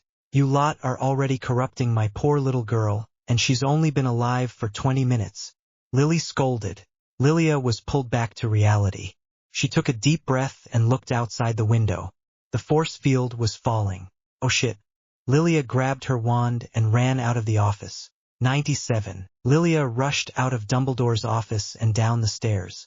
She started down the corridors. A little kid was on the floor and a Death Eater was pointing his wand at her. Bombardo! Lilia shouted at the Death Eater. He exploded and Lilia rushed to the little girl. She helped her up. The little girl looked at her with fear. Upstairs, 5th door. The password is Hogwarts. Take anyone you find and go hide up there. Lilia directed her to the head girl and boy dorm. Thank you. The little girl hiccup. Go.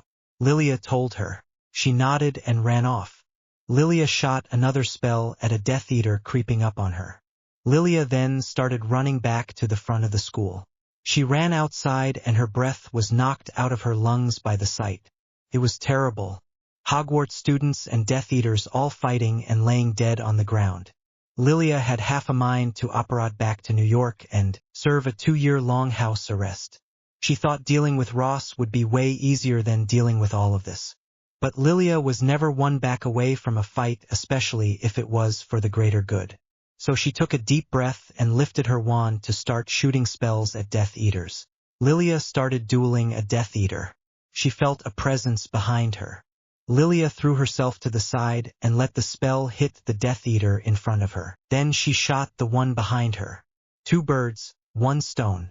She started dueling another Death Eater, easily killing him. Lilia started picking fights with Death Eaters that weren't even focused on her. With her mix of muggle moves and her self-taught wandless magic, she was kicking major ass.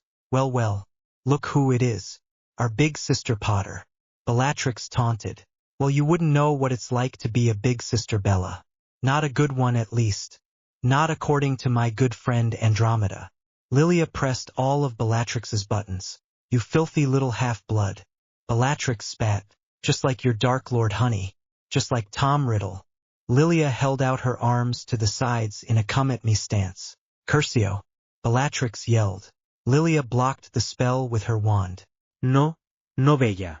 It's not going to be like last time. Now we're on my turf. Lilia's Brooklyn accent come out thick and clam. She wasn't angry. She was livid and was ready to freak things up. Stupefy. Lilia shouted. Bellatrix blocked it and shot a spell at her. Lilia ducked down and missed the curse. She then sent a nonverbal spell and along with a wandless one. Bellatrix blocked one but was sent flying back. Lilia walked over to her and pulled out her dagger. Lilia flipped her dagger and stuck it into the ground through Bellatrix's sleeve next to her shoulder. Lilia kicked her wand away. Bellatrix looked up at her with puppy eyes. A uno crocodile tiars bella. Not fun when it's the other way around, huh? Lilia teased. Bellatrix let out a whimper when Lilia pressed her wand to her neck. Don't kill me. Bellatrix begged. Why? So as I turn around you can kill me? No, I won't kill you. But I'll make sure you wished you were dead. Lilia smirked. A huge explosion was heard. Lilia whipped her head to the side. Her heart stopped. Fred was about to be crushed by stone. She didn't hesitate to operate over to him. Lilia pushed him out of the way just as the huge stone wall from the castle came down.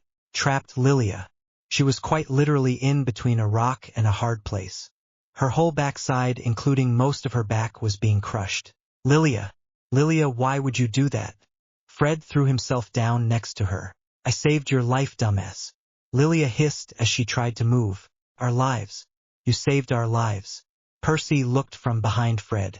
Oh hey Perce, are you gonna just stand there and look at me or help me? Lilia asked. Fred and Percy rushed to get the stone off of her. Lilia went to move and felt a familiar horrible feeling. Freak. My knee is broken. Also I think so are a couple of ribs. And I think my ankle too. My back doesn't feel so good either. Lilia said. Fred gently pulled her out of the rubble and picked her up bridal style. You have all fought valiantly. But every drop of magic blood spilt is a waste. So I am calling my Death Eaters to surrender. Harry Potter, you have exactly 1 hour to meet your fate in the Forbidden Forest. If you don't come, I will murder every single man, woman and child that tries to hide you from me. Voldemort's haunting voice filled their ears. Take me to him. Take me to Harry. Lilia told Fred. We have to get you to your mom so she can heal you. Fred started walking into the Great Hall. No. I need to see Harry. I need to help him find a way to avoid going to the Forbidden Forest. Lilia said, trying to stay conscious. Her eyes rolled back into her head. Lilia, keep your eyes open. Hey, stay looking at me, darling. Fred shook her. Lilia looked at him tiredly. Fred sat her down on the ground in the great hall on a blanket. Okay, Lilia Sunflower. I'm gonna get your mom. I need you to stay awake. Stay awake for me, okay? Fred told her. I'll try, Freddy.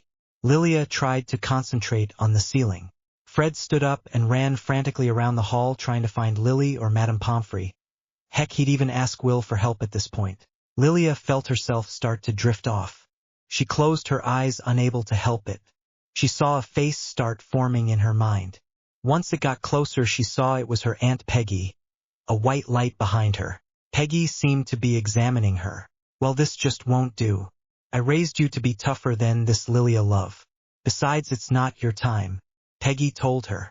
She tapped her and Lilia's eyes opened again. When she did, she saw William and Lily healing her.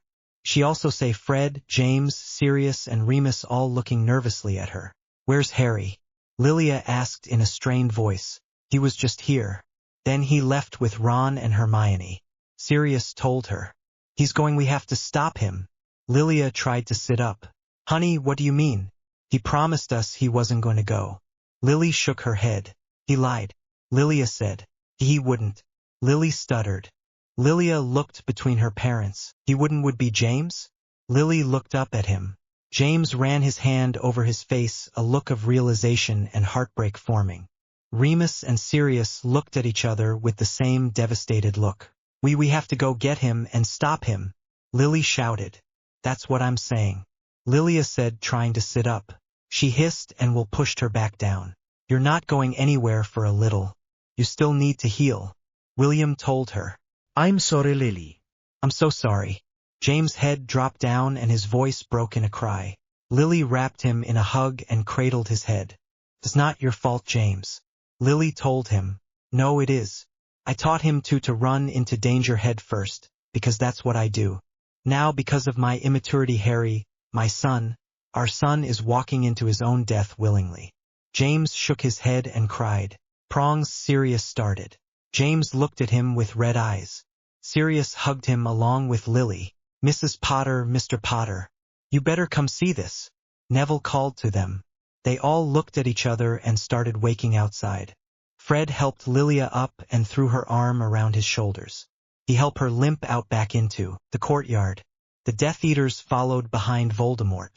Hagrid was with them, carrying Harry in his arms. Who is Hagrid carrying? Cedric asked. Harry Potter is dead. Voldemort shouted. Cedric gasped and felt his heart break into a million pieces. The person he's ever fell in love with was laying dead in Hagrid's arms. And he didn't even get to spend the last 2 years with. He didn't make the most of his time. Harry Potter is dead. You put your faith in me now. Voldemort said. Everyone just looked at him. Harry Potter is dead. Voldemort smiled and turned to his Death Eaters. They all started laughing and Voldemort turned back to them. Now it's time to declare yourself. Join us. Or die. Voldemort said. No one moved. Lilia took her arm off of Fred and stood on her own.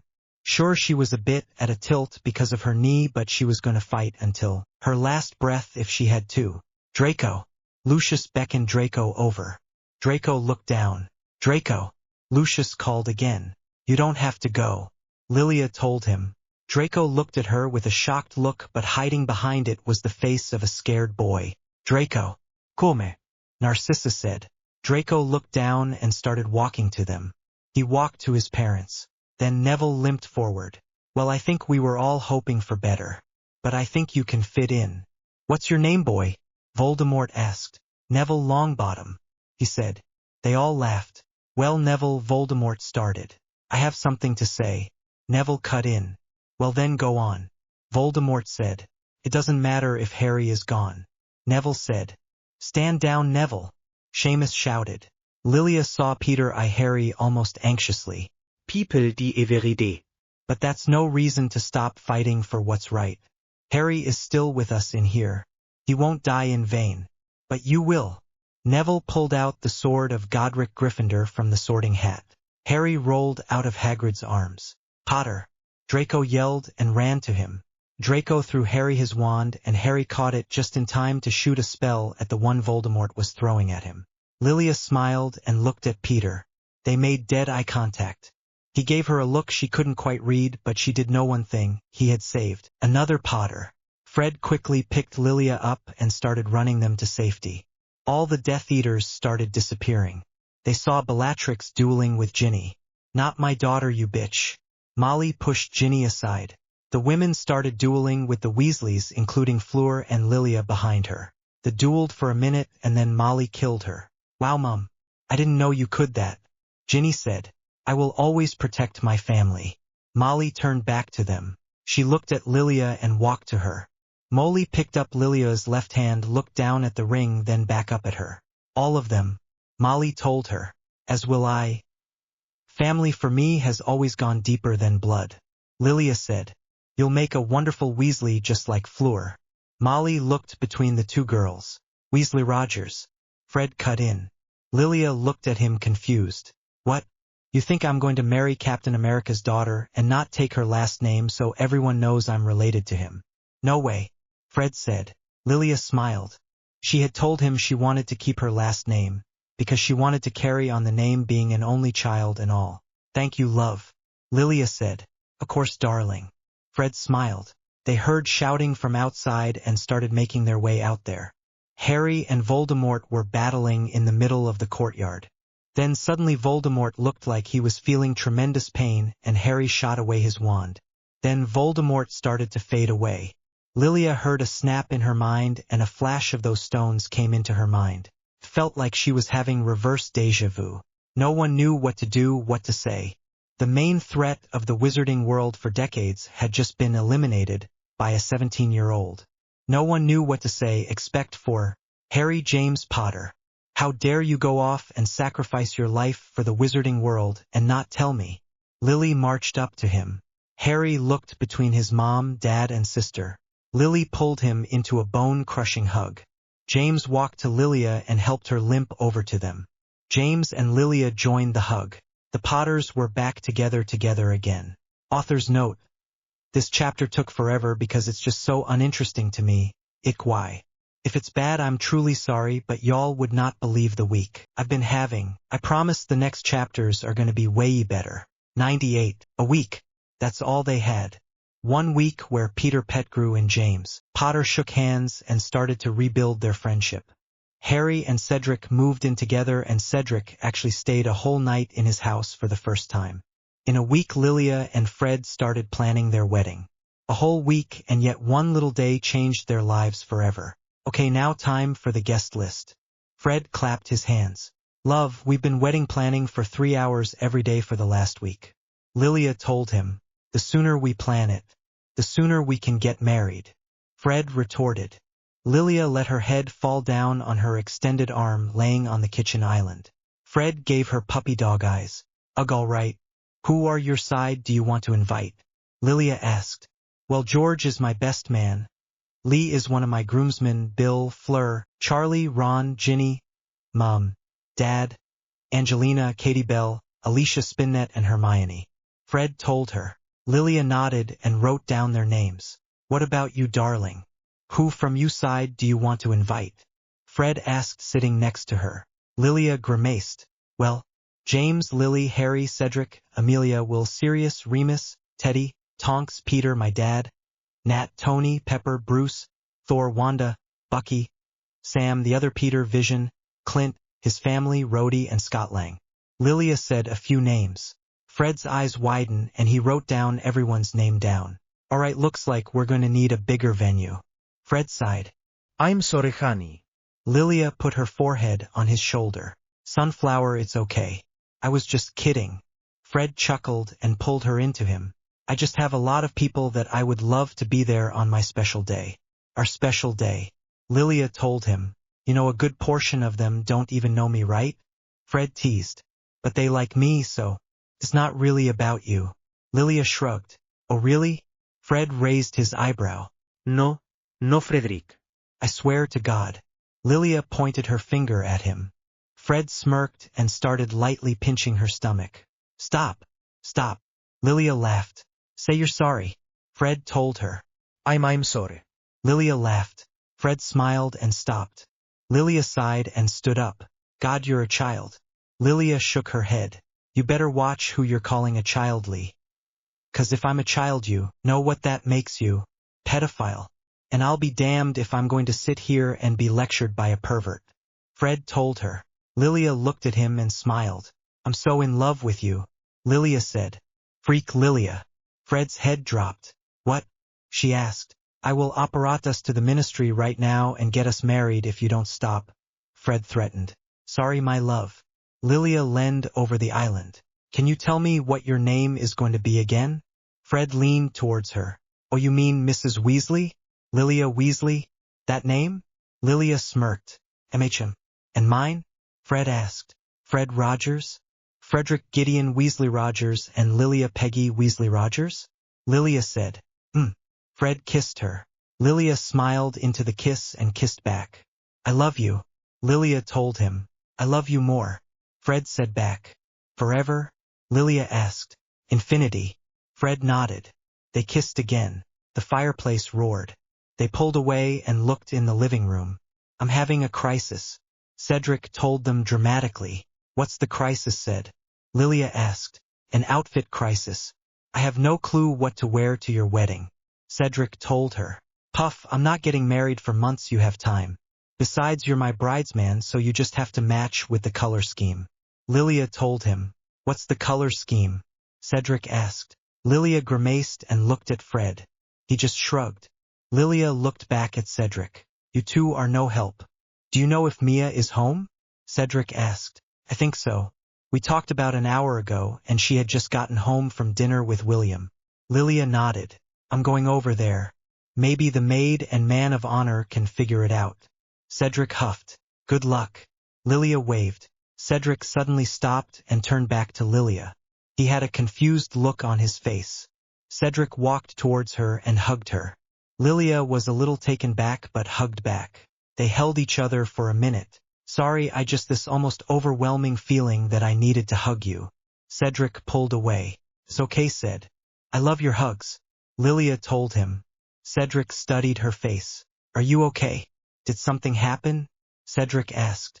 No, everything is fine. Lilia furrowed her eyebrows. Okay, I'll see you tomorrow, Gryff. I love you, Cedric told her. I love you too, Puff. See you tomorrow. Lilia nodded. Cedric looked at her one last time and fled back home. Lilia watched him the whole time. What was that about? Fred asked. No clue. Probably just one of his random mood swings. Lilia shrugged it off. Okay, you want to work on the color scheme? Fred asked with a goofy smile. Absolutely. Lilia smiled. 3,399 miles away in New York at 177A, Bleecker Street, Dr. Stephen Strange and Wong were about to leave. Seriously, you don't have any money? Strange asked. Attachment to the material is detachment from the spiritual. Wong told him. All right, I'll tell the guys at the deli, maybe they'll make you a metaphysical ham on rye. Strange said. Wait. I think I have 200. Wong reached in his pocket. $? Strange asked. Rupees. Wong told him. Which is? Strange asked. $1.50. Wong shrugged. What do you want? Strange groaned. I wouldn't say no to a tuna melt. Wong clapped his hands. Suddenly a huge bright light broke through the ceiling and the stairs. The cloak wrapped around Strange and Wong but up shields. They walked to the hole in the ground. The Hulk turned into Bruce. Thanos is coming. He's coming. Bruce told them. Strange looked at him with a confused face. Who? Strange asked. 99. Author's note. The supersuit is back, ladies, gents, and my non-binary loves. Kissing face with smiling eyes, victory hand. That night Lilia and Fred later in bed cuddling. Fred had his head on her shoulder. I love you, darling. Fred kissed her shoulder and closed his eyes. Good night, love you. Lilia smiled at him. In a few seconds Fred had fallen asleep. Lilia couldn't help but chuckled slightly at how hard and fast he can fall asleep.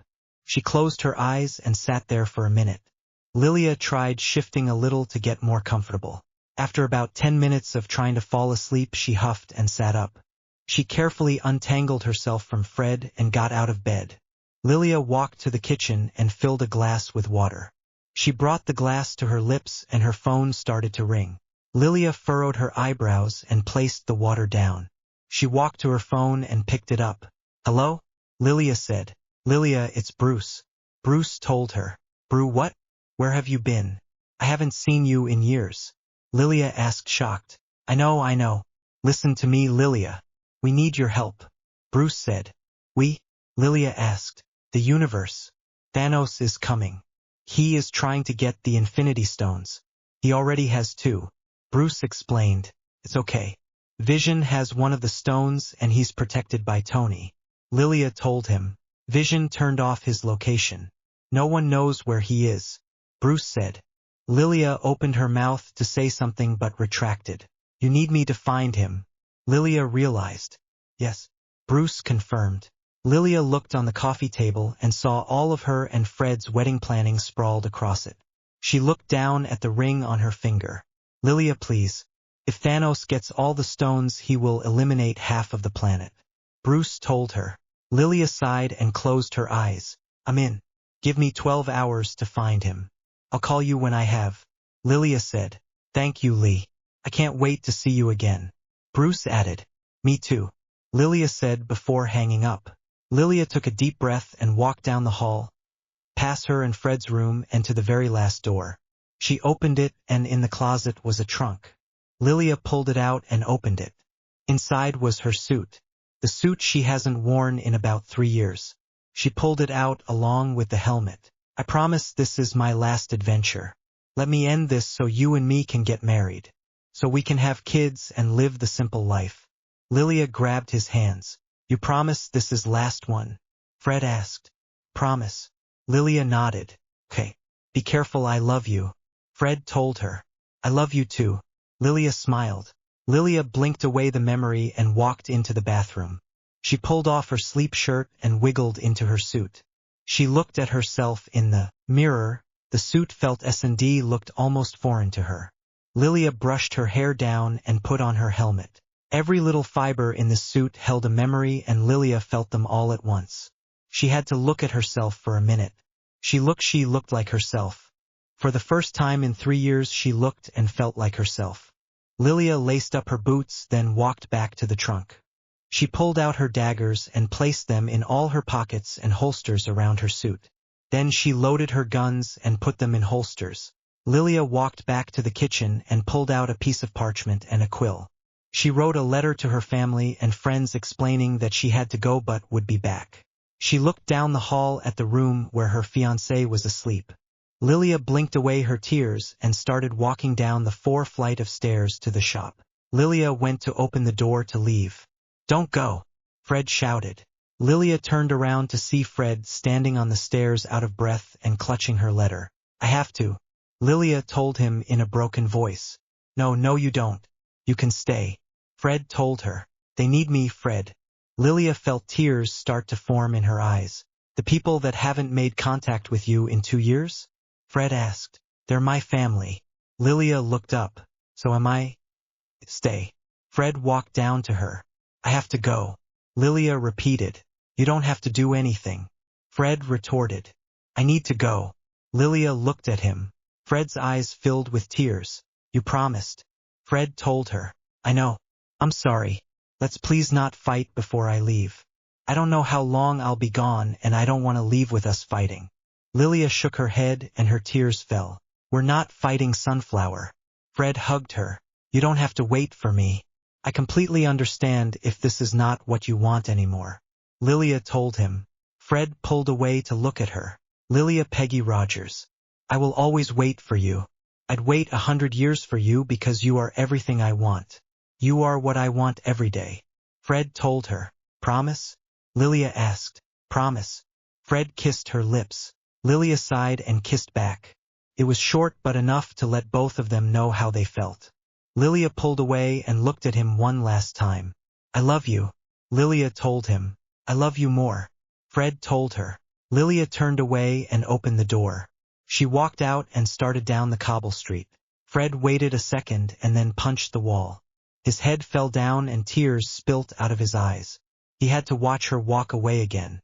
He had to watch the love of his life, his whole world, the reason his heart beats, walk out of his life for the second time. Fred stayed like that for only God knows how long, just crying. Freddie? George asked, rubbing his eyes. She's gone. She's gone again. Fred told him in a groggily voice. George looked at his twin, then at the door that was slightly open. He sighed. This girl didn't know how much Fred truly needed her. Lilia walked around Muggle Scotland. She had tracked Vision to almost an exact location. Lilia looked around and saw a man and woman standing in front of a coffee shop. Lilia squinted and studied them. Wanda? Lilia asked. The couple turned around. Lilia? Wanda asked. Both the girls smiled and ran to embrace each other. They hugged each other tightly. You're back. Wanda pulled away. You're a redhead, Lilia observed. Wanda chuckled. What are you doing here? Wanda asked. I'm looking for Vision, actually. Lilia told her. Why would you be looking for me? Vision asked. Lilia's eyes widened in realization. Vision? Wow, you look different than I remember. You look good though, very fitting. Lilia said. Wanda and Vision both smiled and connected hands. Lilia looked down at their hands. She smiled and looked up at Wanda. I freak told you something was going on. Lilia pointed at her. You were right. Wanda scrunched her nose at her. Why are you looking for me again? Vision asked. Lilia opened her mouth to respond, but the TV in the coffee shop caught her attention. She saw Iron Man and Spider-Man fighting aliens on the news. That's why. Lilia pointed behind them. They turned to the TV and watched it. What are they? Wanda asked. What the stone was warning me about. Vision said. He kissed Wanda's hand, then turned to Lilia. We have to go. Vision nodded. Wait, maybe you should stay if it was warning you. Wanda protested. Wanda, Vision screamed. A huge sword had stabbed him. Vision! Wanda yelled. Vision got tossed to the side and an alien stepped out. Lilia pulled out her wand and dagger, and Wanda got ready to use her magic. Wanda was blasted into the shop by another alien. Lilia shot a spell at the alien who hit Wanda, then ran and tackled the alien who was onto a Vision. They rolled away from each other and Lilia went into her fighting pose. Wanda lifted both Vision's limp body and Lilia away. They landed on the ground and Lilia pulled Vision to Wanda. Can you heal him? Wanda asked. I don't know. I don't know if healing spells work on someone like Vision. Lilia told her. The blade, it stopped my from phasing. Vision said. Is that even possible? Wanda asked. Shouldn't be. Vision told her. My systems are failing. Vision said. Hey, keep your eyes open and on Wanda's okay. Lilia grabbed his face. Wanda started to try and heal him. I'm beginning to think we should have stayed in bed. Vision joked. God, you two are the cutest. Lilia gushed. The couple smiled, then Vision pushed both of them back. The alien attacked and they flew up and started fighting. Vi! Wanda shouted. The other alien that seemed to be female came up behind them. They started fighting using magic to keep the sword from touching them. The alien blasted Wanda back and jumped towards her. Lilia jumped as well. The alien tried stabbing Wanda, but Lilia grabbed her hair and pulled her back. She turned around and tried hitting Lilia. Lilia ducked and kicked her back, and Wanda used her magic to send her flying backwards into a car. Wanda picked up Lilia with her magic and flew them up to Vision. They landed on a roof. Hands off, Wanda said and blasted the alien away from Vision. She grabbed Vision, lifted Lilia, and started to fly away. However, they were blasted out of the sky and into a glass ceiling of the train station. Wanda hugged Vision and Lilia used her wand to slow down her fall. They all landed on the ground. Come on. You gotta get up. Come on. Hey, we have to go. Wanda tried helping Vision. He fell against the railing. Vision cupped her face. Please leave. Vision told her. You asked me to stay, so I'm staying. Wanda said. Please. Vision tried again. The aliens fell through the ceiling a few feet in front of them. Lilia and Wanda both got ready to fight. Suddenly the train behind them whizzed by and a silhouette of a man appeared. The female alien threw her staff at him. He swiftly caught it. He stepped out into the light and behold stood Steve Rogers.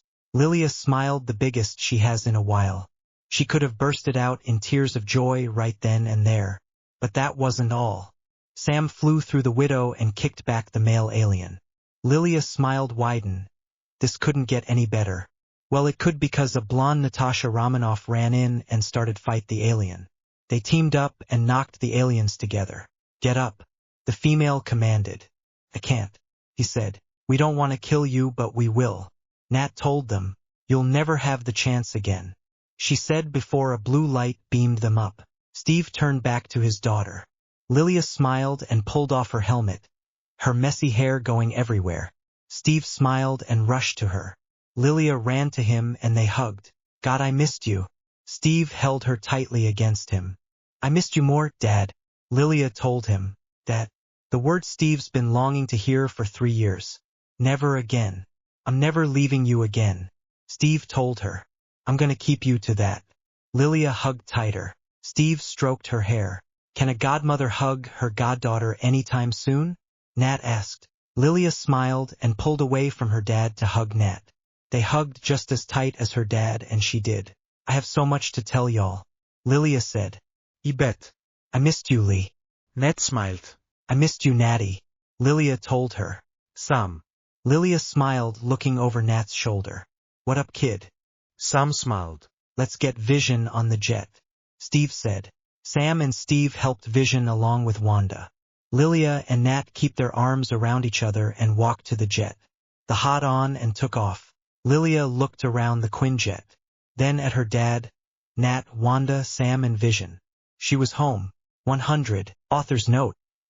You guys, this is the 100th chapter. Partying face, thank y'all so much for reading and making my absolutely dream of writing a story that people enjoy come true. Please stay tuned, I have so much more planned for this story and our girl Lilia. Love every single one of you the way you are, so we have a while till we get home. Why don't you update on your life, Lee? Nat patted the spot next to her. Lilia sat next to her and everyone else crowed around her, the jet on autopilot. Well, a lot has happened. But I graduated school. I got a job as a healer at a St. Mungo's hospital. I went on the run again with my brother. I fought and won a war. Oh yeah, and I got engaged, Lilia told them. Everyone looked at her, jaw slacked. No one said anything for a minute. You're engaged? Wanda asked. Lilia smiled and pulled off her fingerless gloves. She held out her hand and on her left ring finger sat a diamond ring. Wanda grabbed her hand and looked at. Who? Wanda asked, looking back up at her. Fred. Lilia blushed. Wanda and Nat looked at each other. Fred. Fred Weasley? Nat asked. Yes, okay. That Fred. We've been dating for about 2 years. Lilia was unable to keep the smile off her face. You're getting married?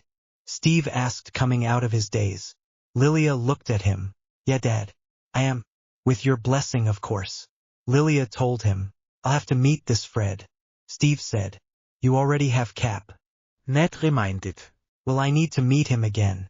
This time as your boyfriend, not as a friend that has a crush on you. Steve decided. Well, if you do approve, I would love for you to walk me down the aisle. Along with James. Lilia smiled. Of course I will. I can't believe my little girl is getting married.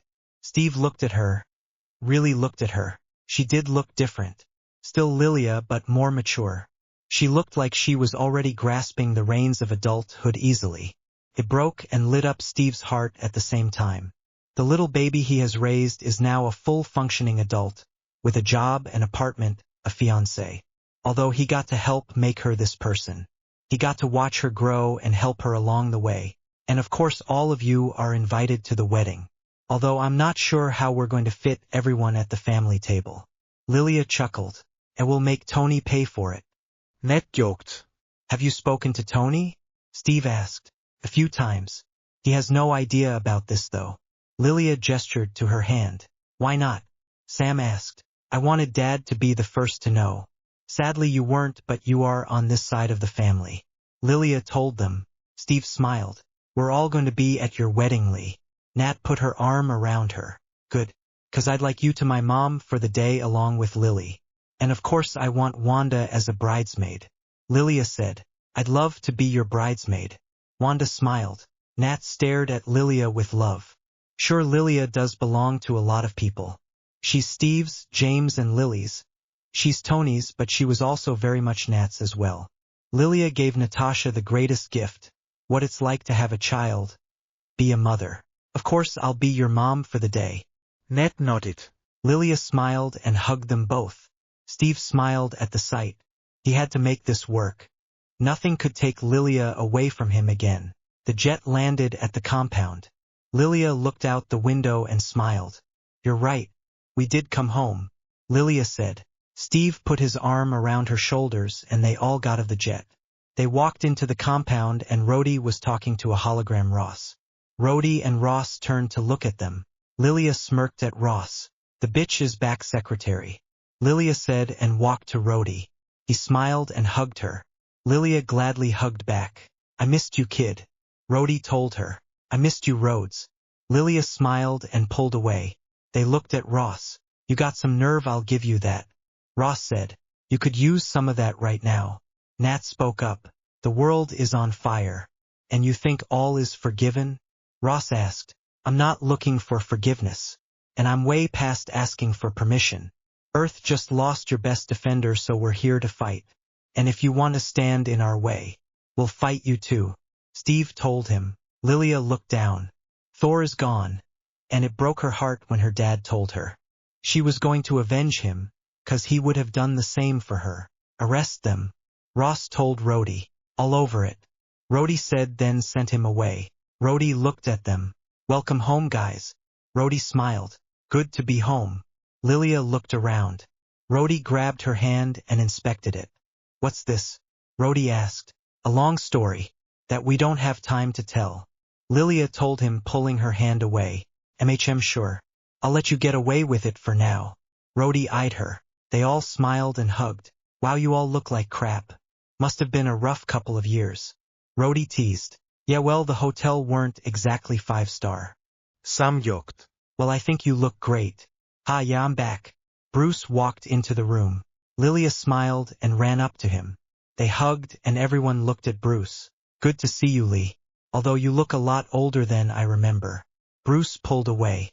Yeah, strange the passage of time. Lilia smirked. Bruce chuckled and then looked past Lilia at Natasha. Bruce, Nat said. Naturvidenskabelig. Bruce smiled. Lilia looked between the two long-lost lovers. This is awkward. Sammenkoft. So we have to assume they're coming back, right? Rhodey asked. And they can clearly find us. Wanda bit her nails. Lilia slapped Wanda's hand away from her mouth and scolded her silently. Wanda smiled a little. It was nice having her best friend back and also having her mom friend back. Lilia always told Wanda biting her nails was a bad habit. We need all hands on deck. Where's Clint? Bruce asked. After the whole Accord deal, him and Scott took a deal. It was too hard on their families. They're under house arrest. Ned explained. Who's Scott? Bruce asked. Ant-Man. Steve answered. There's an Ant-Man and a Spider-Man? Bruce asked. Yeah, you better put some respect on my protégé's name. Lilia said. Look, Thanos has the biggest army in the universe. And he is not going to stop until he gets Vision's stone. Bruce told them. Then we have to protect it. Nat said. No, we have to destroy it. I've been giving a good deal of thought to this entity in my head. About its nature, but also about its composition. I think if it were exposed sufficiently power energy source very similar to its own signature, perhaps its molecular integrity could fail. Vision told them. And then you with it. We're not having this conversation. Wanda said. Eliminating the stone is the only way. It's the only way we can be certain Thanos doesn't get it. Vision explained. It's too high a price. Wanda shook her head. Only you have the power to pay it. Vision cupped her face. Wanda shook her head and walked away. Thanos threatens half the universe. One life cannot stand in the way of defeating him. Vision told them. But it should. We don't trade lives, Vision. Steve said. Captain, 70 years ago you laid down your life to save how many millions of people? Tell me, how is this different? Vision asked. 'Cause you might have a choice. Your mind is made up of a complex construct of overlays. Jarvis, Ultron, Tony, me, the Stone. All of them mixed together, all of them learning from each other. Bruce explained. You're saying Vision isn't just the Stone? Wanda asked. Look at him. How can he be? It would make no sense. Lilia studied vision and gestured to him, starting to catch on. Say if we take out the stone. Bruce started. There is still a whole lot of vision left. Lilia finished. Maybe even the best parts. Bruce added, pointing at her. Can we do that? Nat asked. Not me, not here. Bruce shook his head. Well, we better find someone, and someone fast. Ross isn't just going to let you guys have your old rooms back. Rhodey said. I know somewhere. Steve spoke up. 101. Drop to 2600. Heading 030. Steve told Sam. I hope you're right about this, or we're gonna land a lot faster than you want us to. Sam said. He followed instructions, and they fell through a almost reflective force field. They entered a beautiful kingdom with huge buildings and green land. Lilia smiled as she looked out the window. Wakanda is beautiful. Lilia commented. Steve smiled at the wonderstruck face on his daughter's face. It made her almost look like she was a little girl again. They landed the jet, and as the doors opened, King T'Challa and the Dora Milaje stood in front of them. Lilia smiled and walked out. Your Majesty. Lilia teased. Just come over here and give me a hug, Miss Rogers. T'Challa laughed. Lilia rushed to him and hugged him. He hugged back. You've grown. T'Challa observed. And you've been keeping this paradise a secret from the world. Lilia pulled away and looked around. You like it? T'Challa asked. It's beautiful. Lilia smiled and looked at him. Captain.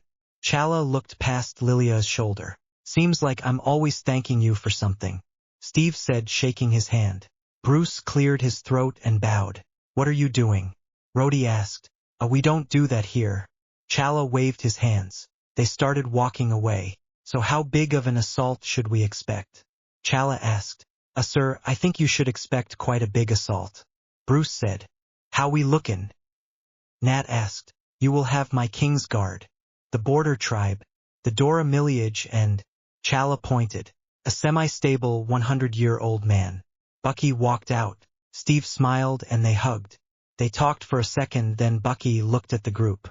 I didn't know he was going to be here. Lilia groaned. Nice to see you too, goddaughter. Bucky smirked. Don't even play that shit with me. Lilia pointed her finger at him. Even after all these years you still hate me? Bucky asked. Pretty much. I'm getting married, so you need to leave your calendar open all of August. 'Cause that's the month we're having it in. Don't know the exact date, but definitely August. Lilia told him. Не пропустил бы это для куклы мира. Bucky told her in Russian. Не мило со мной, Барнс.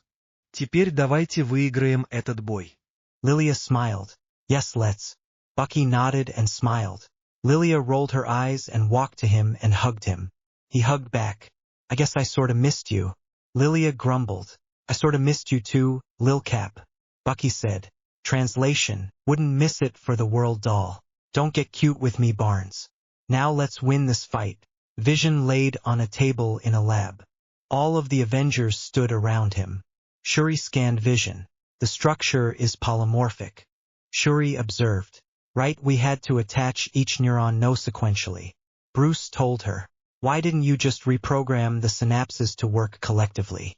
Shuri asked. Everyone looked at Bruce. Because we didn't think of it? Bruce guessed. I'm sure you did your best. Shuri said. Yes, but not as well as a teenager would have done it. Lilia teased. Can you do it? Wanda asked. Yes, but there are more than 2 trillion neurons here. One misalignment could cause a cascade of circuit failures. It will take time, brother. Shuri told them. How long? Steve asked. As long as you can give me. Shuri gave him a nod. An alarm started to go off. Okoye checked her beads bracelet. Something has entered the atmosphere. She told them. They all rushed outside. Lilia pulling on her helmet. All right, you got this, Lee. You've been practicing wandless magic for 2 years now. Plus you have your daggers. You got this.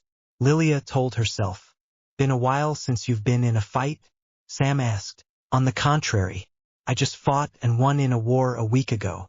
Lilia told him. Sam gave her a concerned look. They loaded flying cars and started towards the edge of the dome. Once they all got out, they stood in a fighting positions. Steve wrapped an arm around Lilia. He was never going to let her go and was going to keep her safe and close to him throughout the whole fight. The same aliens that attacked Lilia, Wanda and Vision in Scotland approached the dome. Steve, Lilia, Nat and Chala walked to them. The force field separated them.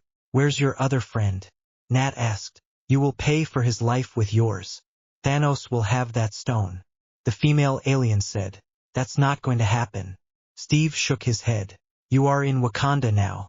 Thanos will have nothing but dust and blood. Chala told her. Who? Lilia added to the end of Chalia's sentence. We have blood to spare. She said, then raised her weapon. The four of them walked back to Wakandians and the Avengers. They surrender? Bucky asked. Not exactly. Steve said. The Wakandians started chanting. Then a herd of alien monsters came into view. What the heck? Bucky asked. I've seen weirder. Lilia shrugged. I think we pissed her off. Nat said.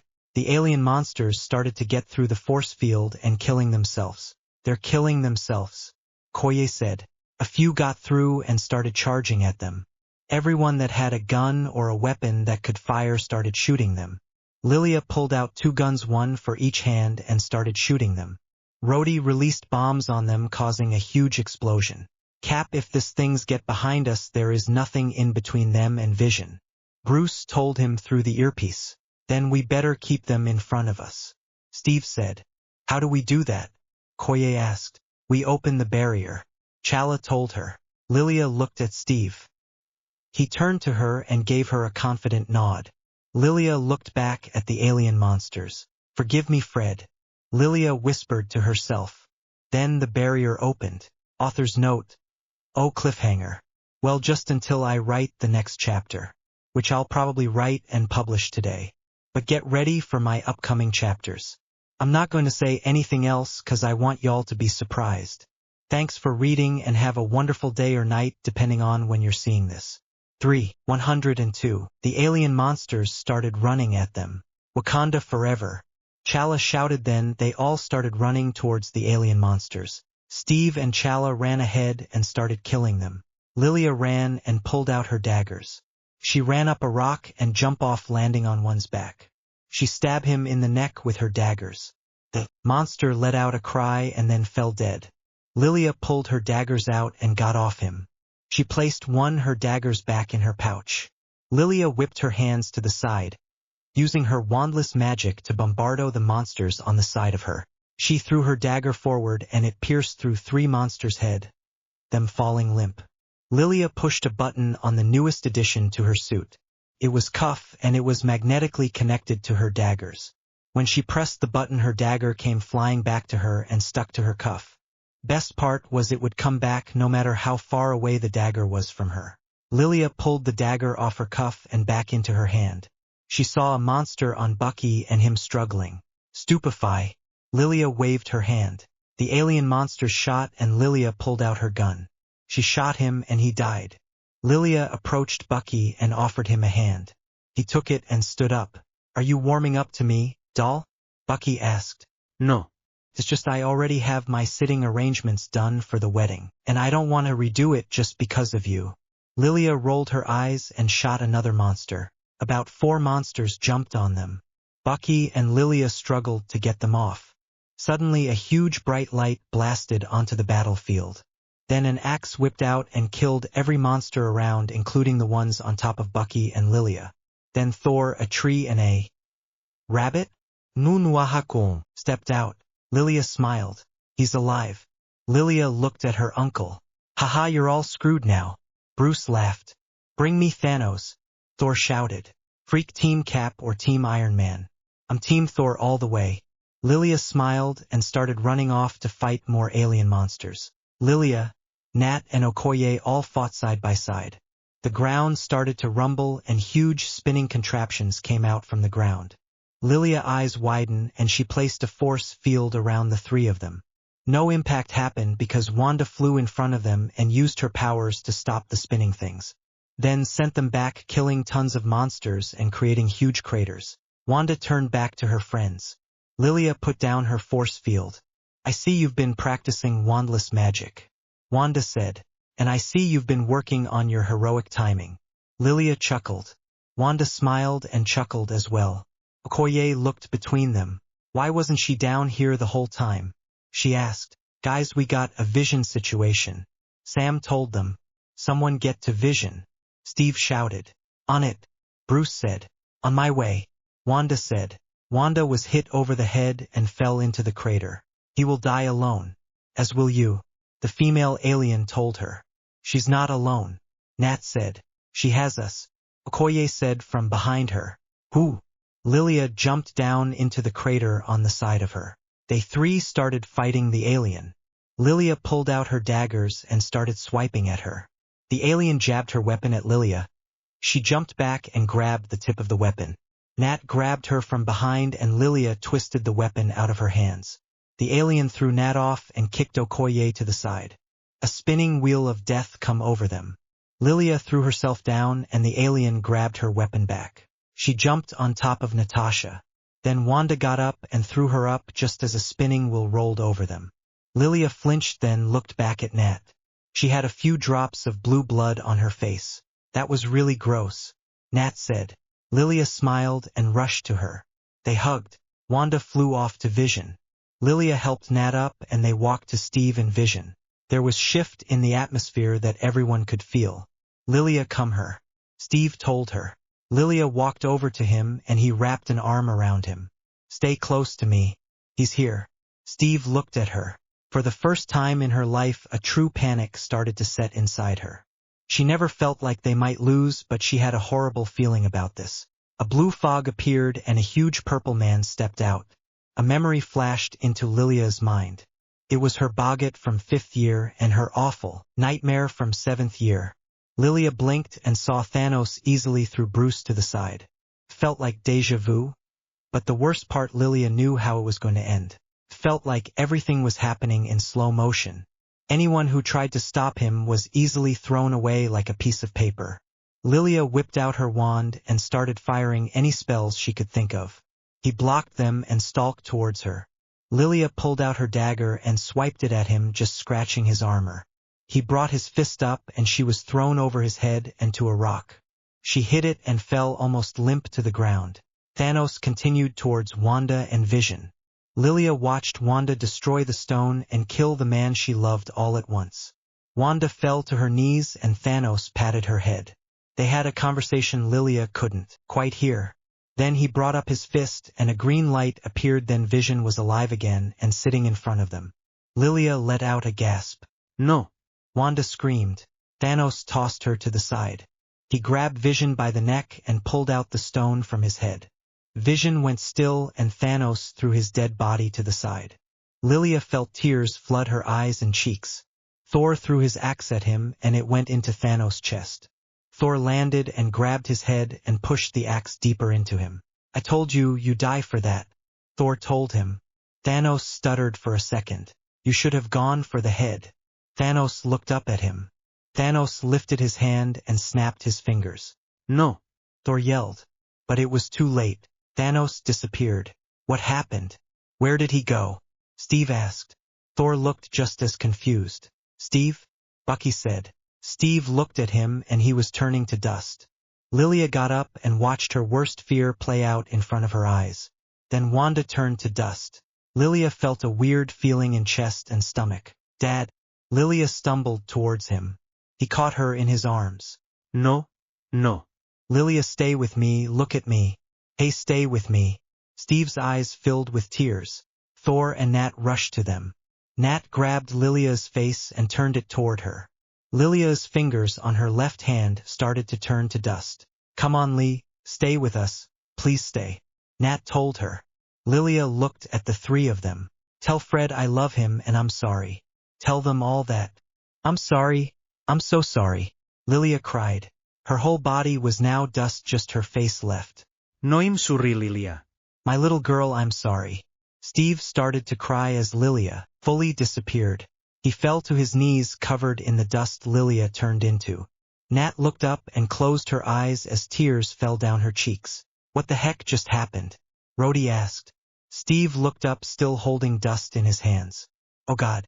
Steve sighed. Author's note. Next chapter is so sad to me.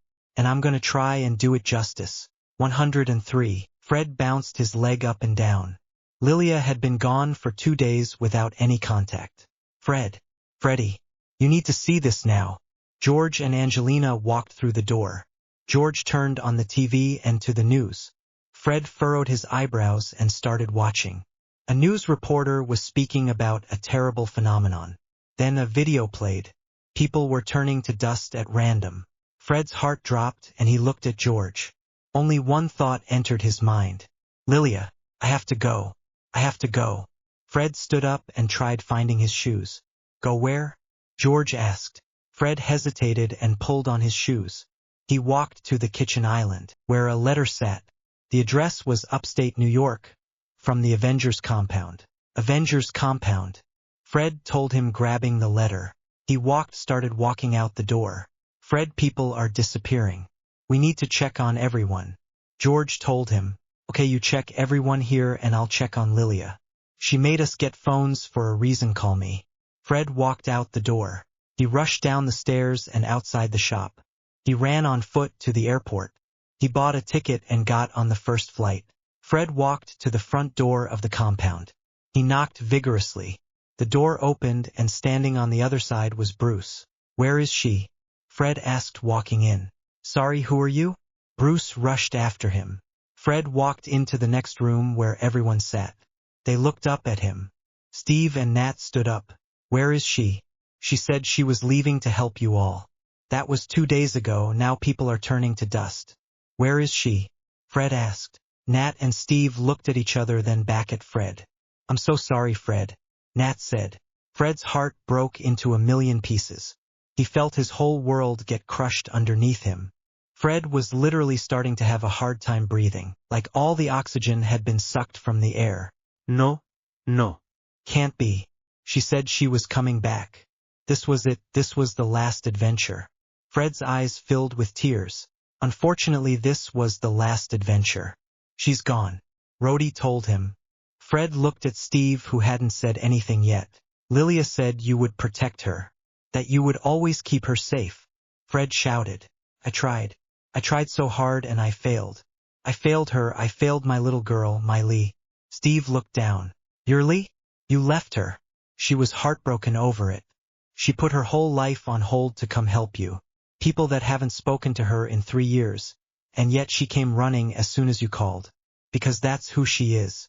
And now, thanks to you all, she's gone. And no one will ever get to witness her loyalty and love her ever again. Fred shouted. Steve still looked down. No one spoke for a second. I think it's time you leave, Rhodey said. Gladly. Fred grabbed out his wand. There was a pop and he disappeared. Natasha hugged Steve, both of them crying. Thor, who had stayed quite the whole time in the back, stood up and walked outside. He was furious with himself. He could have stopped it if only he had went for the head. Fred landed back into the flat. George rushed out from his room. Oh good, you're back. So I called everyone and they're fine. It seems the snap didn't affect any of the wizarding world. I don't know why, but I don't care. I'm just grateful, George rambled. She's gone. Fred interrupted. George stopped talking and looked at his twin. Oh Freddie, I'm so sorry. George sat next to him. We need to call her family. Let them know. Fred stared at the kitchen island. God, it reminded him of Lilia. He didn't know why but all he saw when he looked at it was Lilia sitting there or standing on the other side. George had gotten up to call everyone to come over. While he did that, Fred looked around the flat. He looked at the coffee table that reminded him of Lilia. She picked it out. There was a quilt laying on the couch that reminded him of her. That was quilt they played with Teddy on and talked about kids for the first time. Fred looked down the hallway. He could see Lilia running down it, sliding in her socks. They'll be here soon. George knocked him out of his thoughts. Fred nodded. I'll get freshened up, Fred said and stood up. He walked to his room and opened the door. As soon as he did, it felt like all the air was sucked out of him. This whole room screamed Lilia. Fred looked at the back of the door, where Lilia and Fred's room was written. Fred closed his eyes and walked back into the room. He flopped down on the bed. Fred looked at the closet where all her clothes were still messily hung up. Then he looked at her side of the bed. It was all too much. Everything was her. The worst thing that Fred has ever done was telling his fiancée's friends and family that she wasn't coming back. Lily immediately bursted out crying, grabbing onto James's shirt. Her heart was crushed. She had lost a piece of her heart. James just sat still, staring off into the distance. He was angry with himself, with her other family, with everyone. James should have stopped it somehow. He should have protected her better. Cedric buried his face in his hands and cried hard. His best friend, the only person in his world who truly understood and knew him, was gone. The first person he came out to, and fully accept him with love and open arms. Of course Cedric loved Harry more than anything, but Lilia. Lilia was his soulmate, and she was gone now. As for Harry, well, his brain refused to accept the information he was being given. She couldn't be gone. She was Lilia, the toughest person Harry knows. No, Lilia was Harry's hero, his biggest role model. She couldn't be gone, right? Amelia felt like all her happiness was ripped from the world. Lilia was her happiness. She gave her happiness. Lilia took her under her wing and showed her what a best friend is. She took her from her abusive family and showed her what a real family is. Lilia gave Amelia something she didn't have for 16 years. Pure happiness and unconditional love. Now that she's gone, how is Amelia going to be happy without her? Without her best friend? Sirius and Remus didn't say a word. Sirius already missed her. God, he loved that kid. She was the kindest soul, and deserved to live her life. It felt like he was losing not only Lilia but a part of James and Lilia. 'Cause let's face it, Lilia was them mixed perfectly together, with her own little twist. He looked at Amelia and Cedric, and his heart broke for them. He couldn't imagine losing James. But they did, they lost their James. Remus couldn't even form a full thought. The world just lost one of its best people, and he lost his goddaughter. She had so much more to give to this world, and it was taken away. Remus looked at Teddy, who was sitting on his hip. It broke his heart to know he would live in a world without his cousin Lilia. He looked at Fred. He would have to live in a world without her, without his Lilia. Sadness, that's all anyone could feel. A part of them dying along with Lilia. For a moment the whole world lost its happiness. Author's note. So yes, this is a bit of a filler, but I think it's important we see how much Lilia meant to them all. Next chapter begins the first chapter of Endgame. 104. 5 years later. Come on, Fred. Come on, get up. Molly shook him awake. Fred groaned and sat up. I thought the point of me staying here was that I was supposed to be relaxing? Fred asked, rubbing his eyes. Well, breakfast is ready. And you know what's relaxing, HM? Degnoming the garden. Molly smiled. Mom. Fred said. Fleur and Bill are coming over and bringing Victoire with them. And I don't want my granddaughter running around the garden with gnomes. Molly told him. Why are they coming again? Fred asked. They have a big announcement. Personally, I think Fleur is pregnant again. But also Bill heard you were here and wanted to come see you. Molly started cleaning the clothes from last night off the floor. Mom, I got here last night. Fred looked at her suspiciously. Molly looked at him, then back at the floor. Ugh, all right. I called him last to tell him you were here. So maybe he can help you out of your slump, Molly started. Mom. Fred groaned into his hands and fell back into the bed. Oh, come on, Fred. I just thought with George on his honeymoon with Angelina that you could use some company. You have more than one brother for a reason. Molly protested. I don't need an emotional support animal every 5 seconds. I'm fine. Fred told her. Fred, what's today? Molly asked. Well, it's the 6th, so today is the day I made Lilia breakfast for the first time. Fred said. Molly gave him a look. Fred looked down and stood up. I'm up. I'm up. Fred walked out of the room. Molly was correct. Fleur is pregnant with her and Bill's second child. Molly, Fleur and Victoire played in a freshly degnomed garden while Fred and Bill sat on the porch. So how are you, Freddy? Bill patted him on the back. Fine. Just released a new line of products for the store. Fred took a sip of lemonade. Lilia loved lemonade. She loved lemons in general. That's good. Mom told us that you've been working a lot at the shop. Bill said. It is my shop. Besides, with George getting married and everything, I just doubled down. Fred shrugged. But you're taking a break now? Bill asked. Just for about a week. Then I'm heading back. Fred nodded. Well, maybe on one of your days off you can meet mine and Fleur's friend. Bill said nonchalantly. No, no Bill. Fred shook his head. What? What? It was just a thought. Bill raised his hands in surrender. Did Mum put you up to this? I'm fine. I'm just too busy for a girlfriend right now. Fred told him. Mate, you're not even trying though. You still wear your engagement ring and the one she gave you for Christmas about a decade ago. Bill pointed out. Well, I'm not ready to take them off. Fred placed his hands under his legs. Fred, it's been 5 years Bill started. And I was in love with her for 10. I still am. You don't understand. You got your happy ending. Fred snapped and stood up. He walked into the house with Bill following. We're worried about you, Bill said. Well, don't be. I'm fine. I'm doing something none of you will ever have to. I'm grieving the love of my life. No one understands what I'm going through. Tell Mum I said bye. Fred bolted upstairs. Bill sighed and rubbed his hand across his face. Fred walked around Diagon Alley aimlessly. He saw a girl with bushy honey-brown hair, just like Lilia. Fred stared at the back of her head, tricking his mind that it was a little Lilia. Fred smiled slightly, then bumped into something, or rather someone. Oh my God, I'm so sorry. Fred apologized, bending down and picking up a shopping bag. Oh, no worries. My fault, I wasn't looking where I was going. An American accent told him. Fred looked up and saw a beautiful woman. She had long straight black hair all neatly put in a ponytail. Her eyes were icy blue and had porcelain, flawless skin. Neither was I. Fred handed her the bag. She smiled and stood up, Fred following. This is my first time here. I moved her from America. She told him. Yeah, I can tell. Fred chuckled.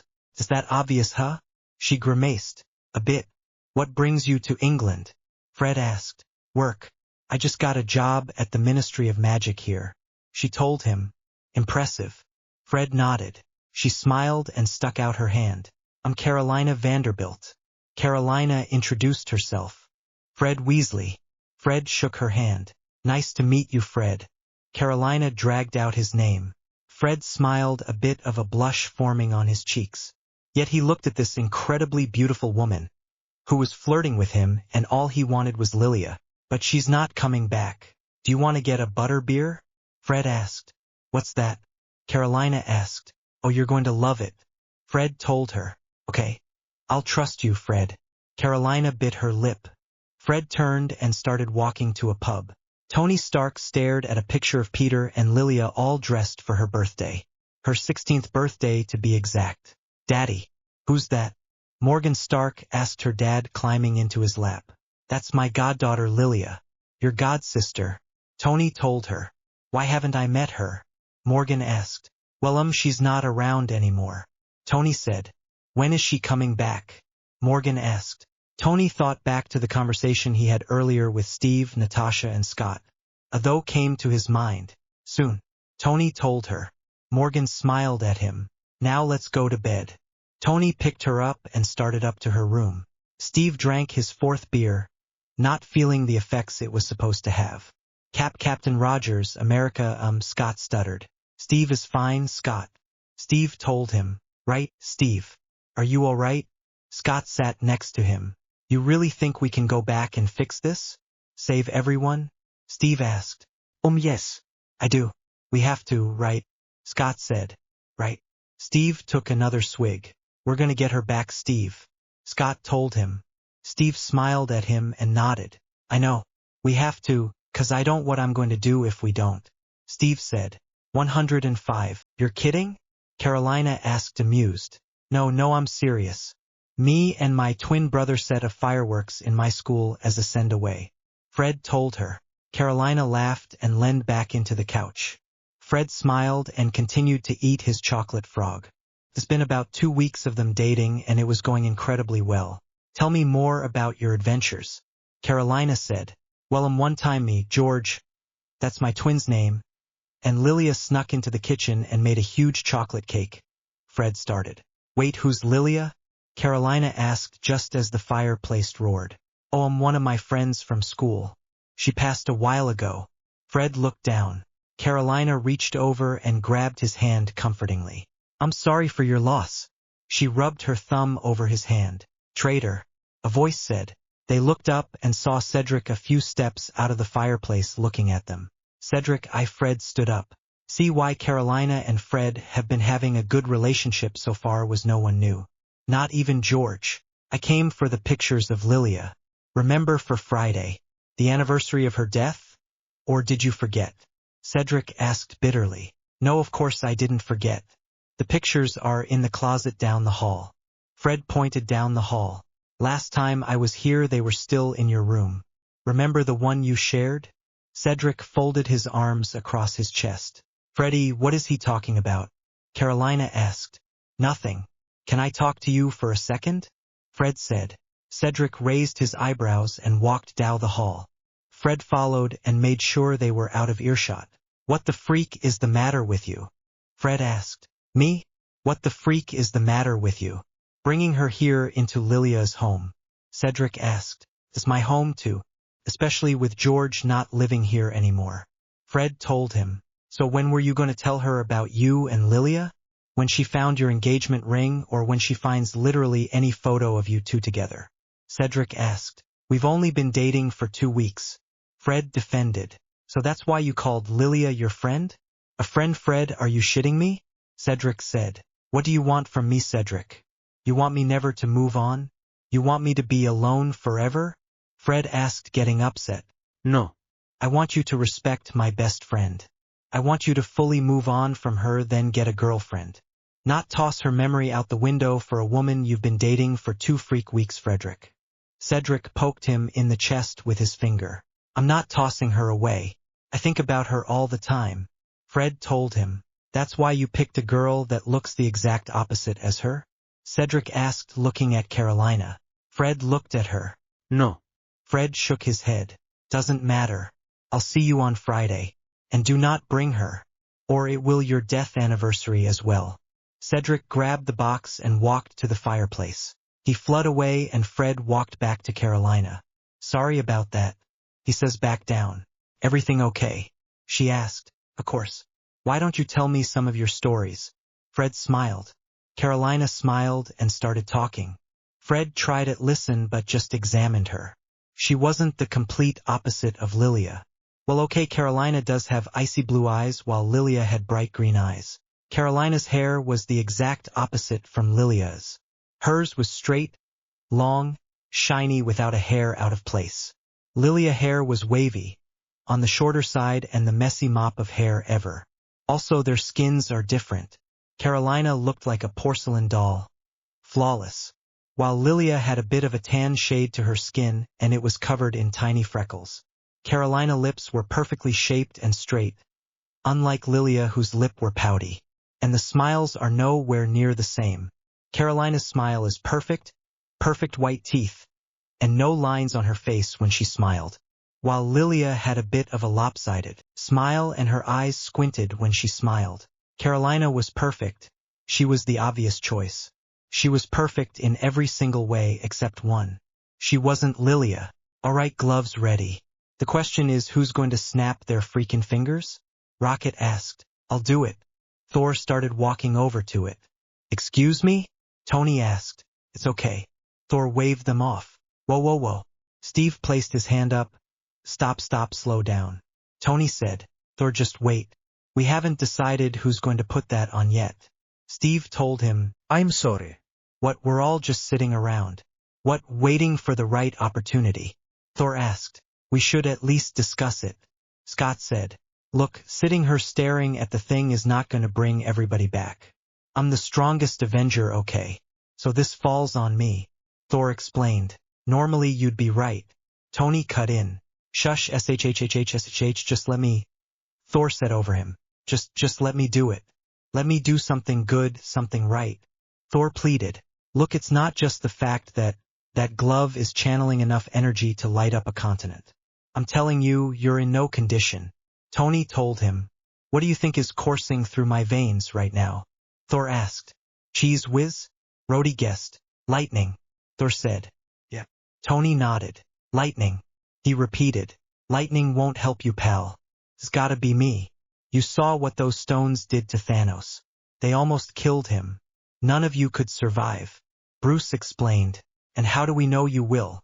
Steve asked. We don't. But the radiation's mostly gamma. It's like I was made for this. Bruce told them.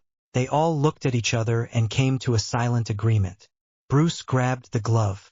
Ready to go? Tony asked. Let's do it. Bruce nodded. Okay, remember everyone Thanos snapped away 5 years ago, you're just bringing them back to now, today. Don't change anything from the last 5 years. Tony told him. Got it. Bruce nodded. Everyone stepped back and put on their suits to protect them. Everybody comes home. Bruce said as he started to put it on. He put it all the way on and the stone's energy started to rush through his veins. Bruce yelled in pain and went down to his knee. Take it off. Take it off. Thor yelled. No, wait. Bruce, are you okay? Steve asked. Talk to me, Banner. Tony said. I'm okay. I'm okay. Bruce reassured. He panted and strained for a second. Then he yelled and snapped his fingers. The glove fell off and he clasped on the floor. Wakanda. Lilia's eyes snapped open and she gasped for air. She sat up and looked around. She was still in Wakanda, but it seemed different. Dad? Lilia called. Then a yellow ring appeared and a man with a red cloak stepped out. Lilia Rogers. I'm Dr. Stephen Strange. We've been gone for 5 years and the Avengers need our help. He told her. What the foo? 106. Wakanda. What the freak do you mean it's been 5 years? Lilia asked. Strange opened his mouth to respond but was interrupted. Lilia. Wanda called. Wanda. Lilia looked in the direction of her voice. They made eye contact and ran to each other. They hugged and Wanda let out a sob. He's gone. He's gone, Lee. Wanda cried. I know, I'm so sorry, Wands. But he died a hero. Lilia tried to soothe her. She heard more talking and saw Sam, Bucky, and Chala all asking questions to Strange. Hey, I know this is a terrible thing, but something else terrible happened and we can fix it. Lilia pulled away to look at her. Wanda looked at her and nodded. Then let's fix it. Wanda said. They walked back to Strange and the others. When Thanos snapped his fingers, half of us turned to dust. That was 5 years ago, now we're all back. But so is Thanos. We need get to the Avengers compound to help them. Strange explained. They all nodded. Lily. A familiar voice called. Pete. Lilia shouted and rushed to him. They hugged. I've missed your hugs. Peter told her. I missed your hugs too, Spidey. Lilia kissed his cheek.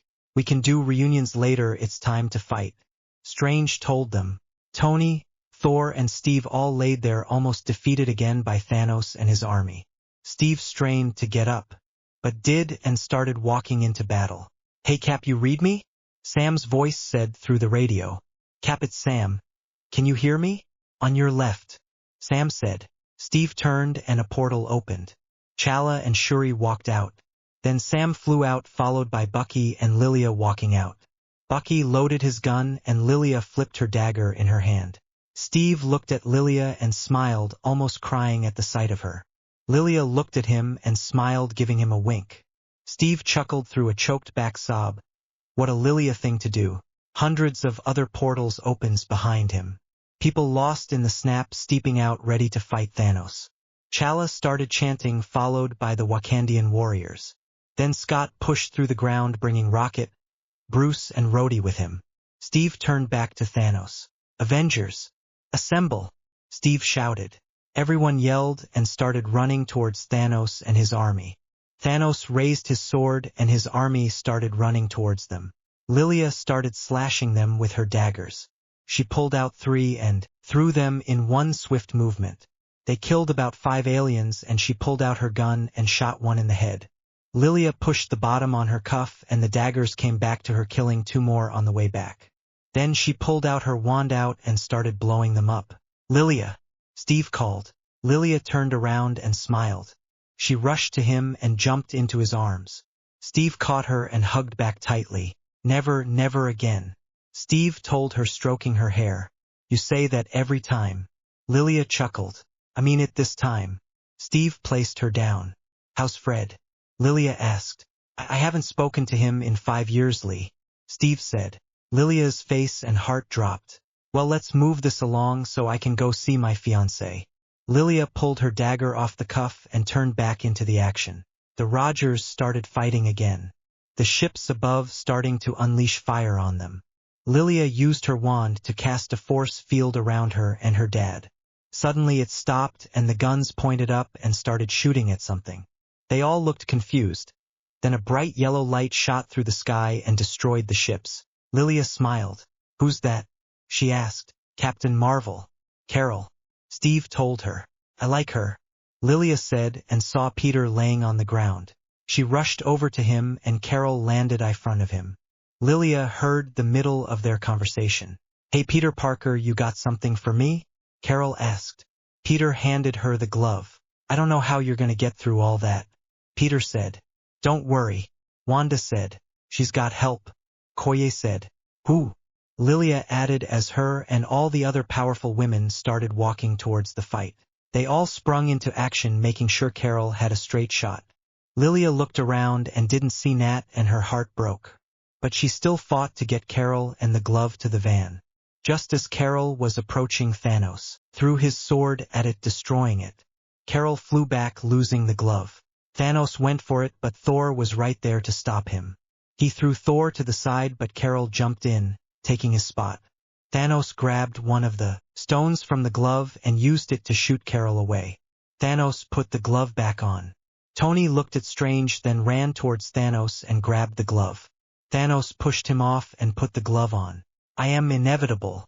Thanos snapped his fingers. But this time nothing happened. The stones formed onto Tony's glove. "And I, an Iron Man." Tony strained and snapped his fingers. All of Thanos's army started to turn to dust. He sat down on a rock and faded away.